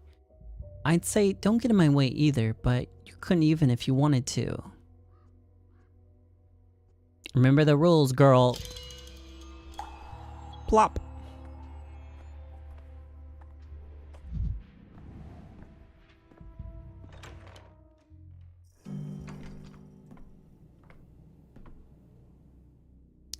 Yakov Little. Why did he show up? Where did he even come from? There isn't even a school here. I didn't ask for an assistant. And I didn't ask for him to climb into the jaws of the plague with me. I never asked for this. There is a death, of course. But we'll say no to it, right? Doctor, there you are. I've been appointed as your assistant, though my education, in short, I'm not even a veterinarian. Just dabbling in medicine, really. I hope you don't send me away on my first day. Oh, I forgot to introduce myself. Yakov Little, at your service. I didn't quite get your name. Needle? It's Little, but a luminary like you can call me anything you please. All right, enough bootlicking. I have zero tolerance for it. Oh no. Oh man, I'm gonna need some tobacco soon. Apologies. I was being sincere, but I understand. Won't dare trouble you with my admiration. Allow me a question. Yesterday you offered to look for people whose test results suggest sandpest, but don't have its signs and symptoms. How can that be? intercurrent disease. Another infection suppresses the plague. For a time, supposedly. What's with the dancer from yesterday? How's she feeling? Do you have any reports? I did. She died, but not from the sand pest. 2 diseases weakened her. If we treated the other one, maybe she'd have lived a wee bit longer, but there's good news too. I ventured to test the whole pub for plague this morning. Everyone's clean, so the dancer wasn't contagious then. You do have some understanding, Little. Do carry on like that. So we're going to make our drug from the blood of these kind of patients, the ones the plague doesn't kill outright. Did I get that right? Our vaccine. We'll try, how do I say it, to pass the resistance on to others. A serum is more likely than a vaccine in our situation, but call it whatever you may. I'll leave written instructions. That's how it'll be, huh? We'll find patients and carry them straight to the centrifuge to make a vaccine out of them. Doesn't sound humane. No, we diagnose them first, or the centrifuge will spin who knows what. We'll do an interview, a physical exam, a second interview about symptoms, test, maybe, but not for plague. That might be a quandary. The microscope you brought from the capital, we installed it like some monument, but we couldn't find any slides or reagents for it. We're looking for them. Oh, bother. Those little pilferers. Now this. Get me the microscope supplies by tomorrow. I don't care how. We'll find everything. It's my first day working. Please don't be too harsh. It's bedlam over here. I've only just discouraged the orderlies from plundering the other costumes besides the bird ones. All right, here. I put together a list of diseases we might encounter in patients who resist plague. It's easier to show that in action, on a live specimen, so to speak. Live specimens coming up. We found 3 patients for you. Luta, a shopkeeper, Finch, a dyer, and...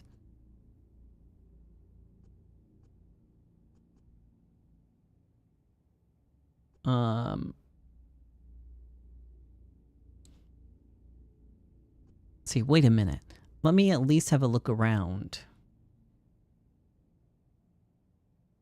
I don't know if it matters what I select for this.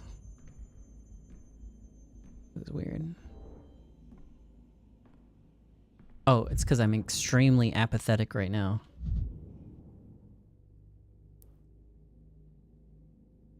Just a little suckle of strychnine. More thoughts. More thoughts.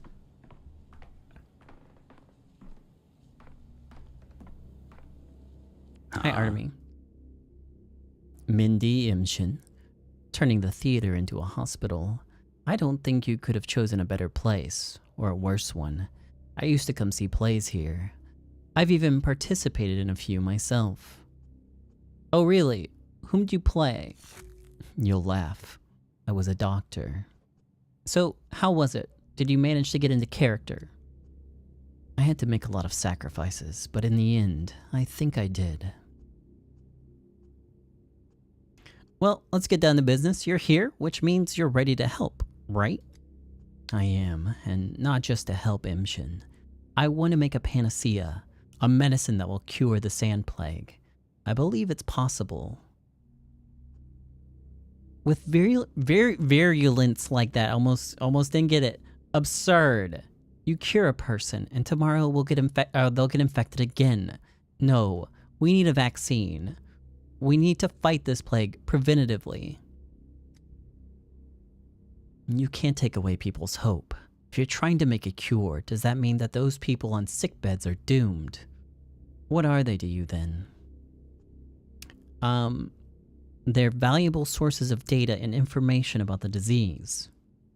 You have a cruel heart, Imshin. If you think I don't pity them, you're wrong. But my pity won't help us save the town, which means it's useless, harmful even. Then maybe we should each focus on our individual jobs. I'll take care of the panacea. You handle the vaccine. We'll be twice as effective that way. Oh, no you don't. You promised to help, Burak. Come and keep your promise. What do you want, Imshin? The termitary. What do you know of it? I've heard it's been sealed off to protect the people inside from the sand plague. And you just believe that? Anything Big Vlad says, I wouldn't trust. The termitary's a perfect petri dish right now, I expect. And you need a sample from that dish. If there's an outbreak at the Olgimsky's plant, I need an intercurrent patient from inside who I can compare to those who are infected in town. Find me one, Burak. You're a local. You must know a way to get inside. All right, physician. It's a deal. You'll have your patient, but I have a request of my own. Okay? It's only a small favor. I might be in the termitary for some time, and there are children in town I'm responsible for. They need to be looked after. While I'm away, I ask you to be their... What's the word you people use? Their guardian. Fine, whatever. Babysitting it is then. Thanks, physician. Then it's a deal. By the way, before I forget, I have this trinket here. It belonged to my father, but I suspect you might need it more than I do. 3 children. That's exactly 3 more than I'm used to. What did we get? I don't know. Is it an artifact? No.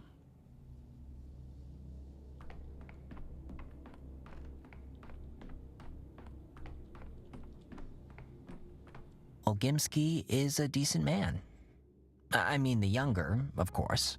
So, Doctor, have you looked around? Is everything to your liking? Is it all set up properly? It'll do. We did our best, didn't sleep all night. Please tell us if there's something that's not right. Where are the patients I'm supposed to examine personally? Don't tell me they're up on the stage. What a place you found for them. Where else would they be? It's for clarity, to separate them from the patients that we wouldn't dare distract you with. Besides, the theater seems to dictate its own rules. Even now that it's a hospital, the moment you walk in, your eyes are drawn to the stage. That's where the most interesting things happen. Okay. Can't your little town do anything without symbolism? Fine. Leave it as is. Well then, shall we get to work? We followed your instructions. Look for those who lasted more than 5 to 8 hours with the plague. We found 2, Luda the shopkeeper and Filat, a guard at the termitary. And the third one, Finch, came to us on his own. What's this about a shopkeeper? Relocated from an infected district. Says she feels fine, just had a fever. I'd ask, if you allow it, to start with her. She's been waiting the longest. It's awkward. Who's this volunteer Finch? Just an ordinary worker, already written himself off. When he came to turn himself into the hospital, he asked for something for his head, said it was aching. And Filat, you say, guards the very dormitory for the Bull Enterprise workers that Big Vlad quarantined? That's right. Must have caught it there while he was on watch. You won't get much in the way of complaints from Filat. Probably best to leave his case for last. If it's not too bold of me to be giving advice to a luminary like you. All right.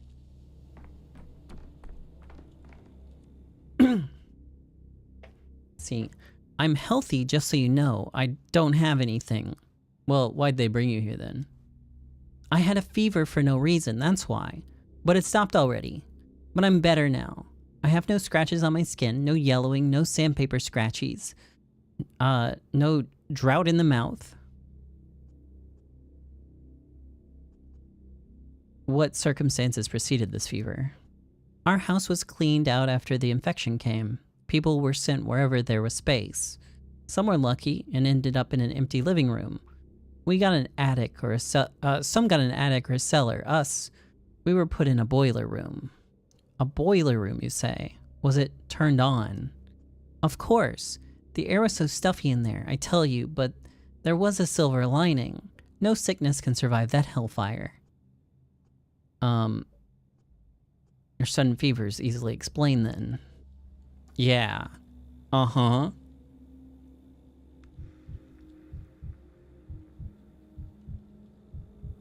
Very pale skin. Rarely leaves her home. Not much time in the sun. Let's mark that.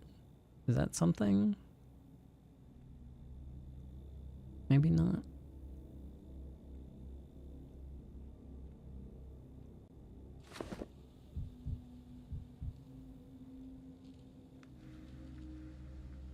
Very pale skin, yep.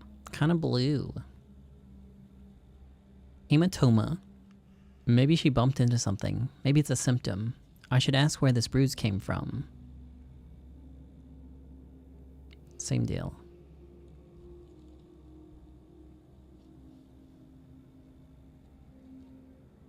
Your feet look very blue. Is that okay? Blue feet.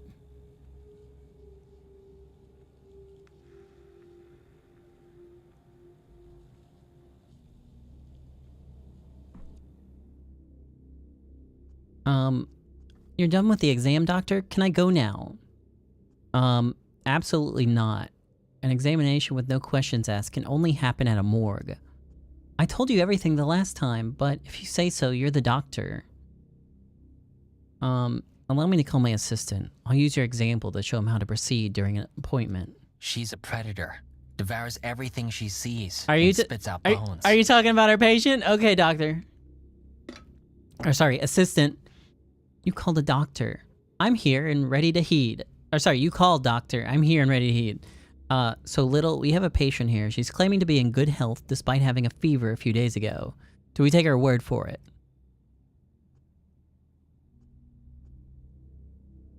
Well, if she had a fever, there must be a reason for it. We have to find it. Remember this, a patient's self-evaluation may be incorrect. That's why you must ask specific questions about symptoms, about what's come up during the exam, and about the patient's circumstances in daily life. I think I get it. In theory, God knows how it plays out in practice. I'll demonstrate. Observe and learn. Little, I won't be around forever.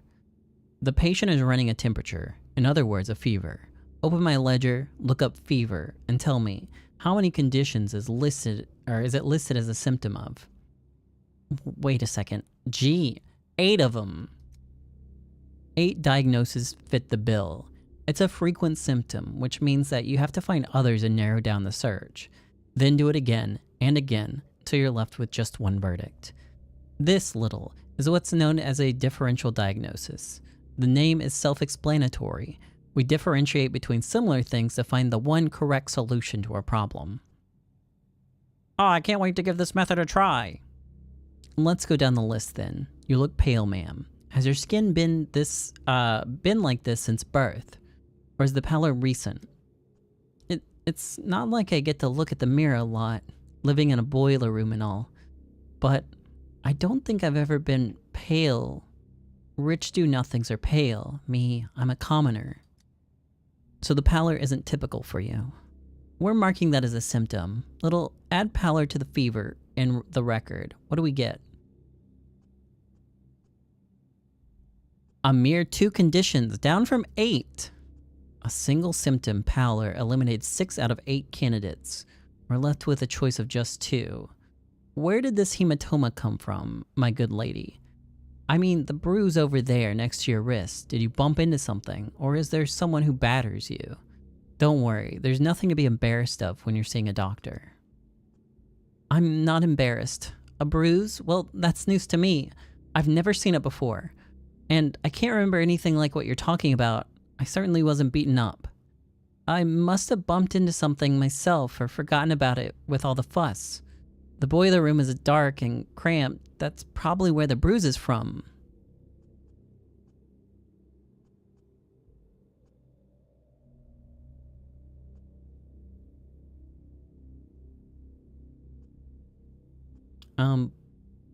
Let's see. I've seen this hematoma.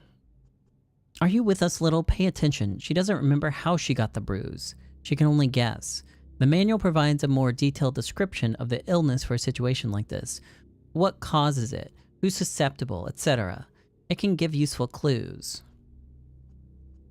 Got it. When in doubt, read about the condition in detail. Practicing medicine takes more than checking symptoms against a list with schoolboy's diligence. You have to bring your reasoning into it. Here's one way to do it. Tell me, my good lady, do you garden? Do you grow anything? Anything at all, from roses to cucumbers? Cucumbers, roses. I'm not following you at all, doctor, no. I've never liked digging and shoveling earth and all that. There, earth. Does the boiler room you've been relocated to have an earthen floor by any chance?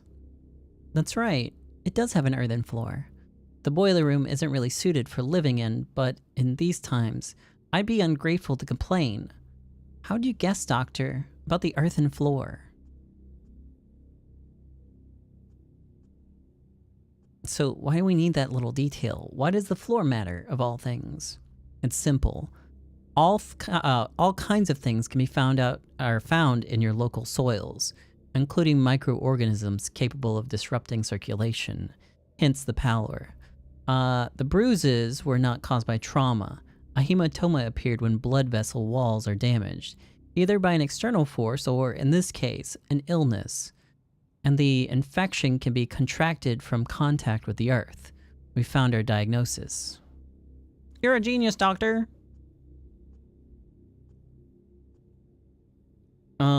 Let's see, stop with the idolizing. In a couple more days, you'll have gotten the gist of it, at the very least.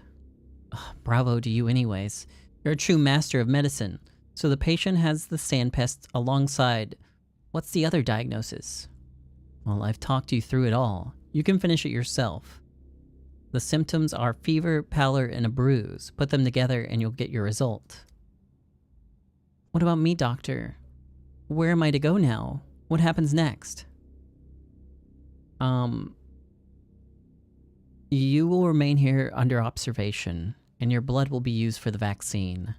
There's hope that everyone can benefit from this.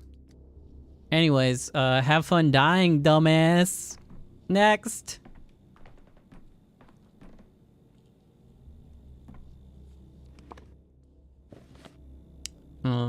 Do I have to do it? I have to do it?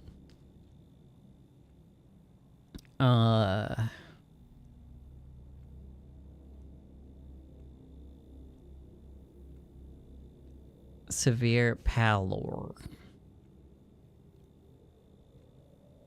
Hematoma. Where would I get that?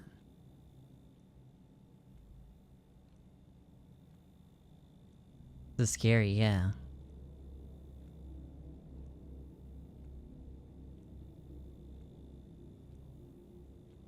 Hematoma is right next to it.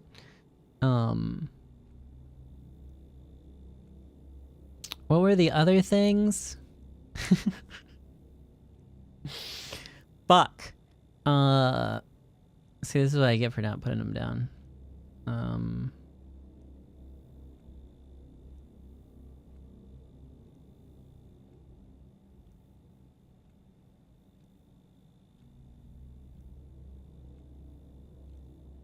This is the only one though, right?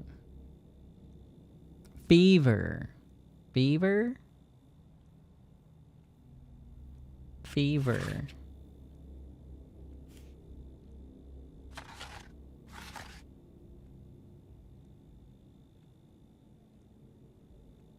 Is that right?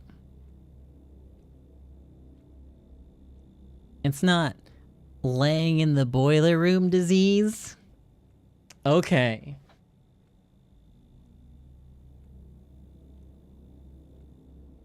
Whatever, she's gonna die anyway, it doesn't matter. Next!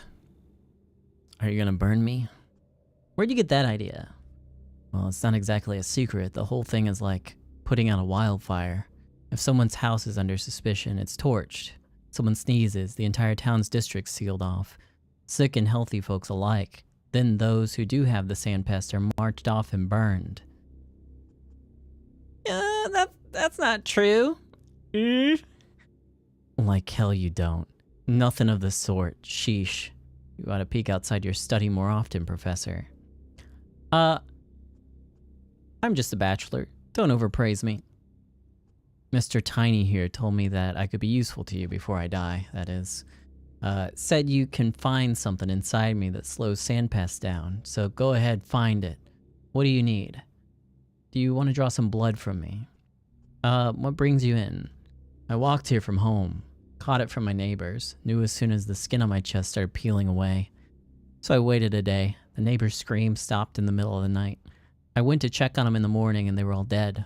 Me, though, I was alive and walking. And now I'm here. Why do you need to know, Doctor? What's your vocation? I'm a dyer. You sure are. Been breathing in poisons for 5 years now. One day it's red, next it's blue, then yellow. Could that be why this fever of yours doesn't do anything to me? Toxic pigments. It's a possibility. Nipple. Pulses. Very high. Heartbeat's too fast. Peeling skin, he mentioned. Unlikely to be the stone disease. Most likely eczema. Looking good. Hands look fine. Maybe I should mark these as I find them.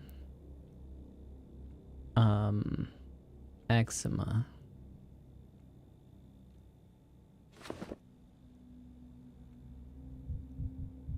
And then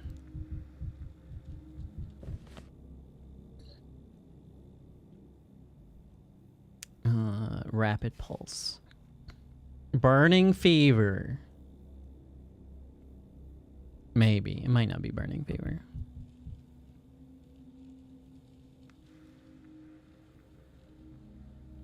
Oh. Now this is interesting. His skin is yellowed. Just an old chemical burn scar.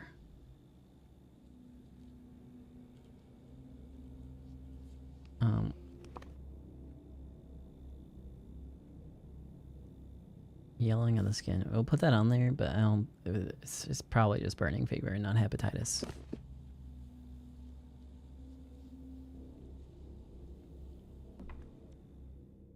Have you sorted it out, Doctor? Will I be useful in your remedies? My vaccine. It's a vaccine I'm working on, and please, allow me a couple of clarifying questions. It's plague, of course. The sandpest thing. In it? The plague, yes, but there's another condition that's prolonging your life. You said it yourself, your neighbors didn't survive the night, but you're still holding up admirably. Well, blow me down. 2 ailments making me healthier than if I had only one. The skin on your foot is yellowing. Liver conditions could cause that. Have you noticed anything like that? Yellowing on my foot? That's dye, Doctor. I'm a dyer. Tub spilled once, here's the burn. It's old. It's healed over time. It's smaller and paler than before. Okay. Let's see. Is that all? You complained that the skin on your chest was peeling. It was here, right? In the very middle. I knew right away. Skin turns nasty when you're plagued, right? Eczema. That much is obvious. The symptom can indicate one of 2 diseases. Now to tell them apart. Give me your hand. I'll take your pulse. I believe I noticed your heart behaving erratically. It's too fast. Began running fast not too long ago, Doctor. Can hear it myself, thrashing like it's caught in a snare. Too fast indeed. Your pulse and eczema together give a clear picture. Finally, was afraid I'd just kick the bucket without helping any science. You'll help. Burning fever, baby. Let me get rid of this. Doesn't matter, but lock it in. Next.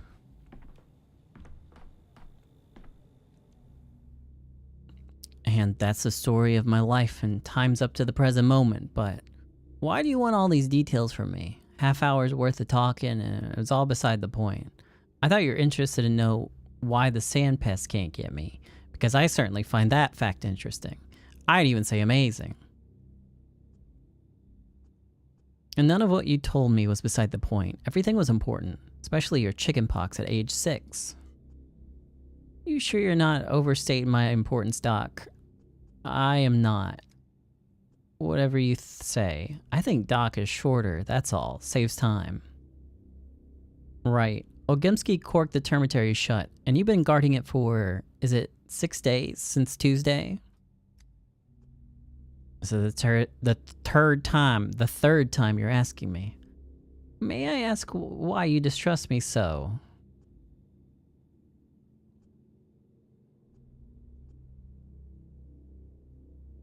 Let's see.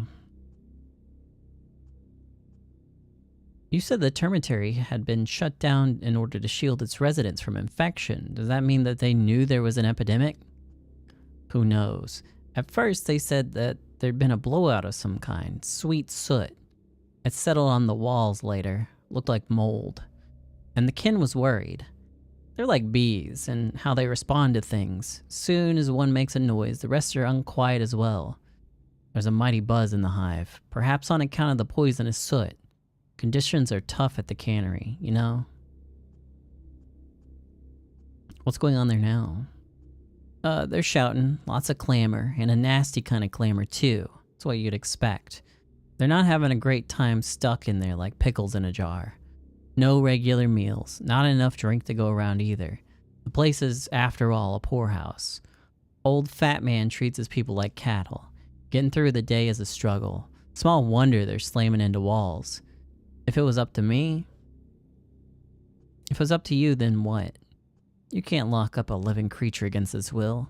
It's how you turn people into proper beasts, but try so much as hinting that to our old Gimski yes-men. They're dead drunk on power. It used to be alright working with them, but now I can't stand those guardsmen. Okay, what time of day do you feel the worst? All the time. I used to be as hardy as a bull wrangler, but now I have trouble even standing up for long. I get drowsy, my knees give out. It's embarrassing. I feel like I'm failing everyone. Have you been easily fatigued for a long time? I don't take a great interest in my own person, Doctor. Got enough people to spend my attention on as is, but I have trouble doing my job. Because of this, it's a rugged man's job. Disrobe! Now! And since you're so preoccupied with my work as a security guard, here's my advice to you, Doctor. You're being too heavy-handed. This lockdown of yours is making people seethe. And a cauldron can only seethe for so long before the lid flies off. Even if you screw it down. Take off those pants, now! What do you got going on here? Veins? Definitely damaged. Question is how long ago? Okay.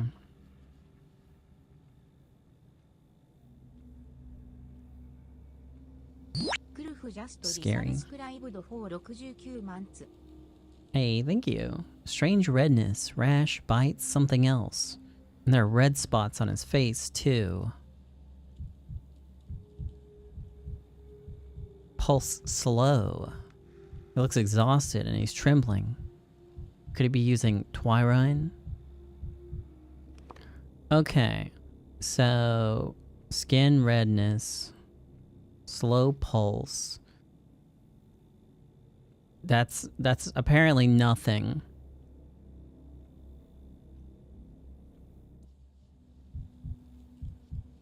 So maybe it's not skin redness.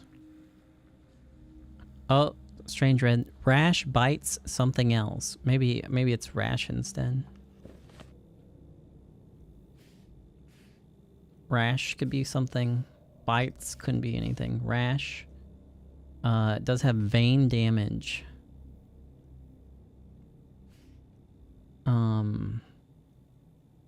Chest pain, visual impairment, hearing impairment, weakness. Weakness sounds about right?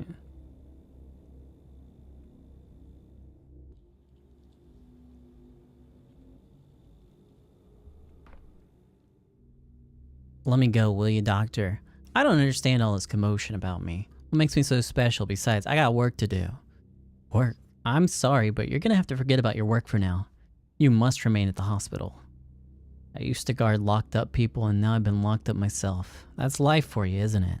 It's kind of that's the kind of joke life plays. You have no idea how sick I am of the joke life plays. Oh, I was just musing to myself. What do you want me to do? Do I need to get blood or maybe take a pill? Before we get to blood and pills, there'll be more questions. Are you ready to answer a few? How long you had those red spots on your skin? Never had clear skin, me. It's not a clear skin life over here. Although, let me think. Actually, yeah, those spots you're pointing at are brand new. But you hadn't noticed them yourself. Well, I suppose that's asking too much from a worn-out working commoner. You recollect having any other ailments? I don't have time for ailments, do I, doctor? Between one whole day of work and the next, I'm lucky if I get enough sleep and have time to throw a lunch together. On top of that, lately you've what? Nothing, doctor. I'm losing my train of thought here. Not used to chattering away a whole hour like you and I have been doing. Tell me all. The veins in your legs don't look healthy. Have you ever noticed that before? My legs. They're that way from all the time I spend standing up. It's my job as a security guard. 16 hours of standing every day, and old Gimsky won't spare a stool for us to sit down. Says it's not the proper way. Bad for discipline. The way they run that meat processing plant is quite something. You're quite lost in thought, doctor. Am I really that complicated? Can't wrap my head around little old me being the center of this brouhaha. There is a symptom that fits the description, but it mostly affects drunks. So I'd like to ask you, good sir, do you consume alcohol? Do you do it on a regular basis? And what quantities? A quantity best described as God forbid. In my line of work, you must be alert, so my basis hasn't been regular since last year. Quite the contrary, I've been abstaining. Can't stand a drinker myself. Are you honest with me? I'm telling you, I'm not regular. I don't have the habit, period. I gotta go check your house. My house? Why on earth, doctor? I can't understand talking to me, feeling me up from head to toe, collecting my blood, but searching my home. Like I'm some bandit? What'd I do wrong? You're not at fault at all. If anyone's to be blamed here, it's me for not spotting enough symptoms for a definitive diagnosis. Well. Not what I expected from a man of medicine, going off to break into my house. Imagine that. Don't worry, I won't touch anything. Hey, so I don't have time to do that today because it's the day is almost over and we're fucked. I think today is getting redone, I believe, because the day at the hospital took so much fucking time. But what I do know, this is probably time for the stream to end. That's gonna be it, gamers. We'll figure out the consequences of this fuck up probably next time. But it's cool. I think the game got a lot better today. I was really unsure about this game 3 hours ago, probably. But it's gotten a lot better. I think this is a good Pathologic game now. Before I was kind of worried. I was kind of worried because it was kind of very just visual novel-y. But I think it got a lot better. But that's it. That's it for me. Friends, thank you so much for being here. A big thank you to all the wonderful Ko-fi supporters. Thank you guys so much for everything you do. If you enjoy the stream, consider checking out my Ko-fi. !Ko-fi will get you a link to it. I'll be back tomorrow. Is it Final Fantasy Day? Who knows? Whoa! What?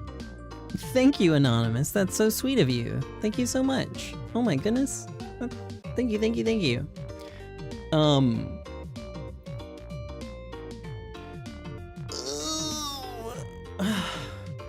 But thank you guys for being here, and I'll see you tomorrow for something. I don't know. Bye.